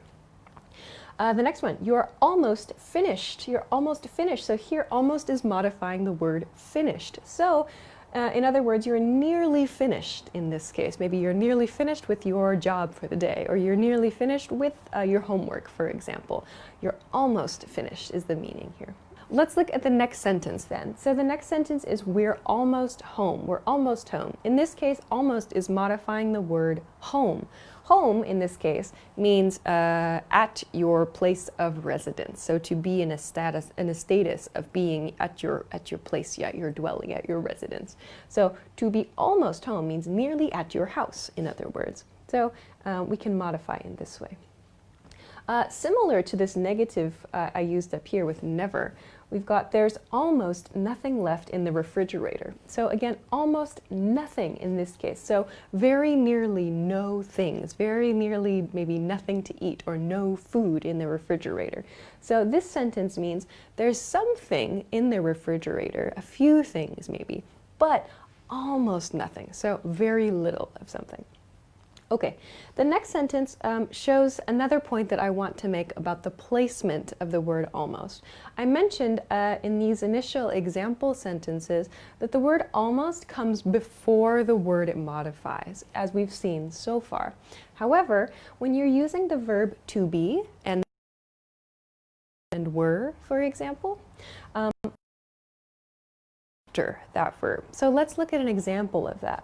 Here I have, he was almost fired from his job. So here's my to be verb, in this case using was. He was almost fired from his job. So here, almost follows the verb to be. This is a slight change.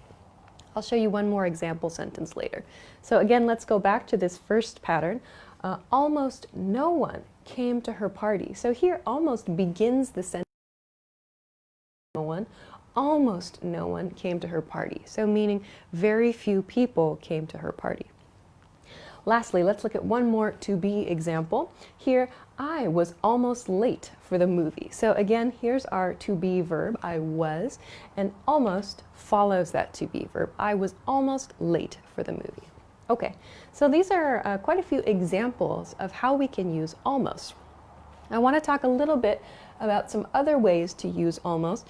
We use almost with time and quantity expressions. So in these cases, we use the word almost before the time or before the quantity. Let's look at some examples. For example, we've been waiting almost 2 hours. So here, 2 hours is a length of time. We use almost before that. So nearly 2 hours. Not quite 2 hours, but nearly 2 hours.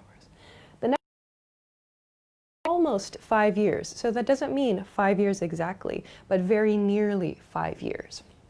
Same thing here. He said there were almost 5,000 people. So almost 5,000, not quite, maybe like 4,900, for example. Very nearly 5,000. Again, the recipe made almost 200 cookies. So again, not quite is the meaning here. So all of these kind of, we use this when it's easier to round up, to use like the next easily recognizable number. Like it might sound strange in the last example to say the recipe made 498 cookies. It sounds very, very specific. And it also sounds like maybe the speaker counted each individual cookie. Really not reasonable, or it might just sound a little bit strange. So, or also it's just sometimes not possible to count exactly how many people or how many of something were in a situation. But using almost, we can make a guess sometimes. So this is quite a useful thing for time and quantity expressions. Okay, so as we've seen so far in this lesson, we can use always with words like always and never. I used it over here. For example, he almost always and they almost never. So just keep in mind that these have very, very different meanings, kind of opposite meanings. So I almost always means very nearly always, and almost never means very nearly never, but not quite. Same thing with all or nothing or no. So I used an example here. There's almost nothing, for example. So here, it means very close to zero. If I used almost all, like almost all the people were happy, it means very nearly everybody as well. So you can kind of see a pattern here, and the same one is we can see here at the end, everyone and no one. It's like extreme, so like 100% versus 0% of something. So all or nothing, everyone or no one. We can use almost to show that we are very near to these levels, but not quite at these levels. The last thing I want to mention in this lesson is a word of caution. Just be careful about where you place almost in a sentence because it can really affect the meaning of the sentence. So here, let's look at two very similar sentences. 1, he almost told his boss all the secrets. And 2, he told his boss almost all the secrets. These are very different sentences, but they seem very similar. Here, I've used almost before the verb told. So almost is modifying the word told here. He almost told his boss all the secrets, meaning he very nearly told his boss all the secrets, but he did not. He did not. So here, almost modifies this verb, told, meaning the action itself. He almost did this action, but he did not do the action. In this sentence, however, he told his boss almost all the secrets. Almost, because of its positioning, is modifying the word all. He told his boss almost all the secrets, meaning he told his boss very nearly everything, all of the secrets. So maybe like 95%, 90 to 95% of the secrets he told his boss. So the action happened. He did tell his boss, but he didn't tell everything in this case. So please keep this in mind. Your placement, the place in the sentence where you use the word almost, can create very, very different meanings. So remember this point here. Almost should come before the word it modifies. So when you're writing and when you're speaking, you should think carefully about this. Also remember, when you're using the verb to be, almost should come after that verb. Finally, when you're speaking, as I am right now, we do have the ability to use our voices. We can emphasize key words. We can stress them with our voices to make it clear which word we want to emphasize. However, we can't really do that in writing. So it's really important to consider, to think about where we place the word almost when we're writing. So I hope that this lesson was useful for you. If you have any questions or any comments, please feel free to let us know in the comment section below this video. If you liked the video, give us a thumbs up, subscribe to the channel, and check us out at EnglishClass101.com. Thanks very much for watching this lesson, and I will see you again soon. Bye-bye. Hi everybody, my name is Alicia. In this lesson, I'm going to talk about how to use the word just to talk about actions that are going to happen in the future very, very soon. So let's get started. In this lesson though, I'm going to use a timeline to show actions that start or are going to start in the future, the very recent future, and actions which perhaps have already started but are going to finish in the very near future. So I'm going to do this by explaining two maybe common patterns that we can use with just to explain these sorts of events. Before I start that though, I do want to just do a quick reminder about the word just. So we use the word just, as I'm going to explain in these example sentences, as kind of an emphasis word. We use it to emphasize an activity or an action that's very, very close to the present time. So something that could be in the past or something that could be in the future. We can use just for both of these. In this lesson, I'm going to focus on actions that are in the future. So let's begin with the first example pattern. Okay, the first pattern that I have here is a subject plus a version of the verb to be, plus just, plus the word just, and then about. So about is going to give us even more emphasis about something that's going to happen in the future, very, very near to the future. Then we follow this with a to form of the verb, or the infinitive form of the verb, to plus the verb. Finally, we'll end the sentence with any extra information that you may need to include. So let's look at a couple of examples of this pattern. The first one, we are just about to leave the house. Here my subject is we, My be verb is are in this case to match the subject. Here, the same pattern, just about to. And then my verb here is leave, just about to leave the house. So in this situation, we, the people in the subject of the sentence, are very, very soon going to leave the house. This is an action that's going to happen soon. We are just about to leave the house. So here we pair just with about before the verb. Let's look at another example. Here, my subject is she. So she is, in this case is the form of the be verb. She is just about to start the meeting. So in this case, the meeting is going to start very soon in the future. One more example sentence. I am, in this case am, is my be verb. I am just about to have dinner. So this means in the very near future, I am going to have dinner. So each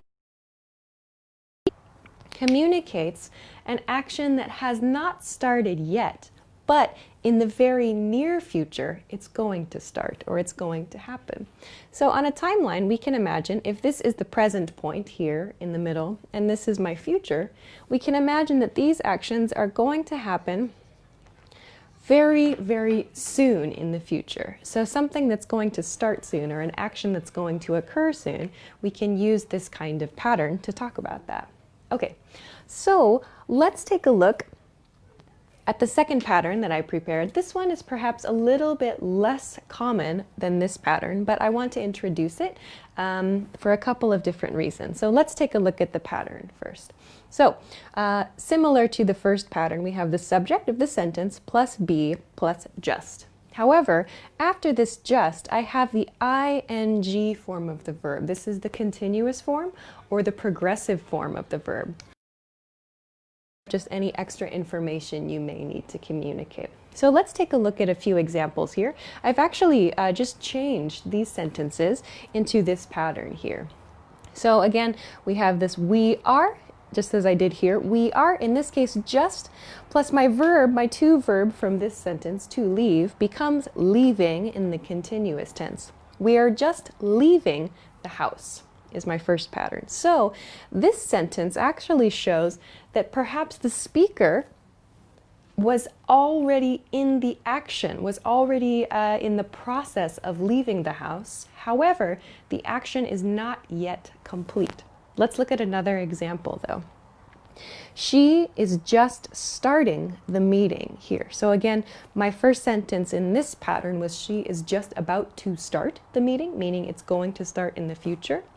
Here, she is just starting the meeting shows maybe she, in the sentence, the subject, has just recently, very, very recently, started the is maybe doing introductory remarks in this case, or introducing the agenda for somehow. She's in the process of beginning the meeting, but that beginning process is not finished yet. Okay, let's look at one more example. I am just having dinner. So here I had to have in the first pattern. In this sentence with the progressive or the continuous tense, I have having here. So I'm just having dinner. So in other words, I'm probably in the process of eating right now, but I am not finished yet. So the difference between this pattern and this pattern is that these actions have already started, but they are not quite finished yet. Rather, they're going to be finished in the near future. This is kind of the nuance of this grammar. So to visualize this a little bit differently from our first pattern, we can imagine that these are actions which in the present, at the point in time when the speaker explains things, the actions are in progress at this point in time. However, they are not finished yet. In the future, however, in the near future, they're going to be finished. So this is sort of the difference between these two. One action, as in the first pattern we looked at, is going to happen in the near future. One action down here in the second pattern is already in progress, but it's going to finish in the near future. So this is a very, very small difference, I think. But if you want to emphasize that something is already happening, you can use the progressive form to do that. Okay, so I have just, a couple of quick sort of summaries of each of these points that you can consider. So point 1 is for near future actions. It's going to start and maybe finish in the near future. The second one is for actions that have started and will complete in the near future. So some of you might be wondering, like, what about using past tense, like the verb be here? I've used the present tense here. What about using past tense? Or how do I talk about something that already started or something that was in the past? I'll explain that in a separate lesson, in a different lesson. So please keep an eye out for that. But if you want to talk about actions that are going to start soon or that have already started and are going to finish soon, you can try using one of these patterns to explain that. All right, so just a few points and a few patterns for how you can use just to explain actions that are coming up. So I hope that this lesson was useful for you. If you have any questions, please be sure to let us know in the comment section of the video. If you liked the video, also please be sure to give it a thumbs up and subscribe to the channel too if you haven't already. You can also find us at EnglishClass101.com for some other good resources. Thanks very much for watching this video, and I will see you again next time. Bye-bye. Hi everybody, my name is Alicia. In this lesson, I'm going to talk about how to use the word just for actions that finished very, very recently. I'm going to talk about a couple of different patterns where we see the word just used to talk about recently finished actions, and I'm also going to talk about maybe one question that you might have about tenses with the word just. So for this lesson, I'm going to use a timeline from past to future with a point in the present. Also, just a reminder to review, we use the word just as an emphasis word for this lesson, an emphasis word for an activity that's close to the present, something that happened close to the present time in the past in this case, but we can also use it for future actions. You can check a different video to see the word just used for future actions. So let's take a look at today's points then. Okay, the first pattern that I want to talk about is marked in green here. It's the subject of the sentence plus the word just plus a past tense verb, a simple past tense verb in this case, and extra information according to the verb that you use. So this is a very simple past tense statement, but we want to emphasize that it was something that took place, something that happened just before or very, very recently. So in the very recent past, in other words. Let's take a look at a couple of examples then. First example, I just sent you an email. So here my subject I, followed by just, and then my simple past tense sent, which is the past tense of the verb send, you an email. So this is something that happened very, very recently. I just sent you an email. We can drop the word just here. I sent you an email. However, using the word just shows how recently the action happened. So this is an emphasis word. We can see it pretty clearly here, I think. Let's look at another example. We just saw that movie. So saw is the past tense form of see. So we just saw that movie. Very, very recently we saw that movie. That's what we want to communicate with this sentence. Another example, he just got back from France, or he just came back from France is good too. So I've used got here. To get back from a place is kind of a casual verb choice. We can say he just came back from France as well. So each of these, we see a simple past tense verb is used. Actions then, and they happened very recently. So something very, very close to the present, but it happened in the past. So to kind of give a visual, we can imagine that these actions happened very recently in the past. In the second pattern that I want to look at, however, I'm going to change the sentence a little bit. Let's take a look. So again, we have the subject. Here, though, I have the verb to be. In this case, we're going to use the past tense of the verb. Then we have just, followed by the progressive or the continuous tense of the verb. This is the ing form of the verb. And again, any extra information according to the verb that you're using. So let's take a look at when we might use this kind of pattern. Here, first one, I was, past tense, according to my subject, was.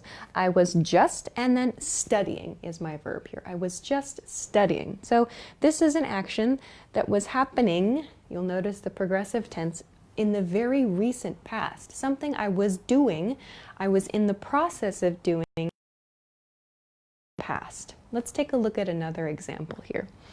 He was just washing the dishes. He was just washing the dishes shows this is an action that was happening but in the past, very recently. Just shows us that this action was in progress. So this is something he, in this case, this person, was doing in the past. It was a continuing action in the past, very recently. Let's look at one more example then. Someone was just smoking in here. So if, for example, you enter a room and it's very smoky, you were not smoking. Maybe you want to make a guess. Someone was just, so very recently, smoking in here, in the process of smoking in this case. So each of these shows that something was happening in the past very recently, and perhaps it was interrupted or it ended at the present point in time. So for just studying.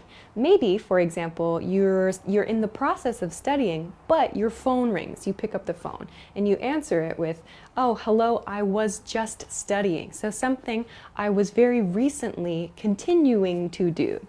In this case too, he was just washing the dishes. Shows us, for example, that someone was recently, very recently washing the dishes. That was the ongoing action, but perhaps that action was interrupted. He was just washing the dishes, but now he's outside taking out the garbage, for example.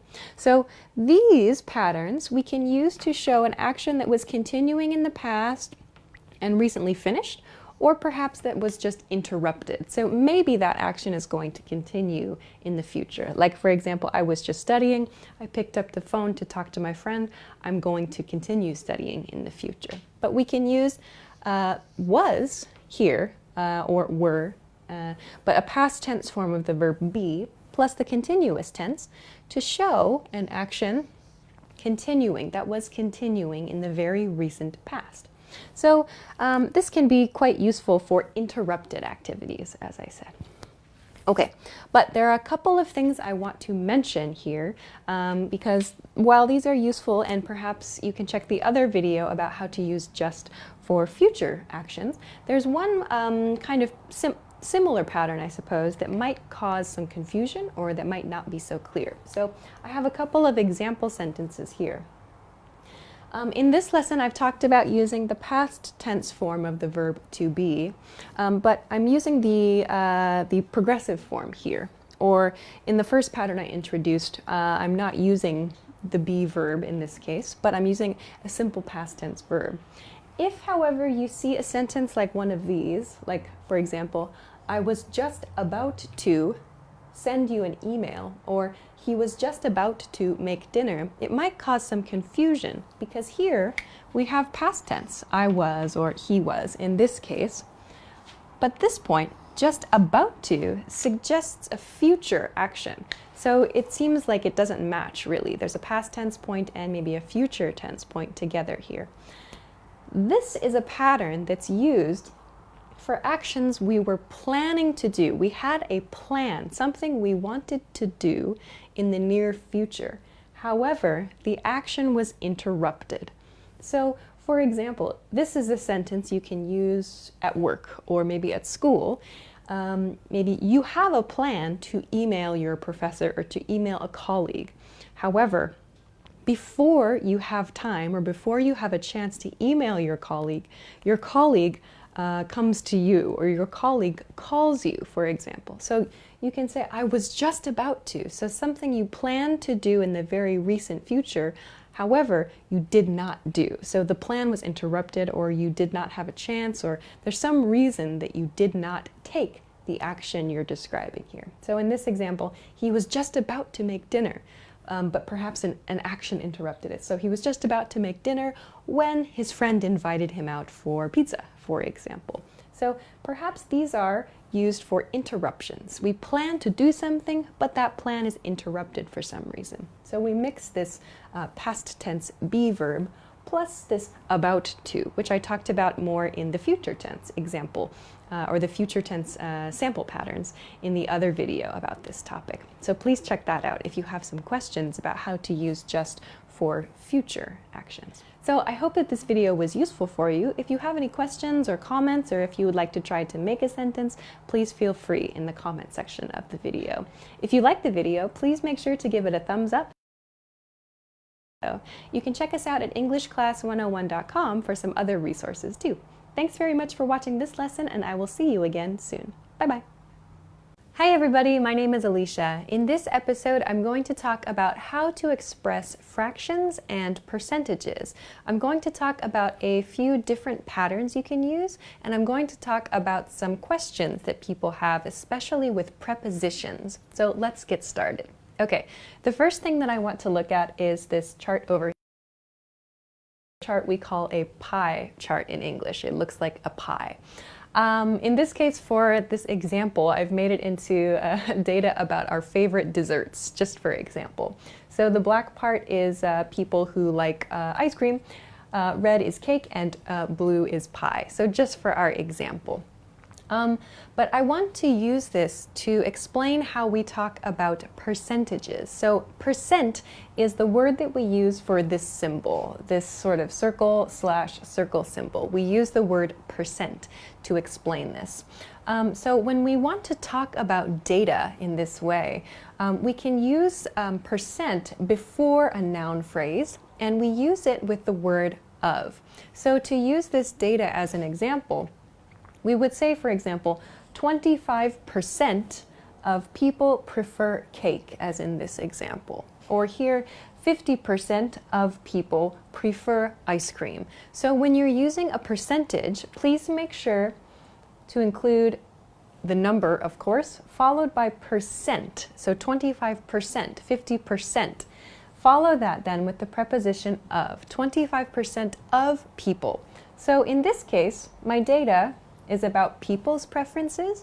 So your noun phrase may change. In this case, I'm talking about people-related data and their preferences, which is why the end of this sentence includes the words like prefer cake, or people is my noun.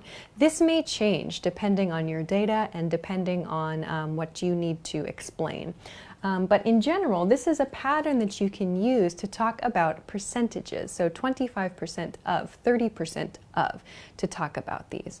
So please be careful of this when you are explaining data in this form, or maybe in another form as well. Generally though, if you want to explain your data in running text, meaning just regular text, you can use a pattern like this. Let's look, though, at something that can cause a little bit of confusion, especially about prepositions. Let's imagine that you need to explain some data in a graph, maybe data that's changing. So here I have a couple of different patterns. One is red, referring to this red line here, and another blue, referring just to this blue line here, just to explain the way that we explain these, really. So let's take a look, though. I've made a graph. The data doesn't really matter so much here, like what we're actually looking at. I want to focus though on the change of the data here. So on this axis, I have like 10% to 50%, and each dash represents a 10% difference here. So the red line, I've made an example, increased by 10% here. So please notice I'm using by in this sentence. So from point 0 on this axis until point 2 here, we see the line increases from 0 to 10%. So one way to describe this change is by saying that something, in this case, maybe, I don't know, this was about dessert, so maybe like the number of people who made dessert at home increased by 10%. So this shows the degree to which something happened. So this is telling us the amount of change. In other words, the degree of change shows by here, increased by. So this is the total change. Let's compare this then to the blue line here. So the only difference here, I've used the preposition to, increased to 20%. So this is a sentence that matches this blue line here. So I've tried to show from year 2 to year 3. At this point, at year 3, in this case, at point 3 on this axis, the data is now at the 20% point. So I moved it from 10% at 2 to 20% at 3. And here I've used increased to 20%.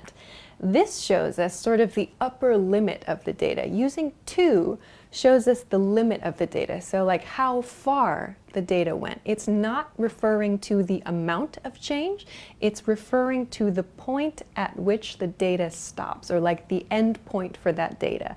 So here, by using to, we see that this means actually the end point. By refers only to the amount of change. So I could say, for example, in this line, the red line I talked about before, I can say maybe the percentage of people cooking at home increased by 10%, yes, as in my original example. Or I could also say, in this case, the number of people cooking at home increased to 10%. Both are correct here because both refer to a 10% change, or rather, they refer to a 10% change, yes, using by, but in this case, 10% is also the end point for the data for that year. So in this case, both by and to could be correct. However, with the blue line here, the data here, I'm saying it increased to 20% in this time period. So that's the end point. So 2 is showing us the end point here. But if I want to talk about the level, the amount, how much this changed, I would need to use the same expression. So here point 2 is at 10%, point 3 is at 20%. That's a 10% difference here. So for this blue line, I could say in year 3, from year 2 to year 3, the number of people cooking increased by 10%. Again, so in this case and in this case, the increase is 10% total. So please be careful. By shows us the amount of increase. To refers to the end point of that increase. So in other words, what is sort of the last data point for that time period, for example. So please be careful of your preposition choice in this sentence. Now, these two sentences show the word increase. You can also use the word decrease, of course, meaning to go down. I've used this as a verb here. But if you want, you can also use increase or decrease as a noun as well. So for example, this graph shows an increase. So here I'm using increase as a noun, shows an increase of, which we see here, an increase of 10% from year 0 to year 2. So from year 0 to year 2, the amount of increase, in other words. So how much did it increase? Similar to this point here. So when I do it this way, an increase, and I need to use of before the amount. So please be careful of your preposition choices here. They can make a very big difference, especially by and to. So please be cautious when you're choosing which preposition to use when you're presenting data.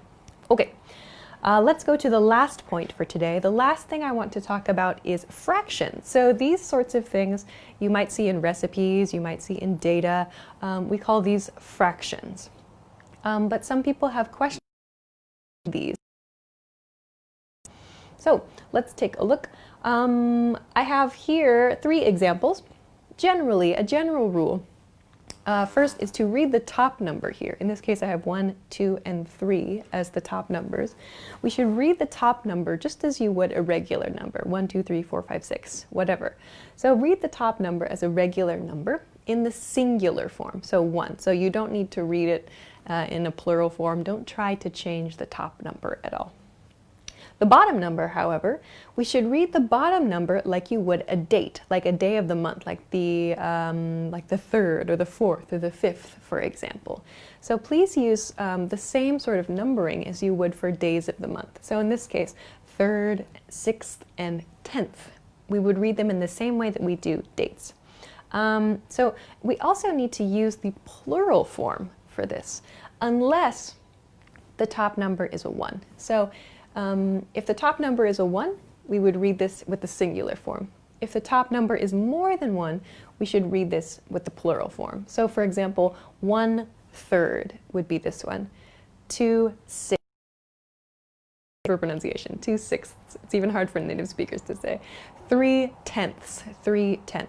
So 1/3, 2/6, 3/10.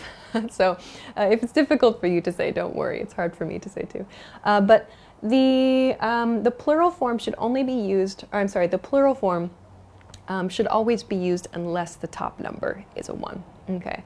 Another exception to this rule is if the bottom number here is 2. So if, for example, you see something like this, like in a recipe or whatever, 1/2, we don't say like 1 second. We don't use that. Here we just say half or 1/2. So in a recipe, we would say like half a cup of sugar or half a cup of flour, for example. So please keep this in mind. So if the number is a 1, use the singular form. If the number is more than 1, use the plural form for the bottom number and read the bottom number in the way you would read a date.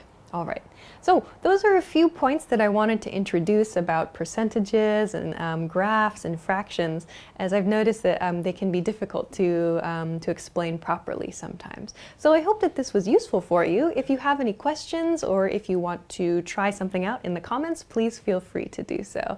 If you liked the video, please make sure to give it a thumbs up. Check us out at EnglishClass101.com and subscribe to the channel too if you haven't already. Thanks very much for watching this episode, and I will see you again soon. Bye-bye. Hi everybody, my name is Alicia. In this episode, I'm going to talk about the present progressive tense and the past progressive tense. You might also know these as the continuous tense, but many people have questions about the difference between these two. So I'm going to talk about a few different ways that we can use these grammar points and some patterns that you might commonly see. So let's begin. First, let's look at, in general, the progressive or the continuous tense. When should we use it? We use these tenses for continuing actions. So they're actions that are temporary. So they're only for a short period of time or for a limited period of time. So these are ongoing actions during a certain time period. So the time period can be short, it can be very long, many years, but it's something that's temporary. So depending on the situation, you can choose to apply the progressive or the continuous tense. It just depends on kind of the action and the period of time. So it's sort of up to you to make that decision in some cases. But we'll see a few examples of maybe some common ways to use this. So another point I want to make about the progressive tense is that there are some verbs that are rarely used, or it's fairly uncommon for these verbs to be used in the progressive tense. So it's a category really of verbs. So that means, for example, your mental state verbs like think or know or understand, and emotion verbs like, for example, like or love. So these are verbs used in the progressive tense. Of course, sometimes we do, like I'm thinking about, for example, is a common one. But verbs, for example, the verb like, we don't generally say very commonly, I am liking, or he is loving, or something like that. Generally, we use these more for the simple present tense or the simple past tense. So they're a bit more common in that type of grammar. So we won't see that so much today. Okay, so with this in mind, let's begin with the present tense, the present progressive tense or the present continuous tense. A few things I want to talk about with the present form. First, as we've talked about already up here, is for actions that are happening now. So it's present tense, meaning now, something that is happening now. Teaching, for example. So remember, we see the progressive tense in this ing ending, this ing ending on our verbs. In this case, I am teaching. It's something happening now. You are listening in this case, ing form. It is raining when we talk about the weather, or he is taking a shower. So something that is happening now. It's just a short period of time, a temporary action. We can use the present progressive tense to talk about that. So to kind of give a visual of this then, I've created a timeline up here in the top, on the top right. So this point here, this is the present I'm talking about now. If you can imagine, this is an action that is happening around the present time. So maybe I started teaching, for example, a few minutes ago. I'm teaching now, and then in the future, maybe it's going to finish very soon. So this is maybe a good way to visualize the present progressive tense, something that's continuing and is going to end maybe in the near future, depending on the action. So that might be helpful. The second point I want to talk about with the present progressive tense, though, is how we can use it for trends. So here I talked about how we use it for actions like that we are in control of or someone else is in control of. We can also use the present progressive tense, however, for trends. So something happening in your community or in your society, for example. So I have here, lots of people are watching Black Mirror on Netflix these days. So this could be like one example. This is an example perhaps of a recent trend I've noticed. Here I've got the progressive tense to show that maybe it's temporary. It's a trend, really. Another example, Twitter is becoming a place for up-to-the-minute news, for example. So this is another example, something that's just kind of happening recently or some trend you've noticed recently. You could apply this, or you could explain this, rather, with the present progressive tense. All right, final use of this I want to talk about is for future plans. So we can use the present progressive tense actually to talk about future plans. It's slightly different. This grammar point is slightly different, but you will see it. It's similar to going to, using going to. If you have a plan that you are sure, it's 100% definite, you are going to do that thing, you can describe that plan using the progressive tense. So for example, I'm going to the beach tomorrow. So here I've used going in the progressive tense. This means this is something I am definitely going to do. I'm going to the beach tomorrow. But you will see this progressive tense form used. Same thing in the second example sentence. We are baking a cake for my friend's birthday party. So again, a temporary action, not something we do every day, kind of a special action, something that's only for a limited time period. But it's something I've decided to do. It's definite in the future, so I can use this progressive form of the verb to describe that. So these are three ways that you may see the present progressive form used. Okay. Let's continue on then to the past progressive. So the rules that we talked about for present progressive, like actions that are happening now, can still apply in the past. It's just that the action has already completed. So to give a visual then, this is an action that was continuing in the past. It's finished. We're done with this action. It's over. It has stopped. But it was continuing at some point. So we often include a specific point in time along with this. You might not necessarily see this here because it's an action happening now. But in the past, if we need to explain clearly when an action was happening, we can attach the specific point in time. So let's look at a couple of examples. First, I was doing my homework at 8 p.m. last night. So here, I was doing my homework. Here is our past progressive tense. And here we have the specific point in time, 8 p.m. last night. So when was I doing my homework? At 8 p.m. last night. If I say I was doing my homework, we don't know when. If I say I am doing my homework, it means now, so it's very clear. Therefore, in the past, we don't know when the action was happening unless we attach a specific point in time. Let's look at one more example. He was driving to work at 9 this morning. So here's our specific point in time. So both of these sentences, it's like, when would I use this sentence? How do I know when I need to use this sentence? These are perhaps responses to a question like, what were you doing last night? Or what were you doing this morning? What was he doing this morning? If you need information about someone's activities, you could use a question like that and expect to get an answer like this. So sometimes these questions imply a little bit of like suspicion, like what were you doing last night? Or what was he doing this morning? So something that you don't know, some action, a temporary action, you don't know about another person. So there might be a little element of suspicion here. But these are ways to talk about a continuing action in the past. Okay. I want to talk about two other patterns though. The first one is for interrupted action. So we can use the past progressive to talk about an interrupted action. And this is something that we'll see. We use the word when to describe this. So first I want to introduce the examples and then I want to talk about it more.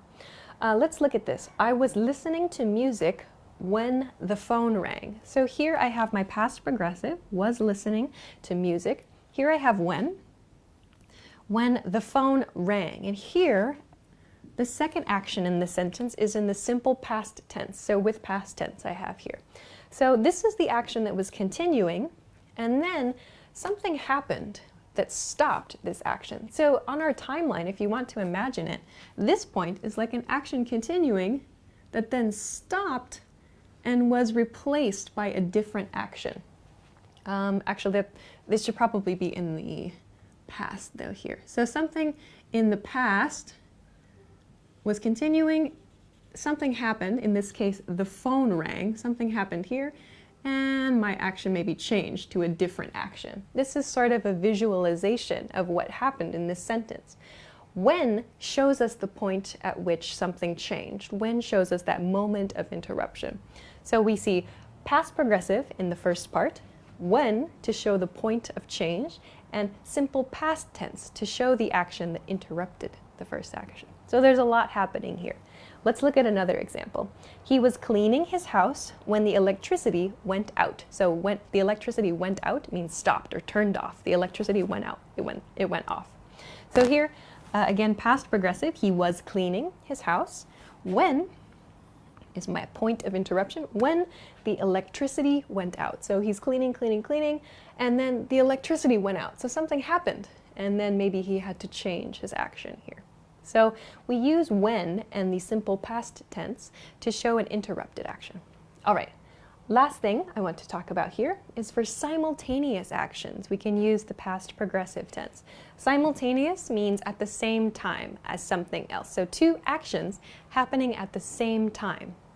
For this one, you'll notice that we use the word while. While is used here. So let's look at the examples.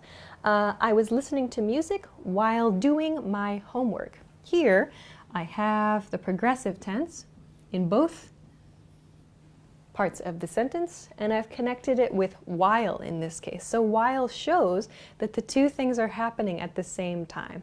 So you could say I was listening to music and doing my homework. That's pretty clear. But if you really want to emphasize that nuance of those two things happening at the same time, you can use while. Let's look at the last example. She was texting her friends while cooking dinner. So this while shows us that these two things are happening at the same time. This part shows us it was happening in the past as well.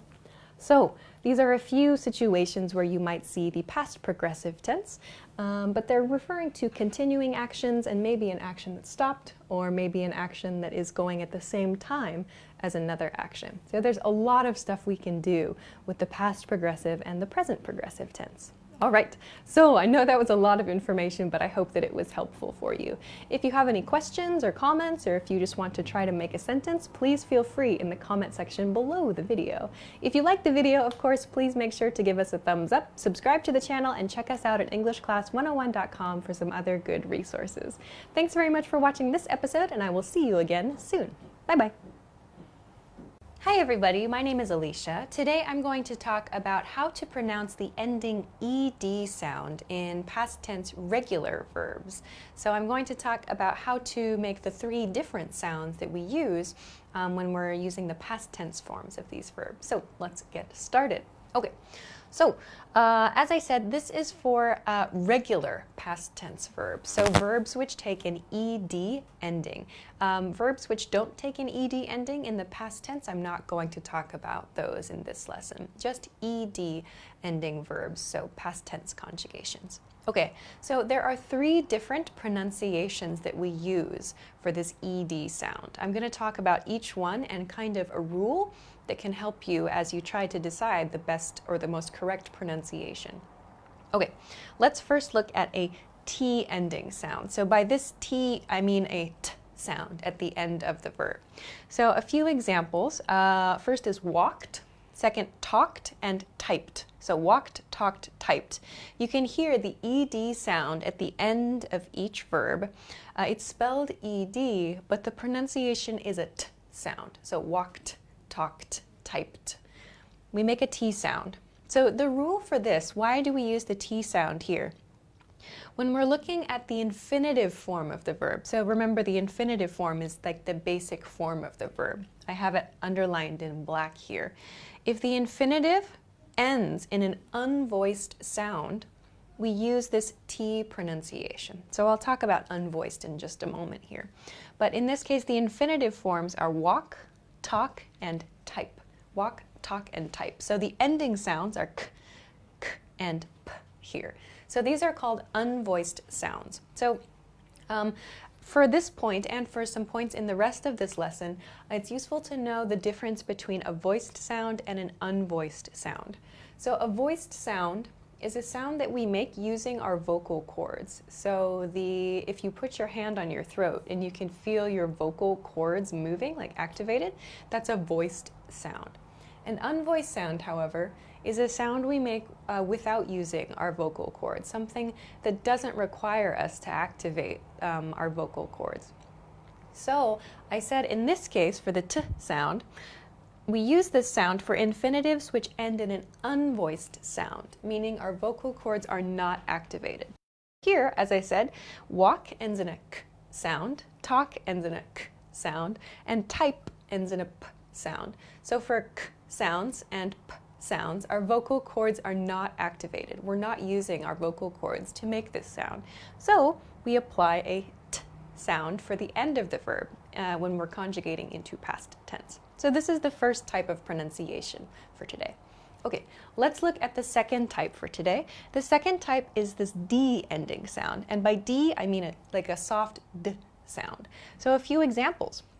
I have smelled, breathed, whispered, lied, booed, and need. So in each of these, you can hear there's this soft D sound for the ending. Not an ED sound, ed, but a D sound, a soft D sound. So in this case, how do we know that we should use a D sound at the end of these? In this case, we should use this sound for infinitives which end in a voiced sound. So as we learned up here, voiced sounds are sounds that require us to activate our vocal cords. So in this case, the end of the infinitive form, here smell is the infinitive. So the ending sound, ooh, requires vocal cord activation. So I'm using my vocal cords to make a ooh sound here. Same thing with breathe.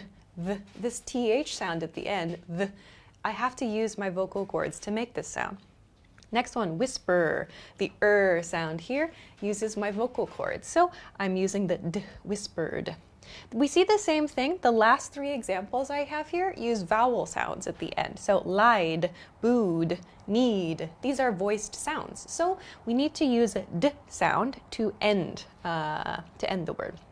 So this is when we use the d ending. Okay, let's look at the last type over here. The last type is this ID ending.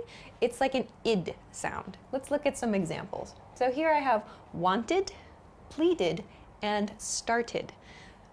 These are all examples of infinitives that end in a t or a d sound. So here the infinitive form of my first example, want, ends in a t sound. My second example, plead, ends in a d sound. And my third example, start, ends in a t sound as well. So for infinitives which end in a t or a d sound, a t or a d sound, we use this id ending. So wanted, pleaded, started. So these are the three types of ending ed sound pronunciations. So if you're having trouble trying to decide how to pronounce an ed sound, you can kind of think of these rules to help you, I hope. But if you want to know like which sounds are unvoiced or which sounds are voiced, if it's hard for you to determine like when you are using your vocal cords or when you're not using your vocal cords, here's a quick tip. So here are the unvoiced consonant sounds. So the unvoiced consonant sounds, meaning the consonants that we make without using our vocal cords, are ch, f, k, p, s, sh, t, and the th sound in think, think. So all of these sounds are unvoiced. If we make these sounds, we're not using our vocal cords to make them. So sh, for example, and t and th. These are common ones, but we're not actually using like our voice to make them. So that means that voiced sounds are the other sounds. So if it's not in this list, it's a voiced sound. One thing to be careful of here though, is that the th sound in the word like they, is actually a voiced sound. So we have a voiced they, th sound, they, and we have an unvoiced th sound, like in think.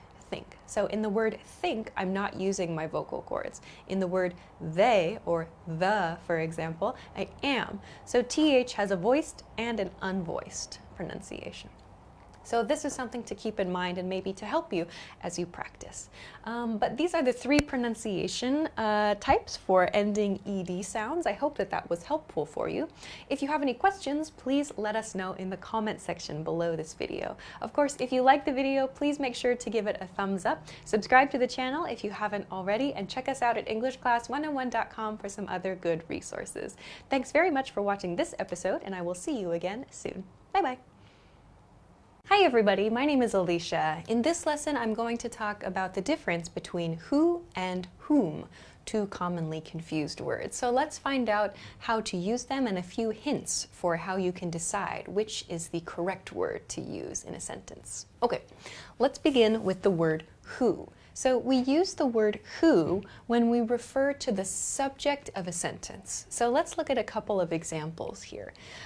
In red, I have who is he, who stole my drink, and who is using my computer. So I have a few questions here. In this set of examples, who is used to refer to the subject of the sentence. So each one serves as the subject here. All right, and we can answer these questions with a simple reply. So who is he? We could say, he is my friend. Who stole my drink? We could say, she stole your drink. Who is using my computer? He is using your computer. So here again, we have he, she, and he as the answers for these questions. I'll come back to this point in just a moment. For now though, let's contrast this point with whom, when we use whom. So we use whom to refer to the object of a verb or a preposition. So let's look at a couple examples here. Whom should I speak to regarding this inquiry? Whom does this book belong to? To whom do I submit my report? So in each of these sentences, whom serves not as the subject of the sentence, but as the object of a verb or a preposition here. A couple of example answers for this point. Here I have, for this first example, whom should I speak to regarding this inquiry? The answer could be something like, you should speak to him. For the second one, whom does this book belong to? This book belongs to her. To whom do I submit my report? We can answer with, submit your report to him. Okay, so the reason that I've included these example answers is because these can give you a really good hint for how to decide whether you should use who or whom. So I have up here this hint. The first hint really is to try substituting he or she and her or him in your original sentence. So for example, in this sentence, who is he, or who stole my drink, or who is using my computer, if I substitute he or she in one of these sentences, for example here, he is using my computer, or she is using my computer, the sentence is correct grammatically. So that means I can use who, and that's the correct choice. Again, who stole my drink? She stole my drink, or he stole my drink. The sentence is grammatically correct, so I should use who. However, down here, if I say, he should I speak to regarding this inquiry, or to he, for example, like these don't make grammatically correct statements, so we can't use he or she here. Though these questions get a little bit more complicated. These sentences, it might be a little bit difficult to decide then, am I using he or she? Should I use him or her? It's not so clear. In those cases where you're not clear, again, using the original sentence, we can take a look at the answer for the sentence. So try to make a sample answer for the question. If you can answer the question using he or she, as I've done here, he, she, and he, you should use the word who. If you can answer it with her or him, use whom. Use whom. So down here, you should speak to him. This book belongs to her. Submit your report to him. If you look at the answer for the question, or a sample answer for the question, and you use him or her in the answer, you should use whom. If you look at a sample answer and you use he or she in the answer, you should use who. So this can be a really helpful tip to decide whether you should use who or whom. If it's difficult to remember, you can kind of think about focusing in on the word him, because him ends in an M sound, just like whom ends in an M sound. So if you kind of remember in your brain, whom matches with him, sort of. So those M sounds, her and him, therefore, make a pair. So if you have trouble remembering between he and she and her and him, you can use that M rule to remember that the M sound in him fits with whom. Just one other point about use of who and whom. Typically, at least in American English, we tend to use who more often in everyday speech. Not as many native speakers are so strict about their use of whom in everyday conversation. Of course, some people are, for sure. But if you focus too much on using who and whom correctly in your speech, you might sound a little bit pretentious to some people. Again, it depends on the kind of people you're speaking with. But in general, casual conversations, most people, or I should say many people, just use who in almost every sentence. Even if whom is probably grammatically correct, we tend to rely more on who in casual speech. So you will find that native speakers technically do make mistakes with this. I'm sure I do as well. So I would say don't be too concerned about always getting the difference between these two correct, especially in speech. If, however, you're writing something formal or if you're making a formal presentation, it might be a good idea to consider this. So just for your reference, this is a couple of examples and a couple of ways that you can try to decide which of these words to use. I hope that this was helpful for you. Of course, if you have any questions, please let us know in the comment section below this video. If you like the video, also please make sure to like it with the thumbs up button. Subscribe to the channel if you have not already, and check us out at EnglishClass101.com for some other good resources. Thanks very much for watching this episode, and I will see you again soon. Bye-bye. Hi everybody, my name is Alicia. In this episode, I'm going to talk about superlatives. Superlatives are words that we use to express the extreme of something or the highest degree of something. So I'm going to talk about irregular superlatives, and I'm going to talk about how to make the regular superlative forms for different words. So let's get started. Okay, so as I just said, a superlative is a word that expresses the extreme something or the highest degree of something. So a few common examples of this are, for example, the words best and worst. So best is the superlative, the most extreme form of the adjective good. So if we say something is good, but we want to express that it is like the top of something, we can use the word best to describe that. For example, your best friend is the friend that you have the closest relationship with. They're a good friend, but your top friend is your best friend. The opposite, though, is worst. So worst is the superlative form of bad. So again, something that is bad, the thing that exhibits the highest degree of bad qualities, we use the word worst to describe. So my worst nightmare, for example, or the worst day, for example. We also see a different pattern where we use the word most before an adjective. So here I have most fun. Fun is an irregular adjective, so are good and bad. But we see here with the word fun that most can be placed before an adjective to create the superlative form. So in this case, most fun describes an activity or something that you feel is very, very fun and has like the highest level of fun. So that was the most fun day I've ever had, or that was the most fun barbecue, for example, I've ever had. Or that barbecue was the most fun I've ever had. I don't know. There are different ways to say these things, but we're going to look at how to make the regular forms as well. So as I said, good, bad, and fun are examples of irregular adjectives. So the superlative forms here don't necessarily follow the rules I'm going to explain, but these are very common, so please keep them in mind. Okay. Before we continue on, in this lesson I'm going to talk about syllables. Syllables, if you don't remember, syllables are like the beat of a word. So for example, in a word like beautiful, there are 3 beats in the word. Beautiful, 3 syllables. So please keep in mind the number of beats in a word when you're trying to decide how to make the superlative form of a word. So I want to begin with 1 syllable adjectives. These are very short adjectives. So I have big, small, fat, tall, and short. Very simple adjectives. To make the superlative form with a 1 syllable adjective, we add est to the end here. So for example, big becomes biggest, small becomes smallest, fat becomes fattest, tall becomes tallest, and short becomes shortest. So we simply add est to the end of the word to make the superlative form for a 1 syllable adjective. But you might notice here some of these, especially biggest and fattest, the spelling changes a little bit when we make the superlative form.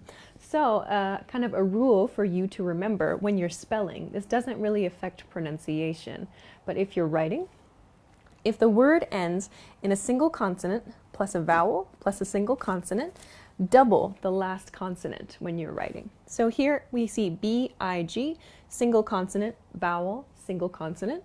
So we need to double the last consonant here. In this case, it's a G. Big becomes biggest with 2 Gs. The same thing is in fat with the change to fattest. So single consonant, vowel, single consonant. We therefore need to double the consonants here in the spelling of fattest. So please keep this in mind for writing. The pronunciation stays the same, fattest and biggest. There's no like double consonant sound, but please keep this in mind for your emails or for your text messages, for example. Okay, let's continue on to 2 syllable adjectives. 2 syllable adjectives are a little bit tricky because maybe there are some that don't always follow the same rule. Let's look at a few examples. I have pretty, little, handsome, nervous, and worried. So for 2 syllable adjectives, we'll either add est, as we did over here with 1 syllable adjectives, or we might use most before the adjective. So this is something that will come with practice and with, for example, reading and doing listening to hear which ones native speakers most commonly use. So, for example, with the word handsome, I have handsomest and most handsome. You might hear both in some cases. It could depend on the region that you're in, the kind of English that is spoken there. So just listen for what's around you. And if you try to use one of these, if you'd like to use one of these and you're not sure which form to use, try most, using most. And if it doesn't work out, then you'll know to use the est form instead. But let's take a look. There are a couple of other points I want to mention here. First, when you are using an adjective that ends in y, in this case I have pretty, the spelling will change with this as well. So the y at the end of the adjective will be removed. We'll drop the y at the end and we'll add iest. So pretty, the pronunciation doesn't change, but the spelling does. Pretty becomes prettiest here. So the y changes to an I in spelling. Here with the adjective little, there's no change, we just add est. As I said with handsome, here I've added est, or I've added most before the adjective too. In the last 2, I have nervous and worried. So for these adjectives, it's better to use most. The most nervous person or the most worried person in the room, for example. It sounds a little strange to say nervousest or worriedest. It's a bit difficult to pronounce. So go with most in these cases. All right, so please keep this in mind. Try using most before the adjective if you're ever not sure. Okay, let's now go to 3 syllable adjectives. So near the beginning of this lesson, I gave the example of beautiful, 3 syllables.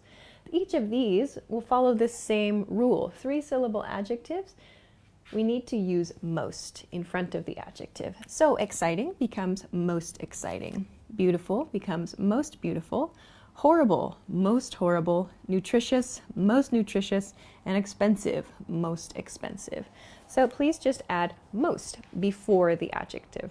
And then that will make the superlative form for these long adjectives. So these are the basic rules for how to make the superlative form. One thing to be careful of though, I have heard some people use the superlative form correctly. However, they use most along with it. So for example, most biggest or most smallest, for example. So don't combine them. If you use the EST, you do not need to use most. So most biggest is incorrect. Please use only biggest. So there's only one change that needs to happen to the adjective. Please be careful. All right, if you have any questions, please let us know in the comment section for this video. I hope it was useful for you. If you'd like to try out a superlative form, or if you have a question about how to make the superlative form of an adjective, please check it out or send it to us in the comments, and maybe we can help each other. If you liked the video, please make sure to give it a thumbs up, subscribe to the channel, and check us out at EnglishClass101.com for some other good resources. Thanks very much for watching this lesson, and I will see you again soon. Bye-bye. Hi everybody, my name is Alicia. In this lesson, I'm going to talk about the difference between adjectives that end in ed and adjectives that end in ing. We'll talk about how to decide when to use these and when not to use these. We'll also do a short quiz at the end of the lesson to check your understanding. Let's get started. Okay, so first let's begin with adjectives that end in ed. So these are adjectives that we use to describe a feeling or an emotion in a person, or we can also use these for animals. So if you want to talk about your pets, you can use ed adjectives to talk about an emotion or a feeling you think they might be experiencing. So let's look at some examples of ed adjectives, some common ed ending adjectives. Here, I'm so tired. Tired ends in ed. I'm tired here. Another one, he looks excited, ends in ed. The dog seems scared, ends in ed. And are you bored? Here we see the ed ending. So each of these example sentences includes an ed adjective because it's referring to someone's feeling or someone's emotion, or in this case, a dog's emotion. And here I've included the word seems because maybe we can't completely understand an animal's emotion, but we can say something like the dog seems scared, if you like. So make sure to use ed ending adjectives for feelings and for emotions. Okay, now though, let's take a look at adjectives that end in ing ending adjectives. So we use ing ending adjectives when we want to describe the characteristics or the features of something. So, our trip was exciting. So here we're talking about the trip. So travel, essentially. Our trip was exciting. There's no emotion here. In the next example, work today was tiring. Tiring. So work is the item we're describing. These are the characteristics of work. Tiring. Tiring is the characteristic. I hope this lesson isn't boring. I hope this lesson isn't boring. This ends in ing, a characteristic of this lesson. Then, children are exhausting. Children are exhausting. This ends in an ing as well. This is one example where I think people might experience some confusion. Here, I've said, children are exhausting.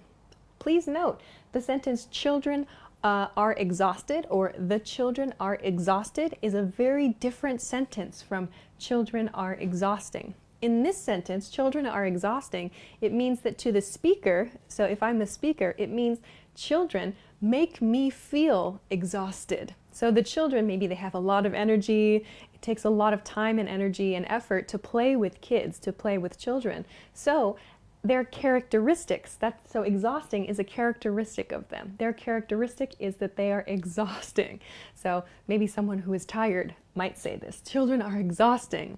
And then I could say, I feel exhausted. So please be careful.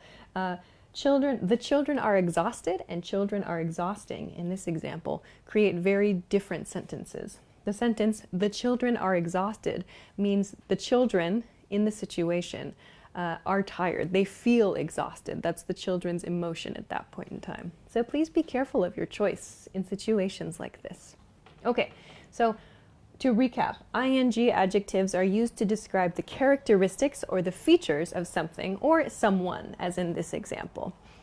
Ed ending adjectives are used to describe our feelings or our emotions, and we can also use them to talk about the feelings and emotions of animals. Okay. So let's try to put this together in a quiz. I prepared a few examples and we'll choose the correct form of the adjective in the blank. So first one, the movie was excited or exciting? Here we're talking about a movie. It's not a person, it's not an emotion. So exciting is the correct answer. The movie was exciting is correct. Next one, your brother looks. We have your brother looks tired or your brother looks tiring. Here we're talking about the speaker's brother, your brother. And we're imagining something about his feelings or his emotional state. So we should use tired. Your brother looks tired is correct here. Next one, the news tonight is worried or the news tonight is worrying. Here, the focus is the news, so some information. This is not a person's emotion or a person's feeling, so we should use worrying. The news tonight is worrying. It causes me to worry. Next one, this book is so bored or this book is so boring. Here again, the focus is on an object, this book in this case. So we'll use boring. This book is so boring. Okay, next one. There are two blanks here, so let's choose the correct form. We have work today was something. I'm something. In the first sentence, the focus is work. Work today was something. So not a person, not a feeling, not an emotion. So it's a characteristic. Work today was exhausting. Work today was exhausting. In the second one, however, I'm. So referring to a person's feelings, I am. Here we should use exhausted. Work today was exhausting. I'm exhausted. Finally, as we saw with this example about children, let's look at this sentence. My boss is, I have the word terrified, or my boss is terrifying. Depending on your choice in this case, the meaning of the sentence will change significantly. If we choose my boss is terrified, it means that's my boss's emotion. So terror refers to strong fear, being very, very afraid of something. So my boss is terrified means my boss is experiencing fear, a strong amount of fear, a strong degree of fear. My boss is terrified. So this is kind of a negative situation about your boss's emotions. If, however, we say my boss is terrifying, it means the boss, the characteristic of the boss is that the boss, he or she, is scary, is a very, very scary person. So the speaker feels terrified, perhaps. So the boss causes that feeling of terror in the speaker. So please be careful. My boss is terrified and my boss is terrifying are both grammatically correct sentences, but they have very different meanings. So this is one example where it's very important to make the right choice between the ed ending adjective and the ing ending adjective. So both are okay. I hope you don't have a terrifying boss, and I hope your boss isn't terrified, but just in case, this is one example to be cautious of.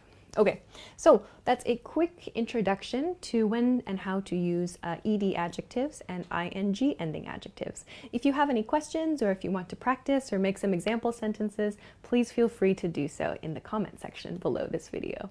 If you like the video, please make sure to give it a thumbs up, subscribe to our channel, and you can check us out at EnglishClass101.com for some other good resources. Thanks very much for watching this lesson, and I will see you again soon. Bye-bye.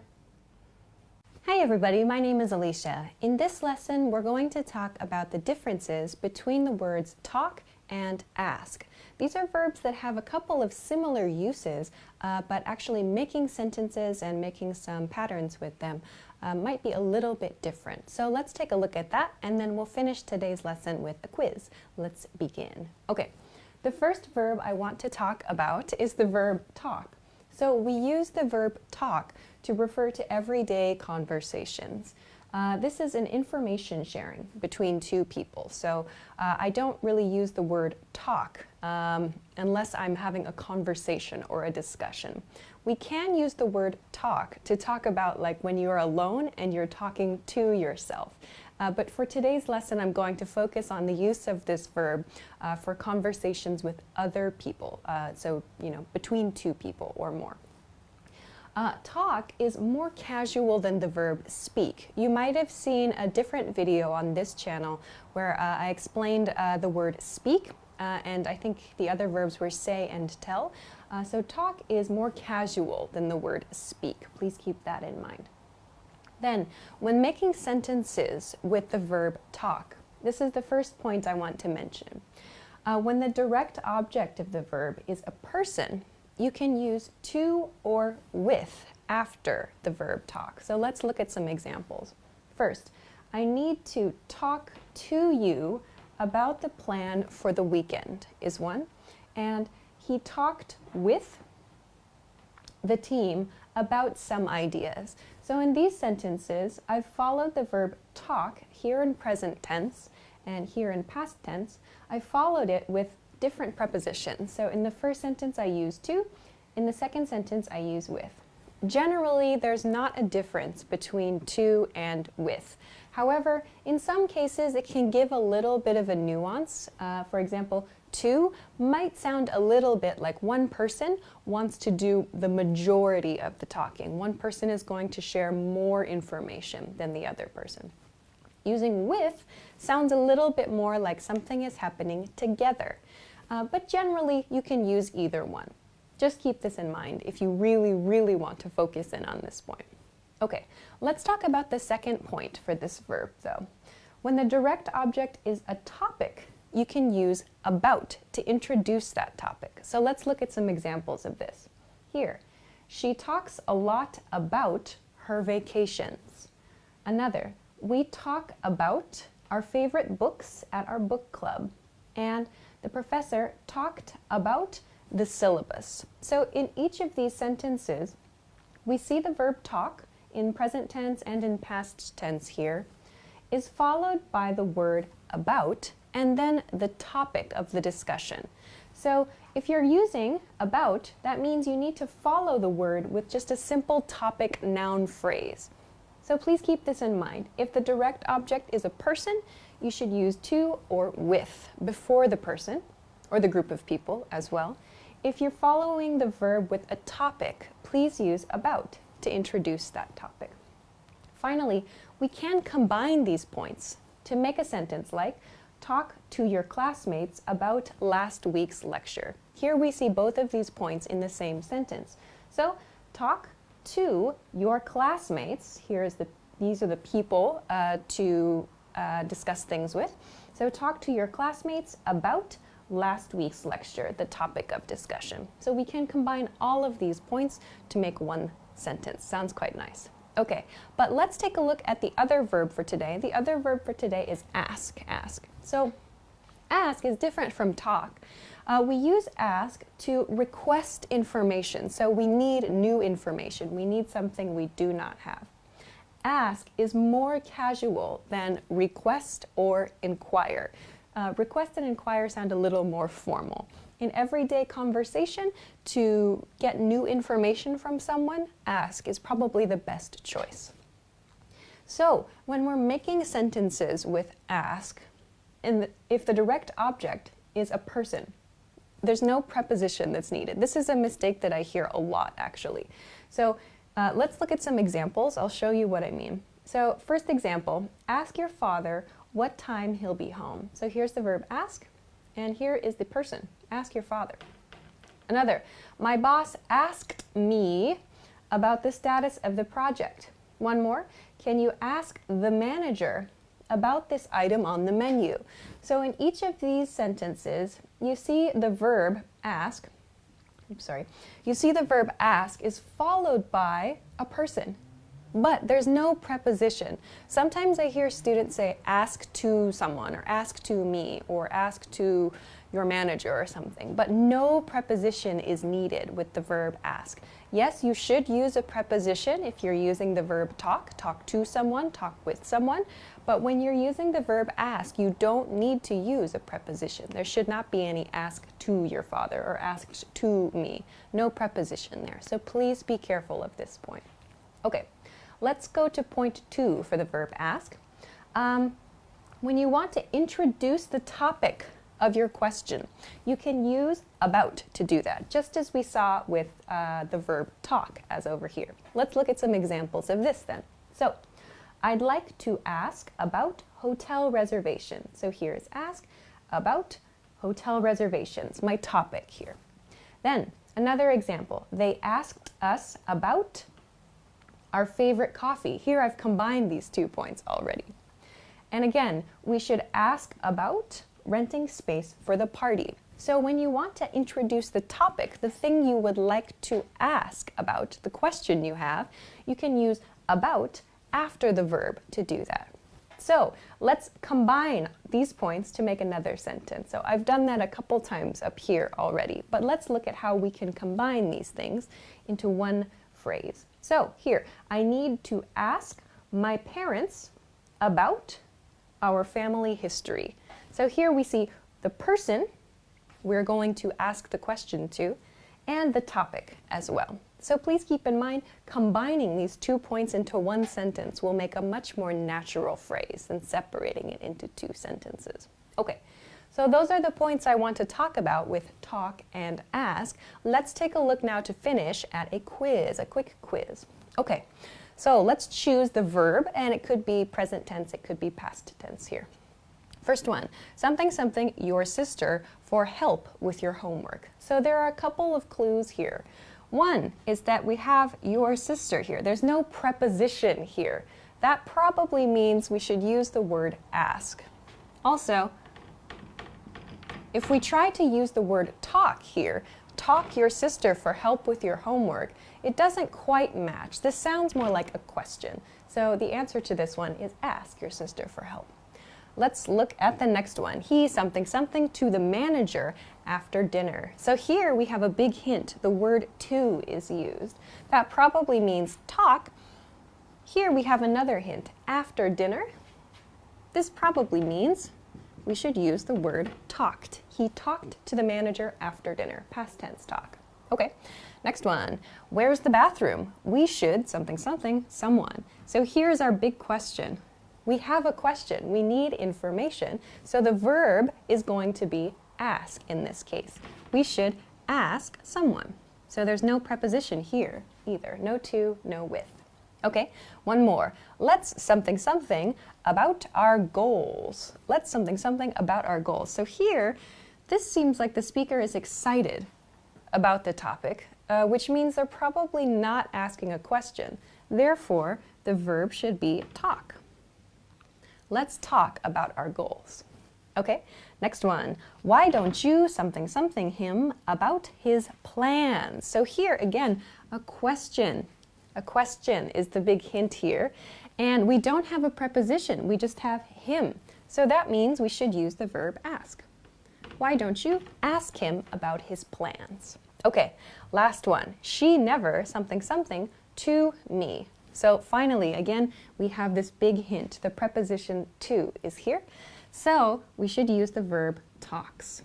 She never talks to me. Great. So these are a few examples of ways that you can use ask and talk in some common sentences. I hope that that's useful for you. If you have any questions or comments about how to use these 2 verbs, or if you'd like to try to practice making sentences, please feel free to do so in the comment section below this video. If you liked the video, please make sure to give it a thumbs up, subscribe to the channel, and check us out at EnglishClass101.com for some other good resources. Thanks very much for watching this lesson, and I will see you again soon. Bye-bye. Hi everybody, my name is Alicia. In this lesson, I'm going to talk about the difference between the present perfect tense and the present perfect continuous tense.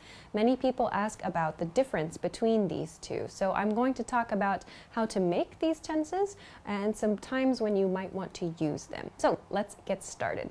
First of all, I want to begin with sort of a visual of these 2 grammar points. I'm going to start with the present perfect tense here though. So you might have seen another video on this channel about the present perfect tense, how to use it, how to make it, but I'm going to review quickly here the present perfect tense. I'm going to talk about 2 uses of the present perfect tense. They are, first, that we use the present perfect tense to express life experience at a non-specific time in the past.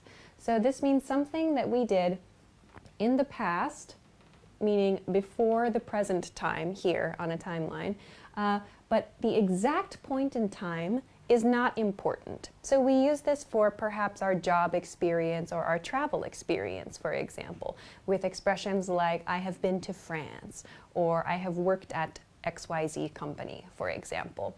The specific time is not important. So we can use the present perfect tense to describe those things. The second point I want to talk about with the present perfect tense is how we use it to refer to an action that started in the past and that continues to the present, or the effects of that action started in the past and continue to the present, rather. So on our timeline, it sort of looks a little bit like this. Some action started in the past and the action has continued to the present, in other words. So these are the 2 points I want to talk about with the present perfect tense.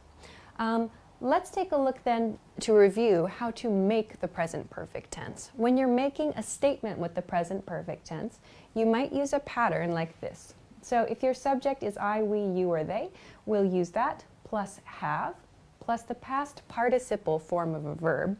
You might use for or since, depending on the point that you're using here, and you'll finish the sentence with the extra information. If your subject, however, is he or she or it, we'll use has instead of have, and then follow it with the past participle form of the verb, perhaps for or since, depending on your sentence and your information. So some examples of this are I have been to Italy, so have follows this pattern, and been is the past participle form of the verb be. I have been to Italy. In this one, he has studied English for 6 months. So here I'm using point 1, here I'm using point 2 in this bullet pointed list. So this is a general life experience. I have been to Italy. Second, this is an action that started in the past and that continues to the present. He has studied English for 6 months. So this is an action that's probably still in progress. Okay, let's look at then some questions. I want to review how to make questions with this tense. So for simple yes and no questions, we can use patterns like this. Has, if your subject is he or she or it, we'll begin with has. If your subject is I, we, you, or they, we'll begin with have. So let's start with this. Has he, she, or it, plus the past participle form of the verb, plus again this for or since perhaps, and then your extra information at the end of the sentence. With have, it's the same. So have, I, we, you, or they, plus past participle verb, and maybe for or since. So a couple examples of this. Has she finished her homework? So here, has, and my subject is she. Has she finished is the past participle form of the verb finish. Has she finished her homework? And have they cleaned up the house? So these are questions asking, has this action been completed? So before now, in other words, these 2 actions, in this case, her homework and the house cleaning, are they finished? Yes or no? But the time at which the action was finished is not so important in these questions. The speaker, the person asking the question, only wants to know, is it finished? Is it not finished? That's it. So the specific time is not important. That's why the present perfect tense is being used to ask the question. Let's look at a different question pattern. This is when you want to get information. You're using a question word like who, which, what, how, and so on. So we begin with our question word, and then we follow the same pattern we saw up here. So for example, we could use question word plus has, he, and past participle verb form, plus for or since perhaps, and our extra information, or question word plus have, and our I, we, you, they, past participle verb, and for or since. So one great example of this is, where have you been? Where have you been? So again, the speaker is asking, in the period of time before the present, where was the listener? Where have you been in this period of time? So this is a very common question. So we use these types of questions just to ask about things that happened, or maybe that continued to happen before the present, but maybe not at a specific point in time. Also, please keep in mind, we use for and since commonly with this point right here, the continuing action point. Remember, we use for before a length of time, like for 3 years, for 5 hours, and we use since to refer to a specific point in time. Okay, so with that in mind, let's take a look then at the present perfect continuous tense. So, present perfect continuous tense, we use this for actions that started in the past and continue to the present, yes. So just like this one that we talked about here. But this point, it emphasizes a continuing action. So we use this for something that we're putting our effort into now, we're putting our focus into right now, or for an interrupted action, for example. So I'll introduce some examples here in just a moment. To make the present perfect continuous, the pattern is quite similar to the present perfect tense. We have this same change with the subject. Depending on the subject, we'll use I, we, you, they, plus have. Then we'll use been. But then we'll follow it, instead of with the past participle form of the verb, we'll use the progressive or the continuous form of the verb, the ing form of the verb. And here we can use for or since and the ending information. Same thing with he, she, and its subjects. The only difference is we'll use has instead of have here. And then we'll follow it with been, progressive form of the verb, and for or since, depending on your statement. So let's take a look. A couple examples. Here, I've been teaching this lesson for 5 minutes, maybe. So here I'm saying this lesson is in progress. This lesson is continuing, and I'm using for to show the length of time. I'm making a guess there, but that's roughly, or that's about how long this lesson has been continuing for, I imagine. So I use the progressive in the past perfect tense to show that. So it's an action that started in the past, and it continues to now, and right now it's the focus of my attention. Right now I'm focusing everything on teaching this lesson. So I want to emphasize that, therefore I use the progressive tense here in the past perfect. Let's look at another one.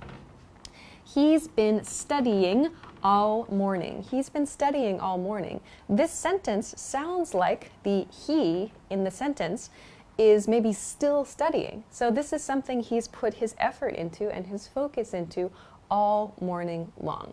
So when we want to really emphasize someone's focus or someone's effort, we can use the present perfect continuous tense. Also, you might notice I've used this expression all morning at the end of this sentence.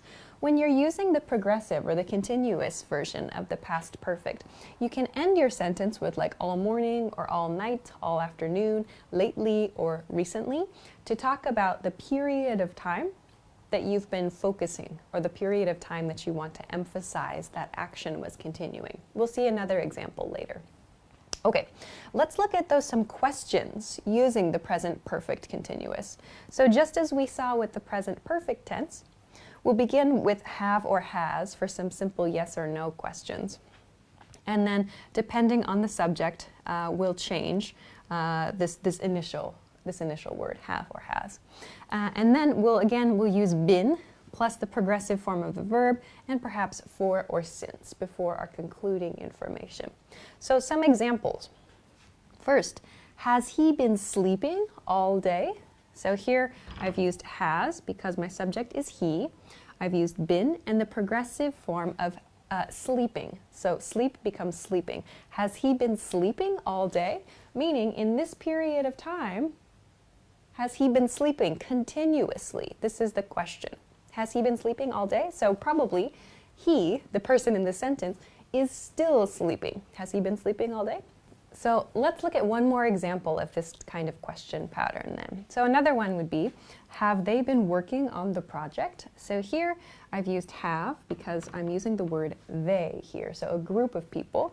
And again, I'm using been and working on the project. Have they been working on the project? Meaning, from some point in time in the past, have they, maybe a team or a group of people, continuously, so nonstop, have they been working? So this question emphasizes their continued progress, their continued work on the project. Okay. Let's finish up with a different kind of question pattern. So again, when you use a question word like who, which, what, or how, for example, we can use has or have again here, depending on the subject of the sentence. So I think that this part is the same as the question pattern we just talked about. So let's just take a look at the example sentences here. First one, how have you been exercising lately? How have you been exercising lately? So this in what way have you been exercising lately? So in this case, the speaker probably knows that the listener has been exercising lately. And the speaker wants to know how, meaning in what way. So, how have you been exercising lately? Meaning, in the past, up until now, in this period, continuously, what has been your method of exercise? Or what's the way you've been exercising? This is what the speaker is asking. In the last one, where has he been keeping his files? So here, my question word is where. Has he been, again, and keeping, in this case, keeping is in the progressive or the continuous tense. Where has he been keeping his files? So in this sentence, for example, maybe someone is searching for some files or some data. Maybe a colleague is absent, for example. And the speaker wants to know, where has he been keeping? So from the past until now, where has he been keeping his files? So when we want to emphasize something that started in the past, continues to the present, or there's something we're really focusing our effort or our energy on, we can use the present perfect continuous tense to do that. So if you want to emphasize maybe the completion of an action, something that has finished, we can use the present perfect tense. Like he has studied English for 6 months, and he has been studying English for 6 months.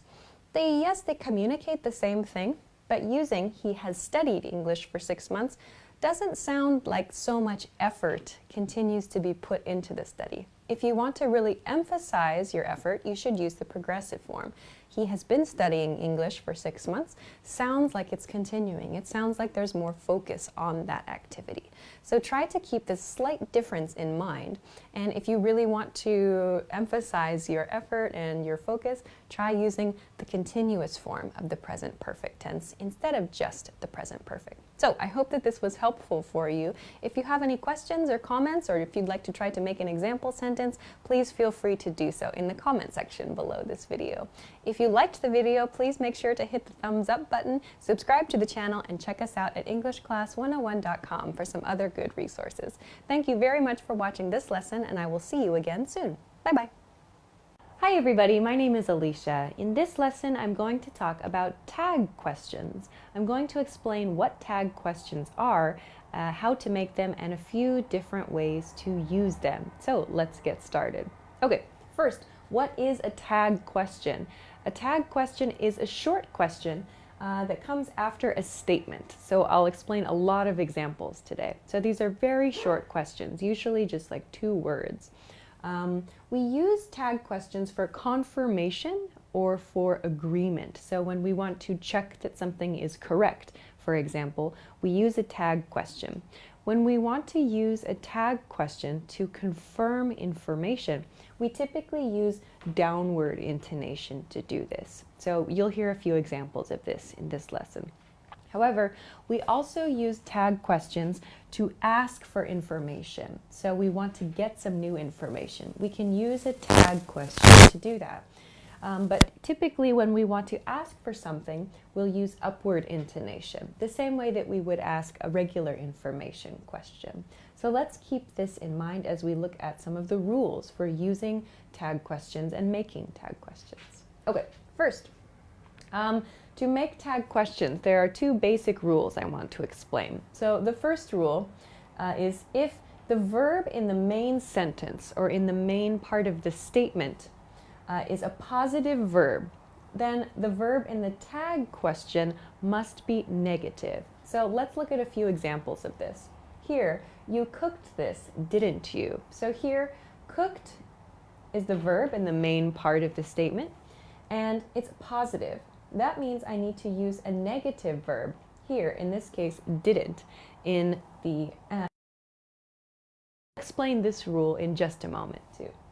Another example, he could hear me, couldn't he? So here, could is positive in the main part of the statement.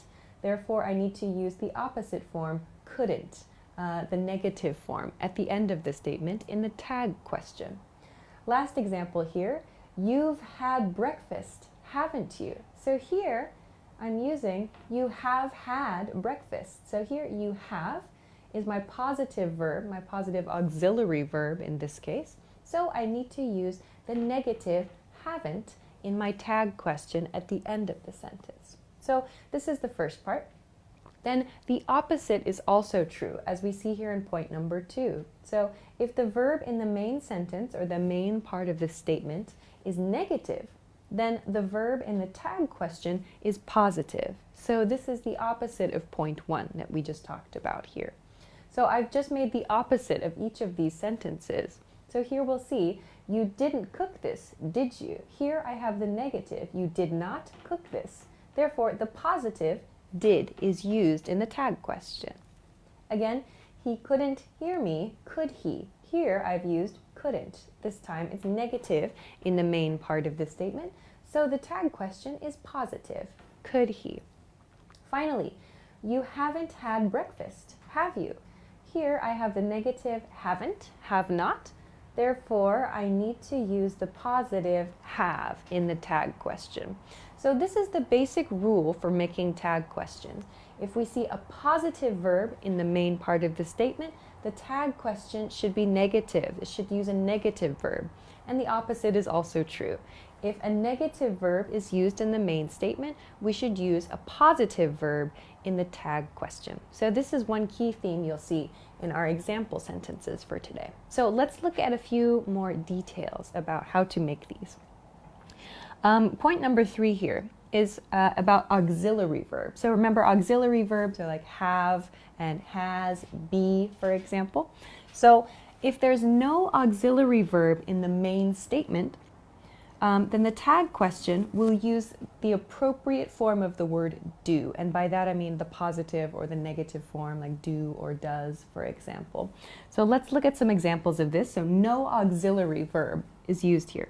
So he made this, didn't he? Here I have the verb made, past tense. He made this, didn't he? No auxiliary verb is here, so we need to use the verb do. However, made is a positive, meaning the tag question needs to be negative. So here, didn't is past tense, did not. In other words, the contracted form, did not, is used here. Let's look at one more. Here I have the negative, she didn't go, did she? So I need to use the positive, did, in the tag question. Here again, they canceled, didn't they? So canceled is the verb, it's the positive form of the verb used here. I therefore need to use the negative in the past, didn't, in the tag question. So again, if no auxiliary verb is in the main statement, then we should use the correct form, the appropriate form of do, to make the tag question at the end. However, as in point number 4, if there is an auxiliary verb, so if we do see some case of have or be used, then we need to use the same auxiliary verb in the tag question, but we still need to follow this rule, the positive and negative rule. So, for example, he hasn't finished his homework, has he?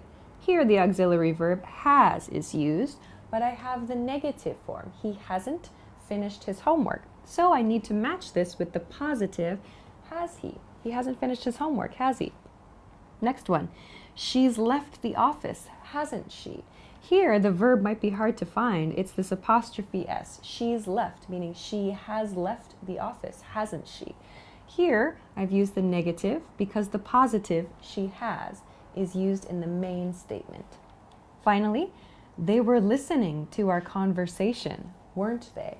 Here I'm using were, the positive were, in the main statement, so I need to use the negative weren't in the tag question. So please be careful when you're using an auxiliary verb in your main statement, make sure to use the opposite form of the auxiliary verb in the tag question. All right, let's go on to part 5. So part 5 is a little bit special. So if am or are, if one of these words is used in the main part of your statement, then we'll use are or aren't to make the tag question here. This one's a little bit special. So for example, I'm is the contracted form of I am. So I'm bleeding, I am bleeding. Aren't I? So again, the same positive and negative rule. I am bleeding. Aren't I? Aren't I? So we'll use the negative aren't here to match with the positive I am. Another example, you're not leaving, are you? So here, you are not leaving. You are not leaving, are you? So here we have a negative form. You're not leaving, are you? So here we need to use the positive form in the tag question. Finally, they're going home, aren't they? So here we have they are going. So there's a positive form. They are, they are. So we need to match this with the negative form. They're going home, aren't they? All right. So please be careful if you see this am or are in your main statement. Please be careful of that. Finally, point number 6, if you use a modal verb, so this is like will, won't, could, should, would, for example. If a modal verb is used in the main part of the statement, we need to follow the same rule. Use the modal verb in the tag question as well, just use the opposite form of that. For example, I shouldn't eat this, should I? So here, shouldn't is my modal verb. I've used the negative shouldn't, so we'll use the positive should in the tag question. I shouldn't eat this, should I? Another one, he won't call, will he? So won't, in this case, the negative won't is used. So I need to use will, the positive form in the tag question. Finally, they wouldn't hurt us, would they? Again, there's the negative form in the main statement and the positive form in the tag question. So you can see that these 2 points about the positive and negative matching, these really are the basis for making other tag questions. And then just pay attention to whether or not you're using an auxiliary verb as well in your main statement. So always think about matching the opposite form of the verb in the main statement to the tag question there. And also think about your intonation when you're using these kinds of sentences, when you're using these kinds of questions.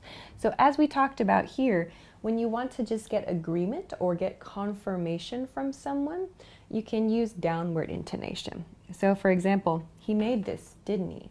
Or she didn't go, did she? Or they canceled, didn't they? So there's a very kind of downward sound to it. It sounds a little bit like you're not really asking for information, maybe like you're talking to yourself almost a little bit.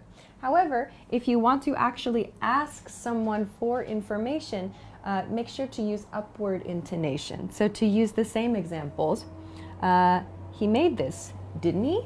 Or she didn't go, did she? Or they canceled, didn't they? So it's, again, it still sounds like you want to get confirmation about something, but when you use the upward intonation, it sounds like you don't actually know. Maybe you have a guess, but you're not quite sure, and you are looking for some information.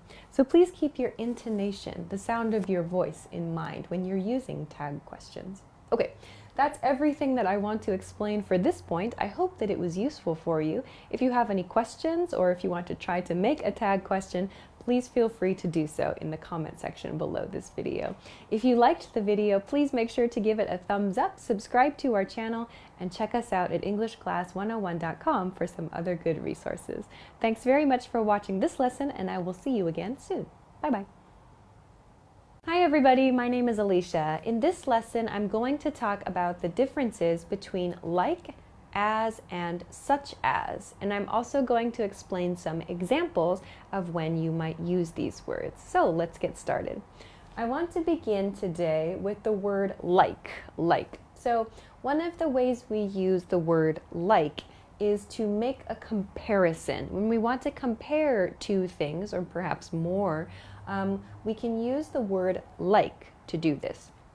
The correct use of the word like, if you want to be very strict, is using the word like before a noun phrase. So when you want to use the word like, or maybe you're guessing, should I use like or as, which we'll talk about a little bit later, make sure to think about the part of the sentence that comes after the word. So after your like or as. Does it use a noun phrase only? Is there just a noun, or maybe a noun phrase? If there's just a noun, then you should use the word like. Like is the best choice. Like is the correct choice in that case. Let's look at some examples of this. Okay, first one. My friend eats like a pig. So here I have the word like, making the comparison between my friend and a pig. So here A pig follows the word like. It's a simple noun, so I know that like is correct because like should be used before a simple noun or simple noun phrase. Let's look at another example. She sleeps like a baby. Here we see the same pattern. A simple noun, baby, follows the word like, so I know that like is the correct choice here. Last, they cook like professional chefs. So here, professional chefs is my noun phrase that follows the word like. I know that like is correct because I should use it before noun phrases. We'll take a look at some different examples later, what to do when this is not a noun phrase. But please keep this in mind. We use like to make comparisons when the comparison is just a simple noun phrase. Okay, let's look at a couple of other points. We can use the word like to introduce examples, maybe like a list when you're speaking or maybe when you're writing as well. So when you want to introduce a few examples of something, you can use like to do this. For example, I did lots of things last weekend, like biking, hiking, and mountain climbing. Here I'm introducing a list of activities, hiking, biking, and mountain climbing. I use the word like with kind of downward intonation to introduce that. So I did a lot of things last weekend, like biking, hiking. So you can hear like introduces that. So when I want to introduce the example, I can use this sort of downward intonation to do that. If, however, I want to ask someone for an example, I should use the opposite intonation. This is a very casual way to ask someone for an example. Let's imagine a conversation then. So person A says, I have so many ideas for the weekend. And B says, like? So here, the difference is that I'm using an upward intonation, like, to ask for an example. So person A introduced maybe some ideas, some activities to do for the weekend. B would like to hear some of the ideas, so B requests it with like, with upward intonation. So please keep this in mind. Your intonation is important. If you use different intonation, it might not be clear to the listener. So please keep this in mind when you're using the word like. Okay, let's move on to the next point for today though, the word as. So, as is also used to make a comparison. However, the correct use of as is before a phrase that contains a verb. So when we looked at the word like, we saw that we use like before a noun or a noun phrase. So there's no verb that follows the word like. With as, however, if there is a verb in the phrase that follows the word, we should use the word as. Let's look at some examples.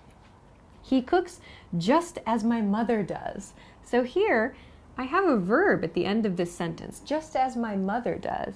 Just is just kind of an emphasis word. It's showing that it's exactly the same as my mother does. So here, because I have a verb in the part of the sentence that follows my comparison word, I need to use as. As is the correct choice here. Let's look at another example. This is similar to the one I introduced with the word like. Here, she sleeps as if she were a baby. Here I've chosen if. Here, you see the word were, a verb, follows this comparison word. She sleeps as if she were a baby.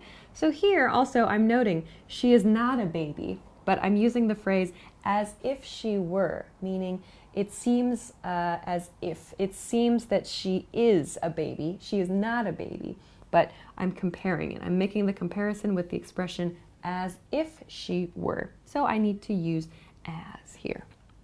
Okay, last one. We talk just as we did in college. So again, we see a verb follows the comparison word as, did in this case. So I need to use as. As is the correct choice here. Now, although this is kind of the, I suppose, the strict explanation of this, I should mention that native speakers often do not follow these rules. In many cases, in casual conversations, native speakers tend to use the word like for all comparisons. As may sound a bit more formal. So it's very common, it's very natural to make mistakes with these, even among native speakers.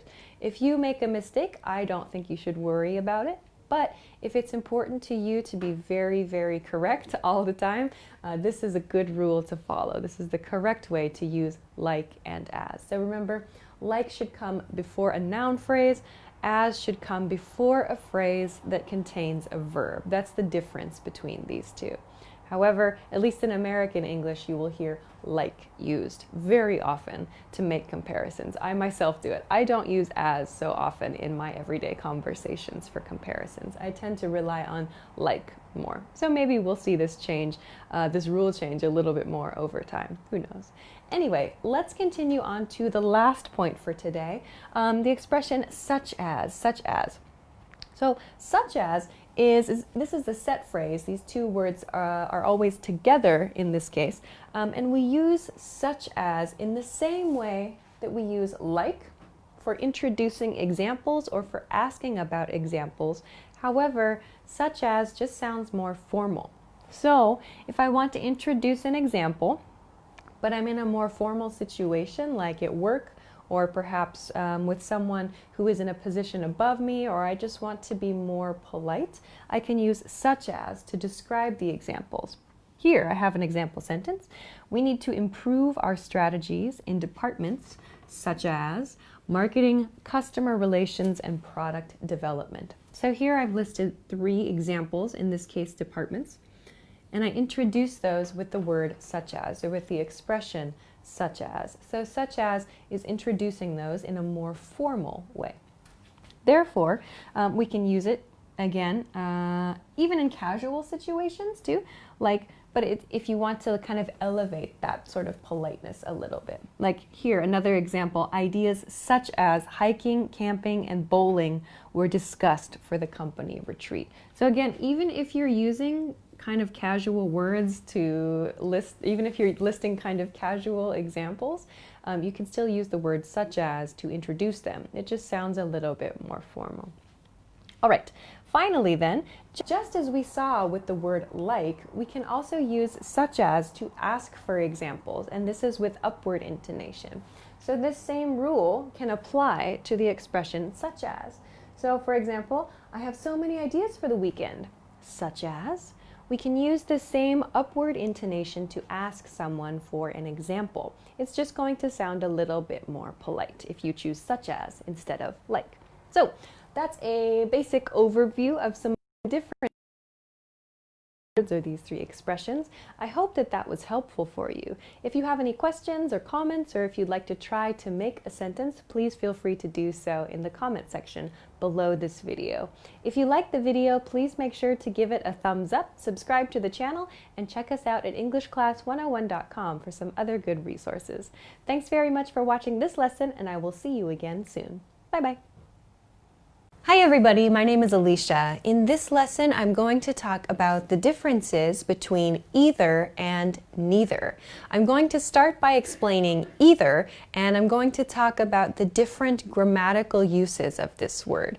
Then we're going to compare that to the word neither, and we're going to use a lot of example sentences to show you how these 2 words work. So let's get started. Okay. As I said, I want to start with the word either for today. Let's start with the use of either as an adjective. So as an adjective, either means one and the other of 2 things or 2 people, or one or the other of 2 things or 2 people. So let's look at 2 example sentences. The first one is, there are tall buildings on either side of the street. So on either side shows us that there are tall buildings on one side of the street and there are tall buildings on the other side of the street. So both sides of the street. Either shows us this, one and the other of 2 things, in this case sides. However, you'll notice that side is used in the singular form. When you use either in this way, you don't need to use the plural form. So saying on either sides of the street is incorrect. Please use the singular side. In this case, we're using the word side. But when you use either in this way, you don't need to use the plural form of the noun that follows. Let's look at the second example sentence for this point. We can have the meeting on either day, on either day. So here, the meaning is the second meaning I mentioned, one or the other of two. So here the topic is a meeting, one meeting. Therefore, from context, we can understand that the meeting is going to happen only on one day, not 2 days. So we know this use of either means one day or a different day, one or the other. So this use of either follows this second meaning of the adjective form. Again here, we see that day, which follows either, is used in the singular form. We don't need to use either days, but either day. So please use the singular here. Okay, so this is the adjective form of either. Let's move on to another use of either, which is as an adverb. So as an adverb, either means in addition, or in other words, and kind of. So we use this to emphasize something that's negative, really. Let's look at an example of how to do that. Here, the service at this restaurant was really bad. The food wasn't good either. So here, we're using either at the end of the sentence to reinforce a negative opinion. In the first sentence here, I've introduced a negative opinion. The restaurant wasn't very good, in other words. The service was bad. And then I'm adding another point. The food wasn't good either. So either is adding emphasis. It's like an addition, in addition, but for negative points, and it comes at the end of the sentence. So we don't say either the food wasn't good. We do not use it in this way. This emphasis comes at the end of the sentence. Let's look at one more example. She doesn't know how to use a smartphone, a computer either. So here we have this kind of casual, not a full sentence, but this is a very common use of either in this case. It's just adding on a small bit of extra information for emphasis. So again, there's this negative point here. She doesn't know how to use a smartphone, so this can be understood as a negative thing. We emphasize it with a computer either. So either shows us this initial phrase, not being able to use a smartphone, is negative, but there's this other thing, she can't use a computer either. So here we're seeing, again, this negative emphasis, and either comes at the end of the emphasis expression. So this is the adverbial use of either. All right, let's go on though to a couple of other points.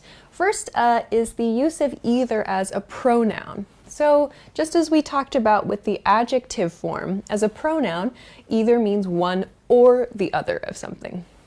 Let's look at some examples. Have either of you seen my keys? So here we have either. Either of you seen my keys. Either shows us there are two people in this situation. There are two people listening to this statement. Have either of you seen my keys? Meaning one or the other of you two people listening. Have you seen my keys? The second example sentence. You can have either of these cupcakes, meaning there are two cupcakes available. Please choose one. Either is okay. You can choose either of these cupcakes, but not both. So here, one or the other is kind of a key point. Also, you'll notice in these sentences, we're following the word either with of. So have either of you seen my keys? And you can have either of these cupcakes. We'll follow either with of in this case. This is quite common when using it as a pronoun. All right, let's go to the last point about either then. As a conjunction. So a conjunction, remember, we use to connect words. Conjunctions are used to connect points in a sentence. So as a conjunction, either presents two or more choices. These choices are connected by the word or. So some examples of this. You can have either cake or ice cream for dessert. So here, either introduces the choices, in this case cake or ice cream, and or separates the two. So either cake or ice cream. So there are some choices presented here. Another example, we can go to either Mexico or Thailand for vacation. So again, two choices are presented. They are introduced by either, and they are connected with the word or. So this is how we can use the word either as a conjunction. All right, so with that, let's then look at the word neither. So here, we can see that either remains in the word. We just have an N at the beginning. So that tells us neither is really the negative form of either, meaning not either. That's the meaning of neither. So as an adjective then, we can assign the same meaning, not either. So we learned either as an adjective means one and the other of two, or one or the other of two. The opposite is true for neither. It means not either. So an example, a quick, easy example. Do you want pasta or pizza? Neither. I want curry. So not either of those two. Do you want this or this? Neither. Neither. I want curry. So I don't want either is a different way of saying that, but neither is a quick way to respond. So we can use it to mean the opposite of either here. We can also use neither as a conjunction, which we use with nor. So here we saw when we use either as a conjunction, we connect the two options with the word or. When we're making a negative, though, we can use the word nor. You might hear the word or used as well, but nor is probably the most correct, or nor would probably be the most preferred choice in this case. You'll be understood if you use or, however, in this case. So let's look at this example. So again, this is the opposite of the use of either, as we talked about before, so the meaning is also not. In an example, his work is neither fun nor challenging. So again, here, we introduce the 2 points with the word neither to show it's going to be a negative, and then the 2 points are connected with the word nor. So in the positive sentence, we saw we used the word or to make the connection. Here in the negative sentence with the use of neither, we use nor to do that. All right, finally, onto a pronoun use. So again, as a pronoun, neither means not either. So in an example sentence of this, neither of them have eaten dinner. So neither, again, we see this of them. Here we saw it as a pronoun too. Have either of you seen my keys? We see the same of when used as a pronoun in the negative then. Neither of them have eaten dinner. So those two people, there are two people involved here, and this person, that person, neither of the two people have eaten dinner in this case. So you'll see this same of used when used as a pronoun. Finally, I want to mention this point up here. We can use neither to express this kind of negative agreement. This is a very common use, and you'll probably hear this a lot. When we want to express negative agreement about something, for example, person A says, I don't like spicy food. Person B says, me neither. You might hear this. So it's expressing, I agree about your negative statement. Please be careful though. This negative refers to a grammatical negative. So here I've used I do not like spicy food in my example sentence. There's a negative not there. So it's natural to say me neither to respond to that. If, however, the speaker said, I hate spicy food, and the second person said me neither, it's not correct, because there's no negative in the first sentence. It's perhaps a negative idea, I hate something, but there's no grammatical negative in the sentence. So please be careful. If there's not a negative introduced in that first point, you don't need to use neither to agree with that statement. So please keep that in mind. All right, so those are a few key points about the words either and neither. It's a lot of information. If you have any questions or if you'd like to give it a try, please feel free to do so in the comment section below this video. If you liked the video, please make sure to give it a thumbs up, subscribe to the channel if you haven't already, and check us out at EnglishClass101.com for some other good study resources. Thanks very much for watching this lesson, and I will see you again soon. Bye-bye.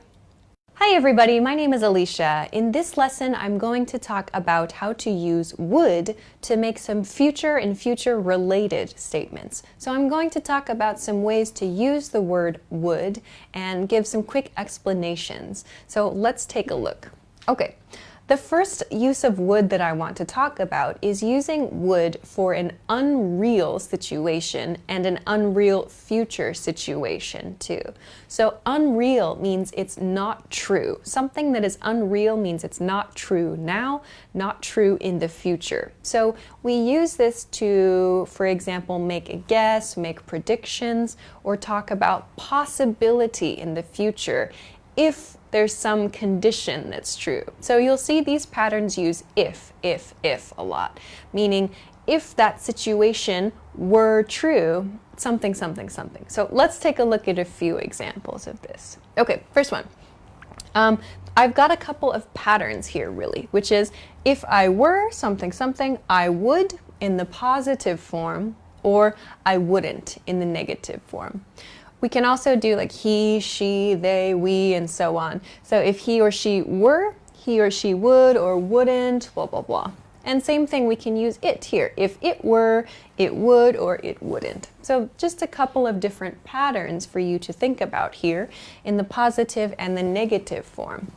But I want to look at actually some finished example sentences here that present an unreal situation and a future unreal outcome. So here I have the same pattern. If I were, we'll use this were, if I were, not if I was, but if I were. You will hear native speakers use if I was. It's not really a communication problem, but were is correct. If I were rich, I would take expensive vacations. So here you see that would is followed by the regular verb. I would take expensive vacations. This sentence shows us if I were rich. This part shows us I am not rich now. But if I were rich, I would take expensive vacations. So meaning this part, this situation is not real. It's unreal. But if it were real, this is the outcome. So unreal situation, but we're just discussing possibility here. Let's look at the next sentence then. Okay, so here, if the party were on a weekend, everyone would come. So here I have were again, and in this case I'm saying if the party were on a weekend, meaning if the party were held on a weekend, everyone would come. So all the people would come. There's a very high chance everybody would come to the party if the party were on a weekend. So this might be a sentence you could hear when you're planning an event. If the party were on a weekend, everyone would come. One more example. If he were a criminal, I wouldn't date him. If he were a criminal, so he is not in this case, in this sentence, but if he were a criminal, I wouldn't date him. So an unreal situation, this person, this he, is not a criminal. However, if he were, the speaker would not date that person. So date means have a relationship with that person. So to kind of visualize this grammar point, we can a sort of unreal situation here. So I've marked it here in a dotted line. Now there's this thing that's not real. It's an unreal point. And it relates to an unreal situation in the future. So this is sort of a visualization. We're talking about something not true now, something not true in the future, but perhaps there's a chance that it could come true in some cases, especially with this second example sentence. So we use this to talk about unreal situations. Let's look at some different uses of would though. Perhaps the most familiar forms in this lesson are for requests and for invitations using would. So we use these are types of questions, but when we want to make a request, we can use would you, blah, blah, blah, or for a more formal situation, would it be possible to? Would it be possible to? So first, would you, we follow would you with a simple verb. So for example, would you give me the files? In a more formal situation, would it be possible to meet later? So these are making requests, these are asking for something. In this case, files. In this case, it's asking about availability. So we can use would to make requests, something we want in the future, maybe immediately, right away, or later in the future. So would is nice to make requests. We can also use would to make invitations, like the very common, would you like to something, as in, would you like to get a drink, or would you like to watch a movie? So using would here, instead of do you want to, sounds a little more polite. It sounds a little bit more formal. Would you like to, blah, blah, blah, sounds a little bit more formal. Okay, but I want to move on to maybe a more difficult, using would to talk about future but in the past. So before I explain this, I want to give kind of a visual explanation of this point. When we're using this, we combine the past tense, as you'll see in a moment. The past tense, usually a verb like know or think. We have this in the past tense, simple past tense. And then in that past tense thought, we have some idea about the future, and we use would to express that idea about the future. Let's look at some examples of this then. Here, I knew you would help me. So here in the past, at some point, my past tense idea, my past tense thought, I can say, I knew you would help me. So in the past, I knew that in the future, but before now, you would help me. So the speaker would say this now after the listener has helped them with something. So I receive help from someone and I can say this, I knew you would help me. So meaning in the past, in the far past, I knew that this would happen. So we can use would to talk about future, but in the past. Let's look at another example of this. Here, he knew we would hate this. He knew we would hate this. So again, the speaker is talking now, and here's this past tense point. He knew, some other guy, somebody, knew that we, the people involved in this situation, we would hate whatever is happening at this point in time. So the speaker, or rather he in this sentence, knew here in the far past that the other people in the situation would hate whatever is currently happening. Okay, one more example. She thought you would like it. This is very common when receiving presents. I thought you would like it, or she thought you would like it.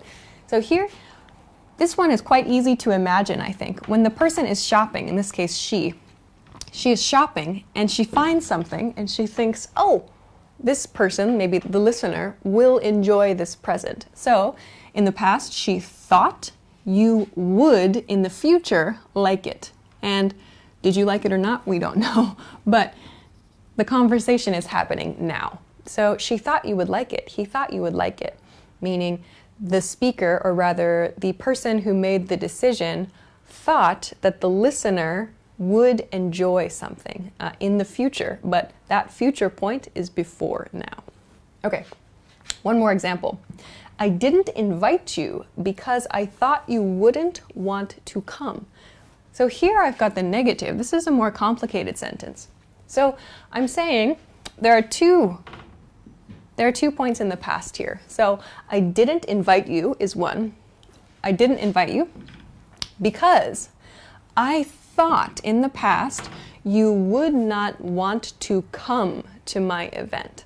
I didn't invite you because I thought you wouldn't want to come. So meaning, at the point in time when I was planning the event, I thought the listener would not want to attend the event in the future. So I didn't invite the listener here.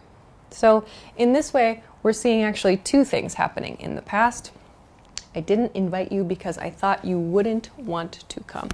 So we should not use don't in this case. For example, I didn't invite you because I thought you don't want to come. That's incorrect because don't is a present tense. You do not want to come. I would ask that in the present, I would say you don't want to come or don't you want to come in present tense. But here I'm talking about a past tense thought about the future. So I need to use wouldn't. wouldn't in that case. It's quite a complex topic, I think, but that's kind of an introduction to this. So I know that that's a lot of information and it might be a little bit confusing, but if you have any questions, please be sure to let us know in the comment section below this video. Of course, if you liked the video, please make sure to give it a thumbs up. You can check us out at EnglishClass101.com for some other good resources, and also make sure to subscribe to the channel if you haven't already. Thanks very much for watching this episode, and I will see you again soon. Bye-bye. Hi everybody, my name is Alicia. In this lesson, we're going to talk about some expressions you can use to talk about your abilities. So I'm going to introduce some expressions you can use for the past, for the present, and for the future. These are just a few examples of some ways you can talk about the things you can, could, and will be able to do. So let's take a look with a few examples of each pattern. Okay, let's start with the first one. I can plus a verb. So here the subject in the sample pattern is I, but we can replace I with, for example, he or she or it or they. The same is true for all of the other patterns I'm going to introduce in this lesson. So we use I can plus a verb as sort of the basic, most simple way to express something we are able to do. So example sentences, I can speak English. My verb here is speak in this case. So this could be something many of you can use. Another example, here I've changed the subject to she. So she can, my verb is run. She can run 5K, 5K meaning 5 kilometers, in 30 minutes. So these are just some simple, very basic ways to express something we can do, we are able to do. Of course, we can use the negative for this. I can't speak English. I can't speak Chinese, for example, or she can't run 5K in 30 minutes. We can make the negative with this pattern too. So this is maybe the most basic way to express something you can do, you are able to do. Let's look at another one. This expression is I know how to plus a verb. I know how to do something. So we can use the same verbs we used in the first pattern in this pattern if you like. For example, I know how to speak English is fine. However, we use know how to do something for something that requires like study or something that requires maybe a process. There are rules for that thing. So a sentence like, I know how to run 5K, it's not quite so natural because running isn't really necessarily a topic of study. Running requires practice, yes, but it's not really something we study. So we use know how to do something for something we have learned how to do. So not necessarily physical practice of something, but we have learned this thing. So some examples, I know how to use Photoshop. So Photoshop is a piece of software, something we can study, something we learn how to use. Another example, he knows how to bake cookies. So here this is something we need to study, in other words. So there's a process to baking cookies. He knows how to bake cookies. So please keep in mind, as we see in this example, when we change the subject from I to, for example, he, she, or it, the following verb, know, needs to change. We need to modify the verb so it has an S at the end. He knows how to bake cookies. So don't forget this S. However, this verb does not change. He knows how to bake cookies. So we don't need to modify this verb. We'll only modify the first one, which is attached to he, the subject. Okay, so this is for a process, something we study to become able to do. Now, let's talk about a couple of past tense examples. So these two are maybe present tense expressions. Let's talk about some past tense example sentences. The first one, when I was a kid, I could, and our verb. So here I've said, when I was a kid. You can change this, of course, when I was a student, when I was an elementary school student, when I lived in a different city, for example. So this part can change to a different time period in your life. However, here I'm using the past tense could. I could. So this implies, this suggests that maybe this action is not possible for you now. Let's look at some examples. So when I was a kid, I could swim all day long. So this sentence sounds like now I can't, really. It's just a simple expression with past tense, I could. So maybe the speaker is going to share some more information about their current abilities. But here I've used when I was a kid. Again, you can change this to like when I was in swimming club, for example. I could swim all day long. So there are a lot of different variations you can use with this pattern. Anyway, let's look at another example. When you were a kid, so maybe if a parent wants to talk to their son or daughter about their childhood, they can use this expression. So when you were a kid, you could sleep for 12 hours straight. So 12 hours straight means 12 hours non-stop. So you is my subject here. When you, therefore, was in my example pattern changes to were. When you were a kid, you could sleep for 12 hours straight. So again, this is a past tense expression. Let's look at one more past tense expression. Maybe you're familiar with used to. So I used to be able to do something. So where the action is a verb here. So here we have used to. So maybe you know I used to followed by just a simple verb. So like I used to cook every day or I used to exercise every day. Here we introduce I used to be able to. This expression allows us to explain an ability we had in the past. So let's look at some examples. I used to be able to speak Spanish. Here's my verb, to speak Spanish. Used to shows a long time ago in the past, I had this ability, but now I do not. So remember the nuance of used to is that something was true in the past and it is not true now. I used to.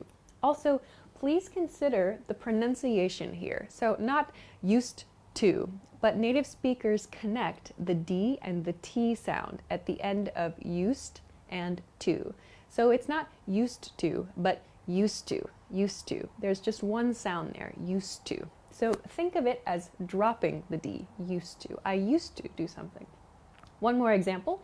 She used to be able to babysit, meaning her schedule maybe has changed. Now she cannot babysit. So here we have some expressions with used to talk about a past ability. Okay, finally, let's end with one example, a pattern that you can use to talk about future possibilities or future abilities. So you can use this when you want to make a guess about the future. So something you think you might be able to do in the future. So the base pattern is in the future, will be able to verb. So here I have we in my example, we will. So will is the contracted form of we will, and I've used we. In this case, we means all people, all members of society, we, together. So some examples of this. In the future, we'll be able to use AI technology. AI, so artificial intelligence, AI technology. In the future, we'll be able to use AI technology. So you might wonder, why am I using will here instead of like going to, for example? We use will when we're making a guess about the future that we can't really see. So we can't see what's going to happen in the future. And maybe we don't have such a strong level of confidence. We don't have a super high level of confidence about our guess. In those cases, we can use will. So these are nice to talk about capabilities, things we are able to do, or in this case, things we might be able to do in the future. So this is a sentence you can use to make a prediction, to make a guess. Let's look at one more example sentence. Okay. In the future, we'll be able to travel to space. So here again, I'm making a guess. about space travel. So I don't have a high level of confidence because I don't know very much about space travel, but I want to make a guess. In the future, we'll be able to travel to space. If you want to decrease the level of confidence of your guess, you can include I think. For example, in the future, I think we'll be able to travel to space. So you can change the level of your confidence of your guess by introducing some other phrases like I think or maybe. All right, so these are a few ways that you can express your abilities in the past, the present, and in the future. These are just a couple of different patterns to do that, but please be careful. Some things that I've noticed are that often students will mix up the present tense can and past tense could. So make sure to use past tense when you're talking about your abilities in the past. And make sure to use present tense for the things you are able to do now. So please keep that in mind. Okay, so that's all for this lesson. I hope that it was helpful for you. If you have any questions or if you want to try making a sentence with one of these expressions, please feel free to do so in the comment section below this video. If you liked the video, please make sure to give it a thumbs up, subscribe to the channel, and check us out at EnglishClass101.com for some other good study resources. Thanks very much for watching this lesson, and I will see you again soon. Bye-bye. Hi everybody, my name is Alicia. In this lesson, I'm going to talk about some expressions you can use for receiving things and even asking for things in one case. I'm going to compare a couple of different verbs and a couple of different grammar forms, but you can use these when talking about exchanging objects, receiving or getting objects, or even requesting in some cases. So let's take a look. Let's begin. I want to compare two kind of similar verbs to begin. The first two verbs I want to talk about here are the verbs to get and to receive. So really the difference between these two verbs is that get is just more casual. We use get a lot in everyday conversations. It's just the simple form of receive. Receive sounds more formal. We use receive when we take something from someone else, they give it to us. We use receive in more formal situations. I'll show some examples of that a little bit later. But in most cases, we're going to use the verb get to talk about everyday exchanges. Let's look at a few examples of using get in the present tense and in the past tense for these. So, first one is a past tense example. I got a car for my birthday. So here the verb got is followed by the object here. So I got a car. That's the thing I now have. I did not have before. This is extra information for my birthday. So for shows us the purpose, and my birthday in this case is the reason. So I got a car for my birthday. Here, the next example sentence is he hopes he gets a big bonus. So here we're using gets in the future. We're talking about a future idea, but hopes means it's happening now. He hopes at this point in time that in the future he's going to get a bonus. So he hopes he gets a big bonus is a nice natural way to say that. So remember, when your subject is he or she or it, we also need to change the verb here. We need to make it, in this case, we see it with hopes and gets. He hopes he gets a big bonus. Same thing with she. She hopes she gets. We use this, remember, present tense. We use present tense to talk about like a regular action, something that's common or something that's just part of a regular schedule or part of like a regular activity. So in this case, hopes. So that means regularly, maybe year-round, he hopes he gets a big bonus. Or for the last few months, he hopes he gets a big bonus. So we can think of this as a little extra grammar point for today, I suppose. All right, let's look at a couple of other examples. Past tense here. We got a loan from the bank. We got a loan from the bank. So here is past tense got in this case. Again, we follow the verb got in this case with the item we are getting. Here I've used from. So when you want to show the source, you can use from to do that. We got a loan from, in this case, the bank. You can change this to we got a loan from my parents. We got a loan from our friends. So from is used to show the source of this item, this object, this thing. Okay, let's look at one more example. They got a car for work. So again, we're seeing for is used in this sentence. For is used to show purpose. So here, again, past tense, they got a car, so some item, again, similar to the first example.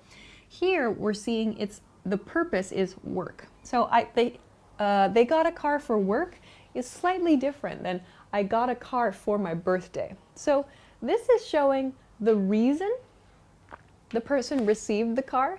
This one is showing the future use of the car. I got a car for work. So they're both showing a reason for something.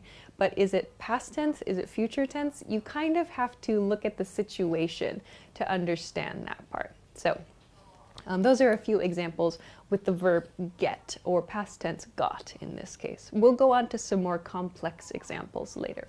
For now, let's look at the verb to receive. So I've used the verb receive a few times already today, but like I said, receive sounds like a more formal situation. So we use it for maybe business or like honorable situations, or maybe for like rules or for paperwork, for example. Let's take a look.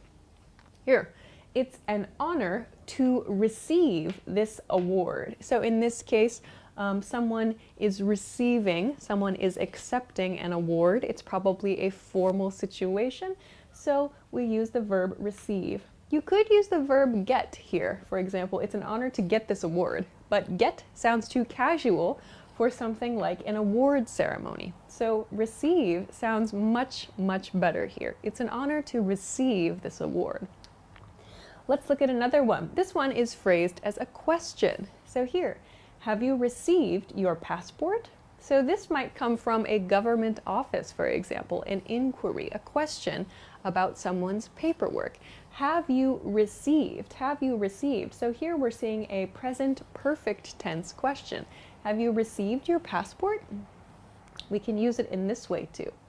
Let's look at one more example.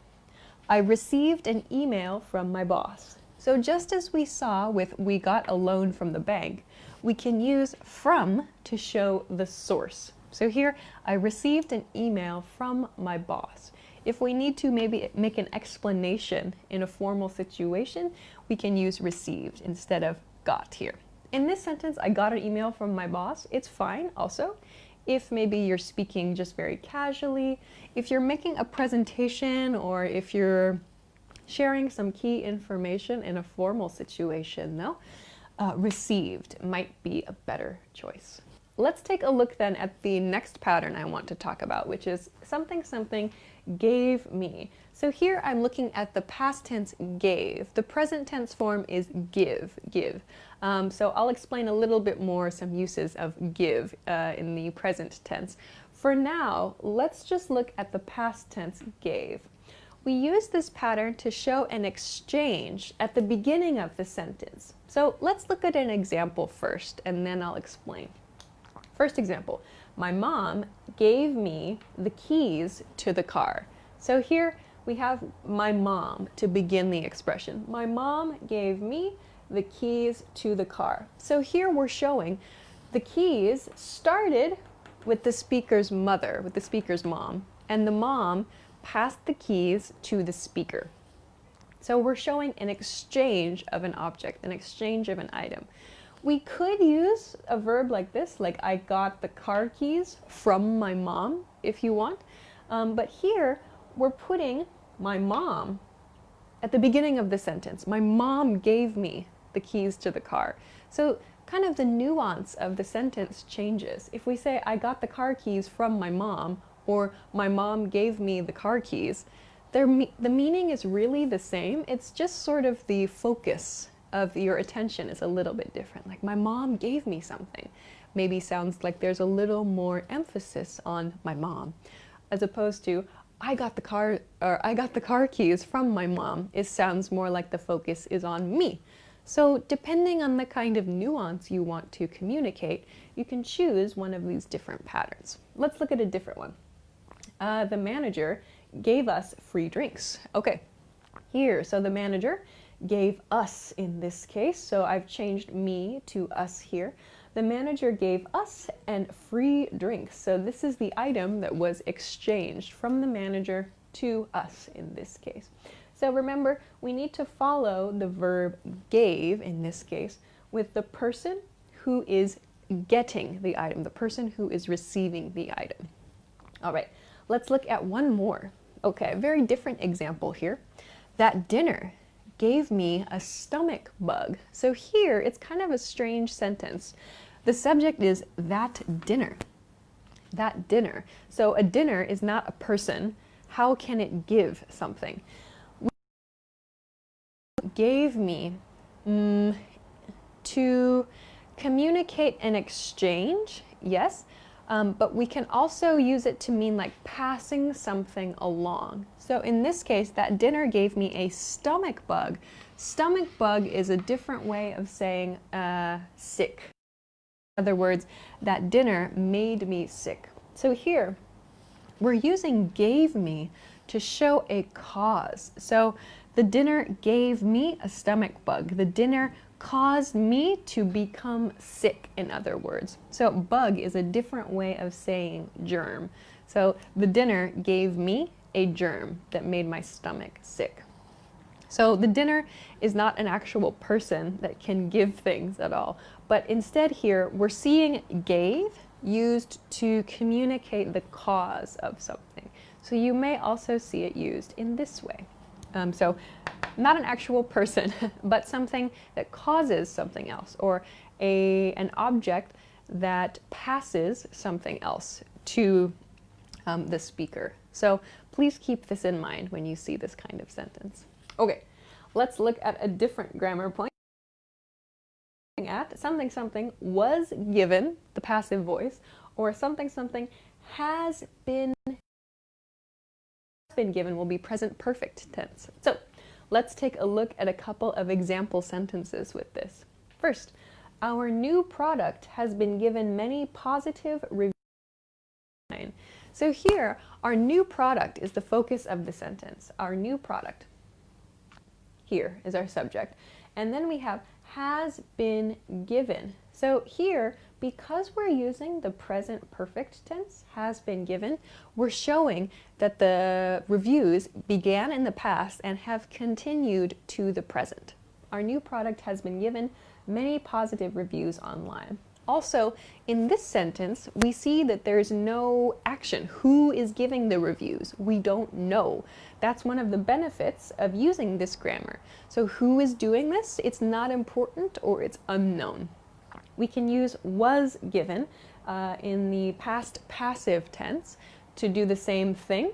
But here, the difference between was given and has been given is that was is a one-time action. It's finished. Has been shows something started in the past and continues to the present. Let's look at a past passive example. She was given 1 month to consider her contract changes. So here we have 1 month as a time period, actually. So you'll see time being given. Of course, we cannot physically give time. However, this expression, to be given 1 month, means to be given that time period to consider something or to finish something. This means it's a deadline. A deadline is established through use of this expression.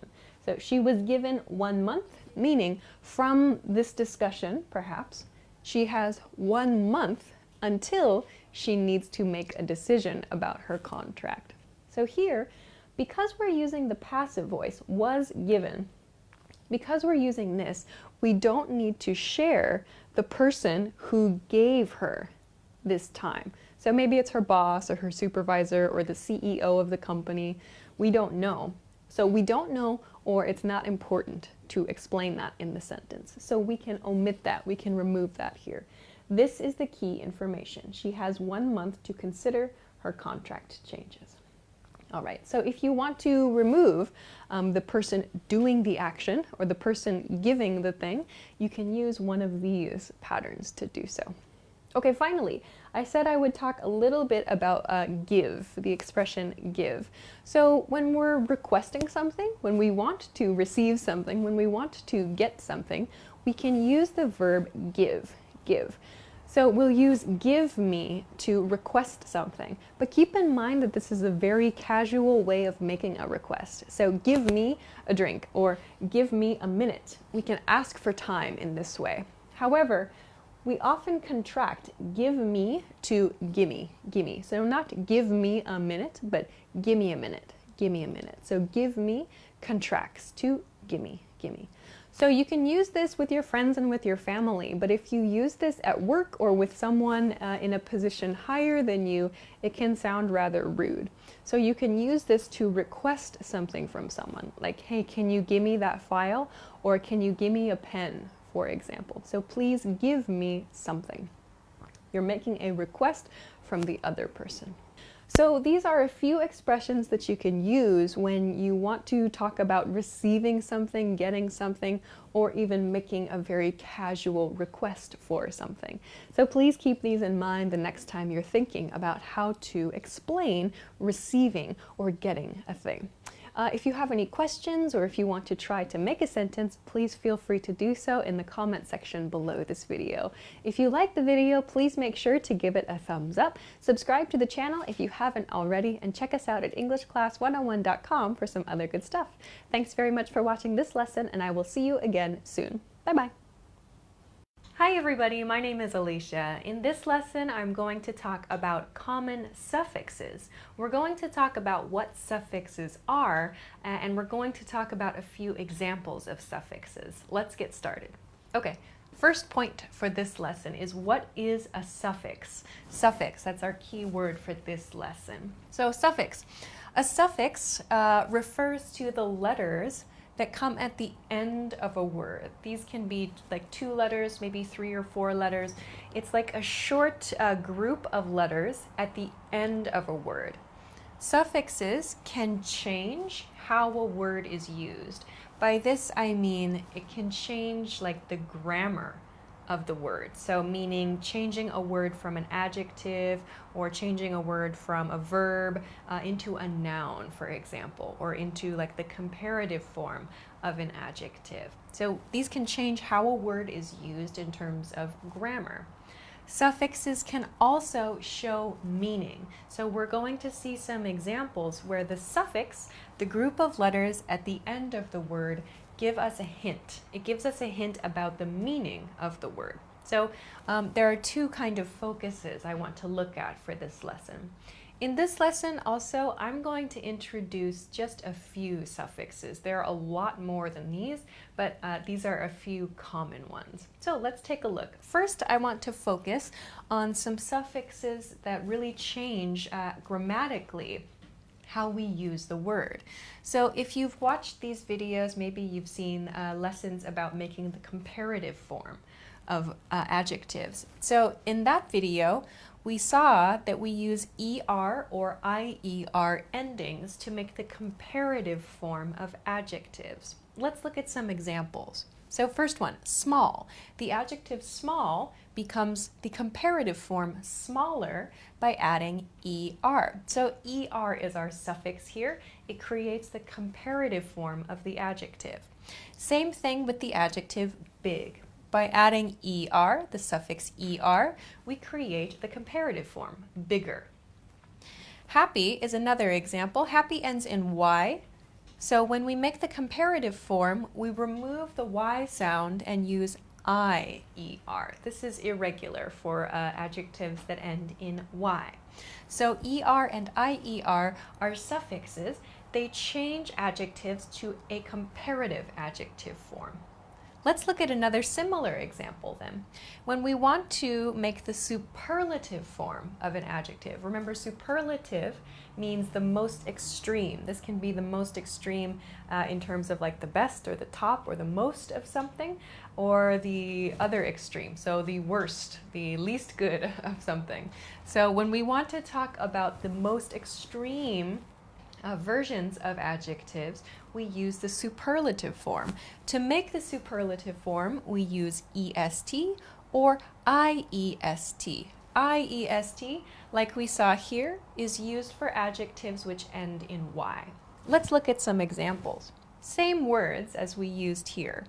The adjective small becomes smallest in the superlative form. EST is the suffix. The adjective big becomes biggest. EST is the suffix here. And finally, happy becomes happiest with IEST as the suffix. Great. So here are just a couple of common examples of the way grammar can be altered. Grammar can be changed by using a suffix. Let's look at another one though. Let's look at the suffix ness, ness. So this suffix can be attached to some words to create nouns. So again, let's look at a few examples, and also please be careful. We cannot attach ness to all words to create nouns. It's kind of a trick. Sometimes native speakers like to play around and attach suffixes to words that typically do not take that suffix. So sometimes native speakers will joke around and make new words this way. But there are only a few, or I should say there are a limited number of words that we can officially use ness with. These are a few examples. So let's look at, again, a few adjectives that we can change into nouns by adding ness. Here, happy again. Happy changes to happiness, the noun form, by adding ness. Again, we follow this same Y rule. The Y changes to an I for adjectives that end in Y. So happy adjective becomes noun, happiness, by adding the ness suffix. Let's continue on to the next adjective, sad. So sad can become the noun form sadness by adding the suffix ness, sadness here. One more example is the adjective weak. We create the noun form weakness by adding the ness suffix. So these are a few examples where adding a suffix creates a noun. Over here, we changed to the comparative, the superlative form of an adjective. Here, we change a word from an adjective to a noun just by adding a suffix. So these are a few types of suffix, or these are a few suffixes where the suffix actually changes the grammar. Okay. Let's look, however, at some cases where a suffix, as I talked about before, the suffix can show meaning. So this can be very helpful when you find a new word, a word that you're not familiar with, but maybe these can give you some hints. We're going to look at three. The first is actually three suffixes. They are ER, OR, and AR. So these suffixes, these are not the only uses of these suffixes, but they're very common. So ER, OR, and AR, they refer to a person's job or to a person's behavior. Let's look at some examples. First one, translator. So OR is the suffix here. The root is translate. So to translate, to change words from one language to another. So OR shows it's a person who does that, a person who has that role. One more, liar. Here we see the AR suffix, liar. In other words, a person who lies is a liar. One more example, investor. Here again we see the OR suffix. The root is invest, so one who invests. A person who invests is an investor. Another example, this one with the ER suffix, is teacher, teacher. So the root here is teach.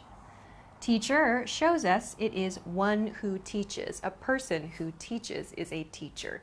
So these suffixes, ER, OR, and AR, give us hints about someone's behavior or someone's job. All right, Let's look at the next group of suffixes, or the next pair, really. We have able, able, and ible, so this able, able and ible. Both of these mean able to be, or more simply perhaps can. So something is possible, for example. So these show that the root is something that we can do, or it is possible to do, able to do. Examples of this, the word downloadable, downloadable. So the suffix here is able, meaning able to be or can, and the root is download, download. So this means something which can be downloaded, downloadable. Another example, audible. Here we see ible. So here we see in the root place though, odd. Odd is just the root. So odd relates to audio, audio. So audio and can be, actually this word means something that is hearable, hearable. Something that is hearable we say is audible, audible. Okay, one more, reasonable, reasonable. So it's possible to reason. It's possible to think maybe logically or to understand this. So something that is reasonable is something that we can reason. So it seems we can understand that thing, for example, a reasonable price, a reasonable offer. So reason plus able to do something. Each of these shows us that something is possible or we can do that thing. Okay, last one for this lesson is ION. ION. There are a lot of examples of words that end in ION. ION suffixes refer to actions or to processes. Actions or processes. So we have the root plus some action or some process of that root. Let's look at some examples. First one, hospitalization, hospitalization. So here we have this ION, which shows us it's a process. Hospitalize means to go into the hospital, so to enter the hospital. Hospitalization, therefore, is the noun form of that. So the hospitalization was handled by the administrative department, for example. Noun form here. Another example, common word, celebration, celebration. So here we see the root is celebrate, to celebrate something, to enjoy something, to have a party. The noun form, celebration. So we have ION there, which means the action or the process of celebrating, a celebration, noun form.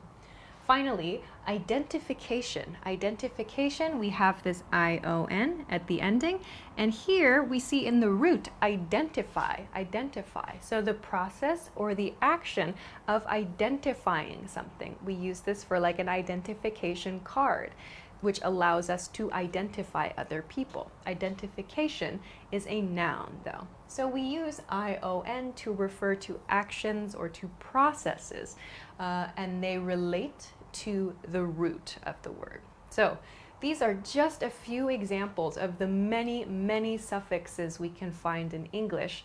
There are quite a few more, and maybe I can introduce some more in a different video. But these are just a few, just a handful of some common ones that you can use. So if you have any questions, or if you want to try out a suffix, or if you just want to leave a comment, please do so in the comment section below the video. If you like the lesson, please make sure to give it a thumbs up and subscribe to the channel.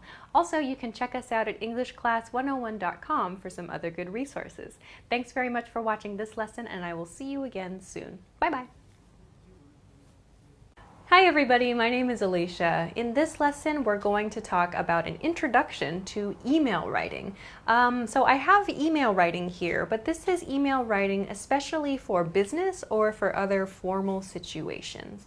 We're going to talk about the format, the general format of an English email, and we're going to talk about some patterns that you can use maybe to explain yourself or to introduce an idea, and so on. We'll see a few examples. So let's get started. All right, first I want to take a look at the general format, the basic parts of an email, at least in terms of American English business emails. Simply put, we begin with a greeting, a simple greeting, the dear part of your letter. A greeting, perhaps then an introductory phrase or something that introduces the purpose, the reason you are writing the email. Following that will be any background information or any details you need to provide to make the purpose of your email clear. Following that, a closing statement, something to kind of wrap up to show your reader you're ending the message, and then a sign off, which is really the final point before your name in the email. So we're going to talk about these points. Let's look at some patterns you can use in these emails. Let's begin with the greeting part of your email. If you don't know the person receiving your email, you can use the expression "to whom it may concern." This is kind of a classic line. Some people feel it's a little bit old-fashioned, but it's polite and most people are familiar with it. To whom it may concern just means the person related. So this email is to the person related to this inquiry, to this question. So it just means, in other words, I don't know who to address this email to, but please give it to the proper person, the appropriate person. This is a polite way to say that. To whom it may concern, to whom it may concern. We don't use this in speech. Just to whom it may concern is good for opening emails, for your greeting in emails. If, however, you do know the person you are sending the email to, you can begin with dear, then add Mr., Miss, or Mrs. The difference between Miss and Mrs. Mrs. is used for married women. Miss is used for unmarried women. If you don't know, is she married, not married, use Miss. Miss is the safer choice. You can also use a title like professor or doctor if you know that the other person is a doctor, has a PhD, is a professor, assistant professor. If you know their title, you can use that in the greeting. Dear Professor XYZ or Dear Dr. ABC, for example. You can also use department names here. So dear, maybe international department staff, for example. You can use the name of the department and staff. If it's a little bit more general, like you don't know exactly who to send it to, but you do know the department, you can use department staff there. So department name in this case. Okay, so once you have written your greeting at the beginning of the email, then you can go into your introduction and your purpose. So why are you writing the email? These are a few patterns that you can use. First, my name is. So if this is the first time you have contacted the other party, the other person, you can use this to introduce yourself. So in my case, my name is Alicia, and I am writing regarding and then your topic. So regarding means about. So you're putting this about statement before your topic. So my name is Alicia and I'm writing regarding studying English, for example. So your topic should probably be a noun phrase. So whatever it is, whatever the topic of your email inquiry is, you can put it here. A simpler one, maybe you already know the other person. You can say, I'm writing regarding your topic. So I'm writing regarding English studies at your school, for example. Another one, I'm writing to reach out about. So here I've used about. You can use regarding here too. Regarding just sounds a little bit more formal than about. So reach out though, this implies you're maybe introducing something or you want someone to do something for you. So I'm writing to reach out about a new event I'm planning. So maybe you're trying to gather support for a new event, for example. So to reach out, you're introducing something, you might be asking for help for something. One more. I'm writing to see. So here I have to see, meaning to check with you, in other words. I'm writing to see if you would be interested in. Would be interested in means in the future. Is there a chance you would be interested in something? Interested in, again, a topic. So I'm writing to see if you would be interested in coming to an event later this month. I'm writing to see if you would be interested in teaching a seminar in my school, for example. So this is something, again, you want the other person's participation or you want them to do something for you. You can ask about their interest here. This is much better than saying, please do this. So please do XYZ sounds too direct. Ask if the other person is interested in. Would they be interested in something? Much better introduction. Okay, so these are a few simple examples when you're making a request or when you're writing about a general topic. So how do you then explain some background and some details about this point? So if you are writing regarding like a question, maybe you ordered something from the company, there was a problem, or maybe it was a service transaction, some kind of like business transaction, that's your topic. So for example, my name is Alicia and I'm writing regarding a textbook I ordered. If you want to write and explain a problem, you can use a couple of these patterns, these top two. For example, I placed an order for a textbook on January 15th, but it hasn't arrived.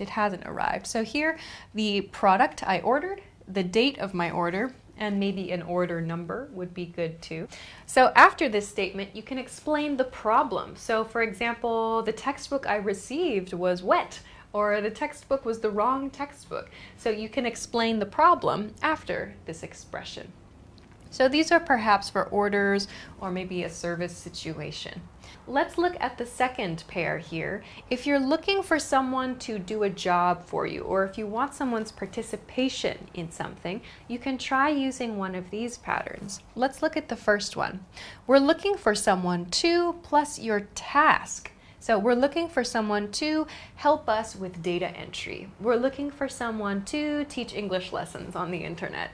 So would you be interested? Again, we have this same, would you be interested, as we saw up here, asking about their interest. So if you say, please do this, or do this for us, it's too direct. Use would you be interested. We usually say, would you be interested in participating? Would you be interested in teaching? Would you be interested in leading the lesson, for example? So ask, would that other person like to do that thing? Or are they interested in learning more? So here is one way to invite someone for something, or to make a request of someone's time or a request of someone's skills.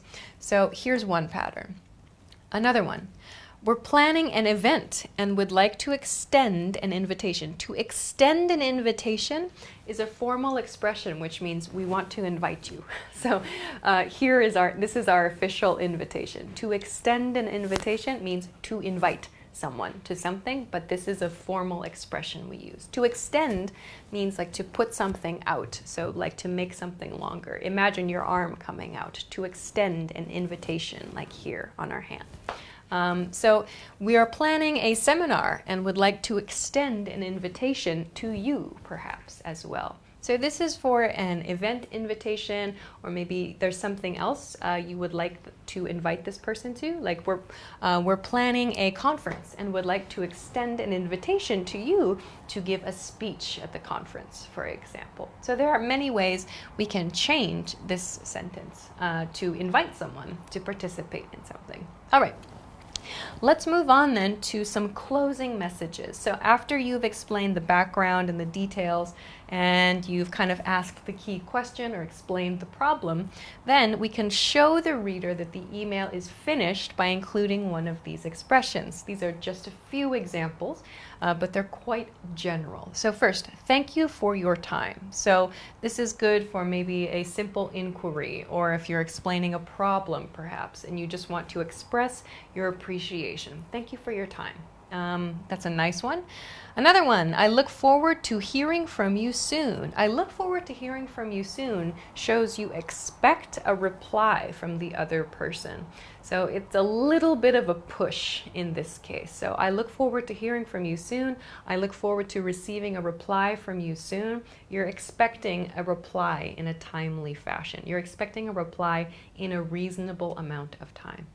One more, if there is any additional information I can provide, I would be happy to prepare it. So this means if there's something else, additional information here, if there's any additional information that the other person needs, you, the writer of the email, are happy to prepare that information. So in other words, this is an invitation. If you need something, please let me know. I will prepare that. So these are a few nice sentences you can close your email with. Then the final part in email writing is the sign-off. So there are many different sign-offs. Here are a few that I feel are common and easy to use and polite as well.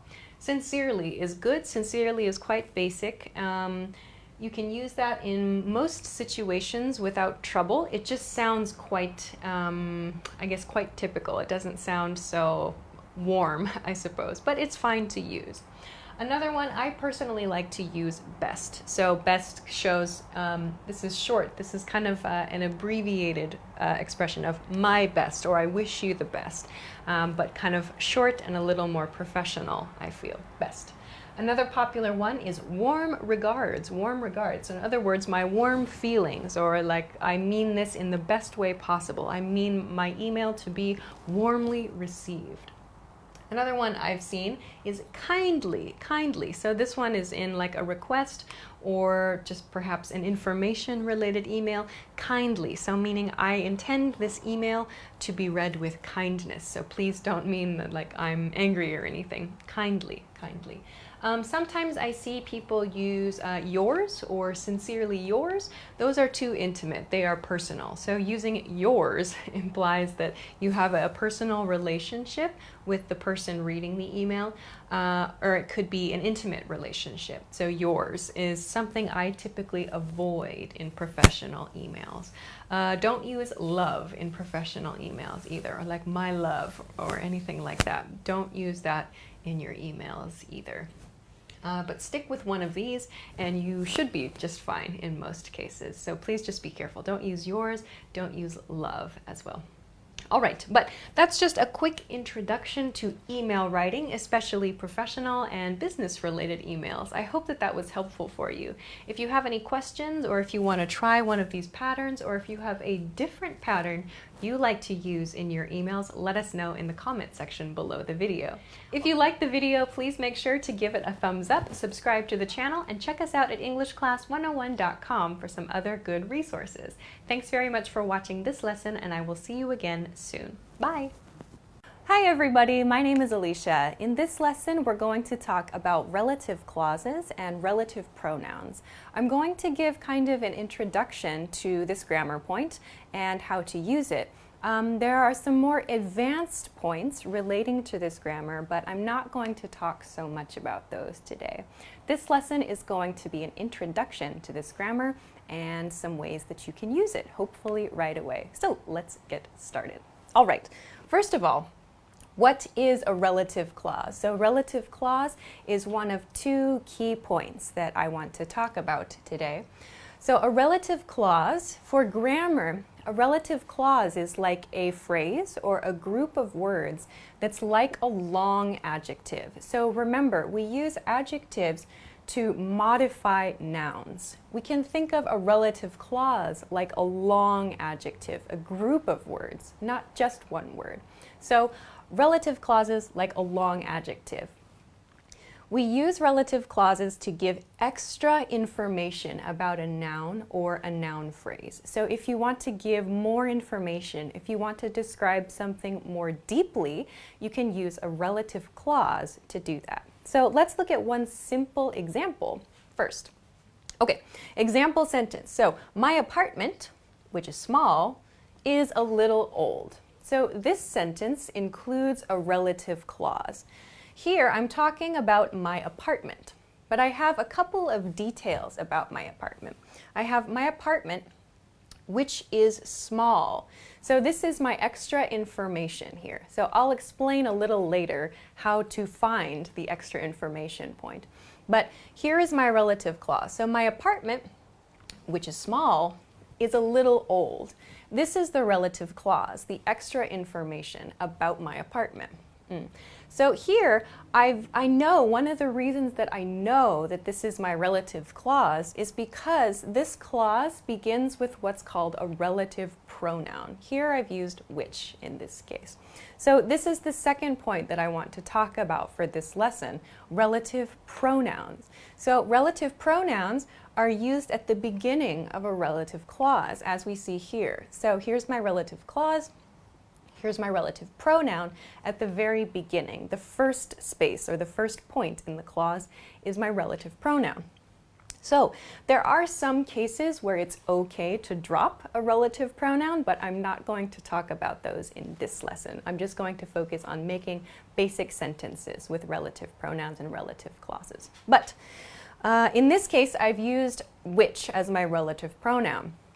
There are a couple of common ones that we can use. They are who, that, and which. So in this case, I've used which.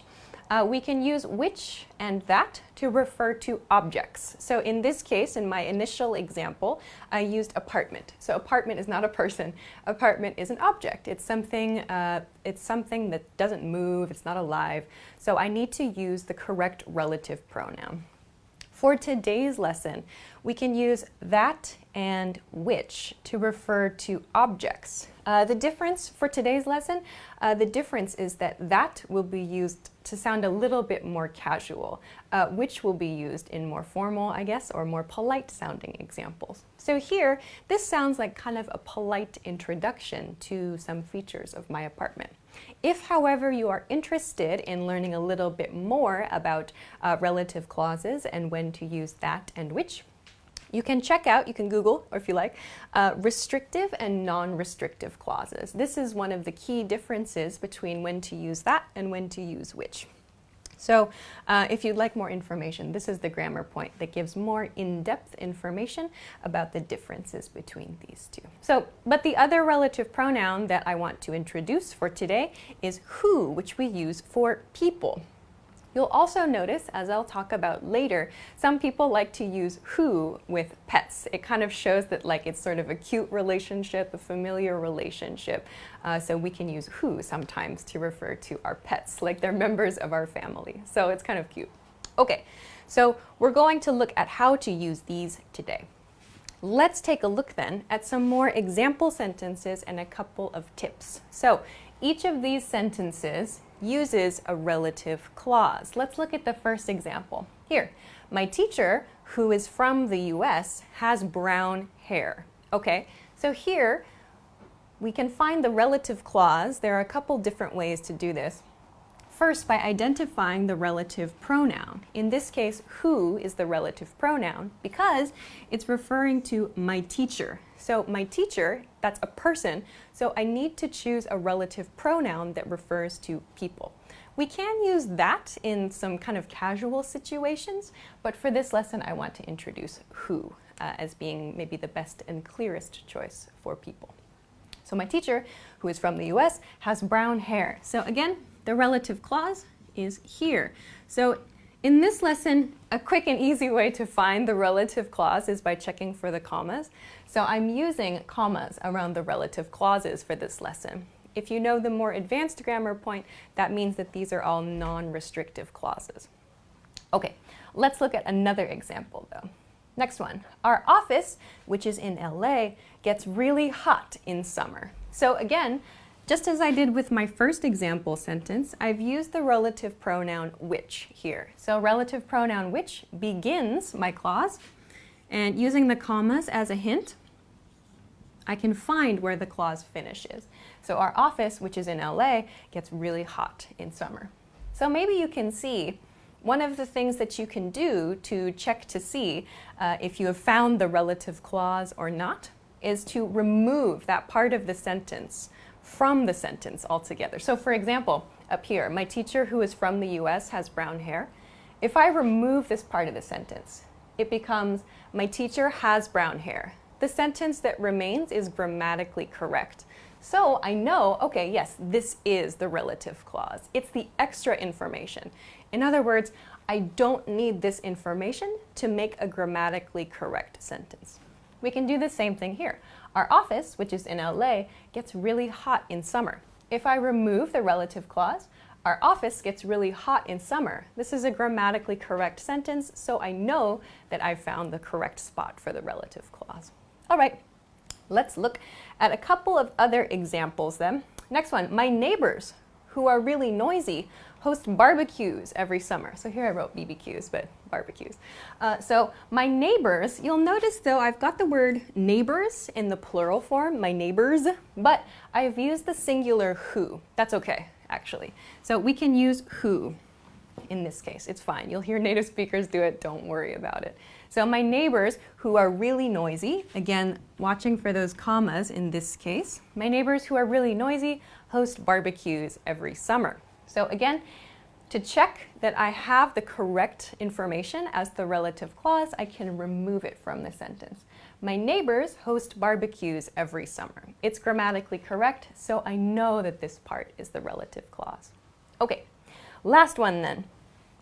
The dogs, who are puppies, have a lot of energy. As I talked about over here, sometimes we use the word who for animals, for pets. So in this case, the speaker wants to talk about his or her dogs, and they use who to refer to those dogs. It kind of shows like a friendly or a familiar or like a family relationship. So the dogs, who are puppies, have a lot of energy. So you might hear native speakers doing that. Again, the same rule applies. If we remove the relative clause, the dogs have a lot of energy is a grammatically correct sentence. So this is just a quick introduction to relative clauses, relative pronouns, and how to use them. And as I said, there are some more advanced grammar points that you can check. Those are called restrictive and non-restrictive clauses. If you'd like some more information about when to use which, when to use that, and how to use commas to set off your relative clause as well. So there's a lot of interesting information, and these are just a few patterns that you can use with this grammar. So I hope that it was useful for you. But if you have any questions or if you'd like to try to make an example sentence, please let us know in the comments. Please feel free to do that. Also, if you liked the video, please make sure to give it a thumbs up, subscribe to the channel, and check us out at EnglishClass101.com for some other good study resources. Thanks very much for watching this lesson, and I will see you again next time. Bye! Hi everybody, my name is Alicia. In this lesson, I'm going to talk about adjective order. This is something that native speakers don't really study, but it's something that we kind of know how to do naturally. So I'm going to introduce the order of adjectives for today, but if it's difficult for you to remember this order specifically, don't worry too much about it. A good way to practice this is just by reading and listening and understanding the typical order for adjectives. Also, a good thing to keep in mind about this lesson is that usually we don't have maybe more than 2 or 3 adjectives in one sentence. So in most cases, you don't need to use all of these adjective rules in one sentence. So just keep this in mind the next time you're maybe writing something or the next time you're reading something, that there is a specific order for adjectives. So with that said, let's get into today's lesson. All right, so yes, adjective order. So I've listed from 1 to 9 all these different categories for adjectives. So the closer the adjective is to this side of this scale, to number 1, the earlier it should come in the sentence. The adjectives down here should come last in the sentence, last before the noun that they follow. So let's look at each category first, and then we'll look at some examples for how to use these. Okay, first one is quantity. So quantity means like the number or the quantifier. So this is quite simple, like 2 or 3 or a lot of or a huge amount of, for example. So this is quite simple. So in other words, how much of the thing are you talking about, or how many as well? The second category for adjectives is values or opinions. So these are things that come from the speaker or the person writing. So these are our personal ideas or our personal values of the noun. So some examples of this: great or terrible, kind, friendly, gross. So these are all kind of opinion-based adjectives. These are our own ideas about the adjective. That's second. Third will be size, so adjectives of size. Some examples are big, little, huge, tiny, giant. So how big or how small the adjective is. The next category refers to age. So age, for example, adjectives of age could be old, young, ancient, for example. So these will come after size adjectives.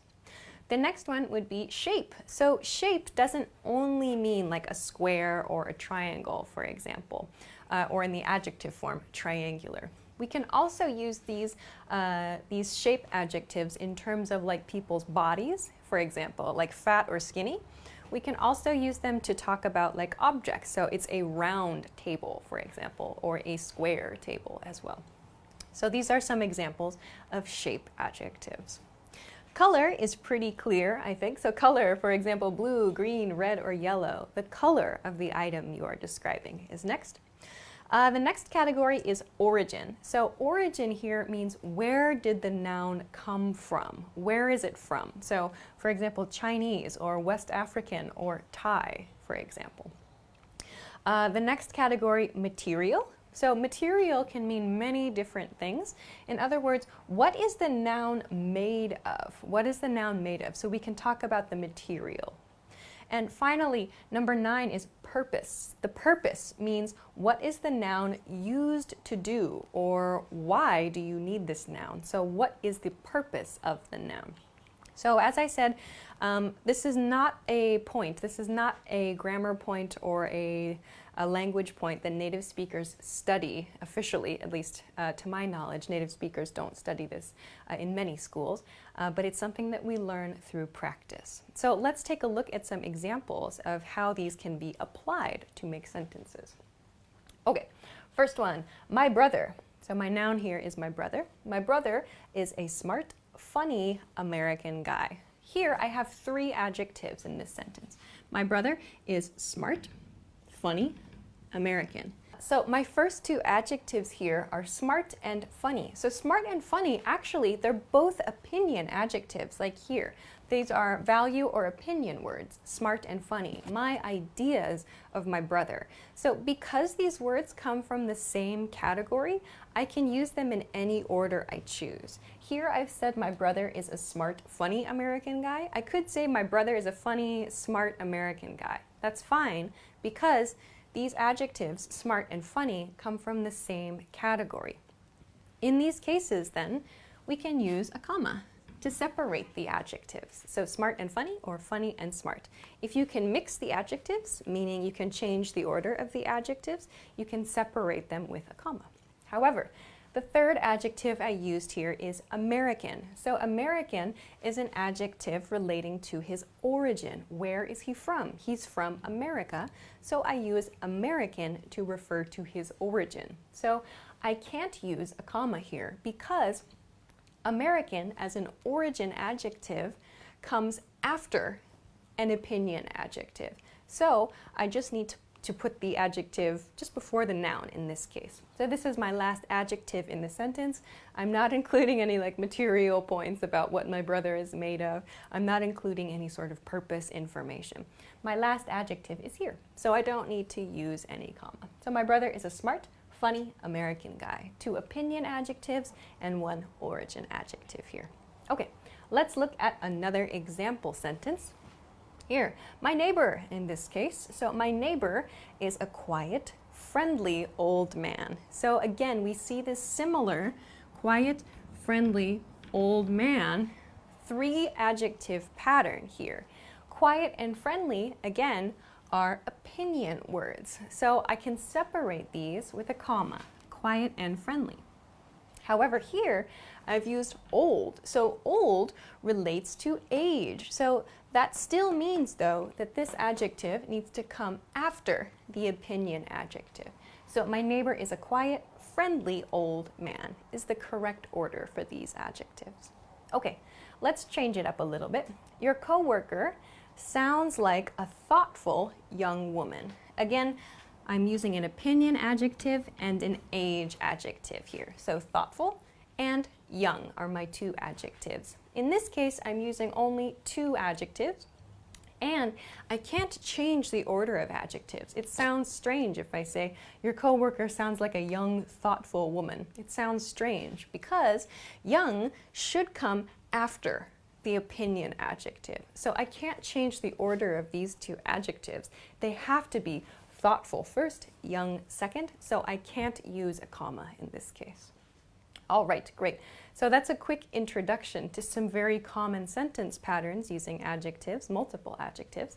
Let's take a look then at phrasal adjectives. So phrasal adjectives are phrases that we use as adjectives. Let's look at some examples. So first, I love the smell of freshly baked bread. Freshly baked bread. Here, bread is my noun, and my phrasal adjective is this part. Freshly baked. So what kind of bread do I like? Or rather, what kind of bread do I love the smell of? I love the smell of freshly baked bread. This is my phrasal adjective here. So I can combine two words to make a phrase that acts as an adjective here. So in this case, I'm only using one adjective, one phrasal adjective before the noun. So I don't need to worry so much about the order. But we can use adjectives in this way, phrases as adjectives. Okay, let's look at another one then. He loves Chicago-style pizza. So what kind of pizza? Chicago-style. So here is my phrasal adjective. So I could say he loves fresh Chicago-style pizza, or maybe freshly baked Chicago-style pizza, for example. Okay, let's continue to the next one. It's important to eat a vegetable-rich diet, a vegetable-rich diet. So be careful, diet doesn't necessarily mean a plan to lose weight, but it means your regular eating habits here. Here, my phrasal adjective is vegetable-rich, vegetable-rich. So that means a diet that is rich in vegetables. So rich doesn't mean a lot of money, it means a lot of vegetables, a lot of something. So a vegetable-rich diet. Here, again, only one adjective, but as a phrase, it's used together. These two words are used together.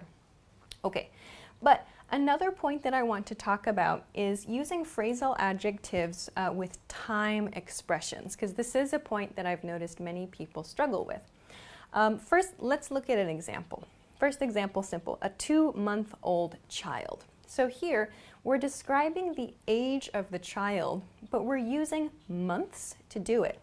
Even though 2 is used here, because I'm using this expression as a phrase, 2-month-old child, actually, we use the singular form of the time expression here. So in this case, we don't say 2 months old child. We would not say that. Please use the singular form of the time expression. So I have this as a note here. Singular formations for time expressions, not the plural form. So a 2-month-old child. So this is referring to the age of the child. 2 months is the age of the child. I could say, my child is 2 months old. That's okay. But if I'm using this as a phrasal adjective before the noun, I need to say a 2-month-old child. No S at the end.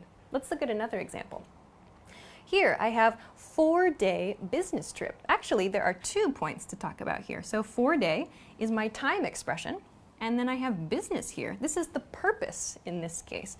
So 4-day relates kind of like to age or to time, really. And then business is my purpose. So the purpose of my trip is a business trip. So business functions as an adjective in this case. A 4-day business trip in this case. And again, this day is in the singular form. So not 4 days business trip, but a 4-day business trip. Finally, a 12-hour marketing meeting. So here in this sentence, a 12-hour marketing meeting, we see the same thing as this 4-day business trip. We have this 12-hour phrasal adjective here, and then we have a purpose, the marketing meeting. So marketing is the purpose here. So 12-hour, this is a very long meeting, 12 hours refers to like age or time, and marketing is the purpose of the meeting. So why are we at the meeting? For marketing, in other words. So in each of these, we're using the singular form of the time expression. So please be careful to do that. Okay, that's everything that I want to introduce for this lesson. I know that this is a lot of information, but instead of trying to memorize this, I would recommend just try to be aware when you're reading and when you're listening that there is a natural pattern that native speakers follow. Also, generally, if there's not a communication problem, then it's probably okay. Like, don't worry too much about using the perfect adjective order every time. But if you want to know, if you want to practice, you can use these rules as a guideline. Another thing to keep in mind is that there are some exceptions. There are some expressions that we use out of order. And you will see those from time to time. But for most cases, for most situations, you can follow this rule if you like, and you should have no problem. If you have any questions or if you'd like to try to make a sentence, please feel free to do so in the comment section of this video. If you like the video, please make sure to give it a thumbs up, subscribe to the channel, and check us out at EnglishClass101.com for some other good resources. Thanks very much for watching this lesson, and I will see you again soon. Bye! Hi everybody, my name is Alicia. In this lesson, I'm going to introduce 10 common everyday expressions that we use in American English. I'm going to introduce the expression, I'm going to talk about the grammar of the expression, explain the basic meaning, and then introduce some sample responses to the question. So the aim of this lesson, the goal of this lesson, is to give you some natural expressions, some questions, some phrases you can use, and also to help you know some natural ways to respond to these expressions too. So let's get started. Okay, the first expression I want to introduce is this one. How's it going? How's it going? So in quick speech, we say, how's it going? Hey, how's it going? How's it going? The meaning of this is really, how are you? How are you? But we're using this casual expression, how's, how, so meaning how is, and it refers to your life. So how is your life going? Going, so meaning recently, how is your life turning out? Recently, how has your life been? How are you, in other words? How's it going? How are you? So to respond to this question, you can use a very short, simple expression.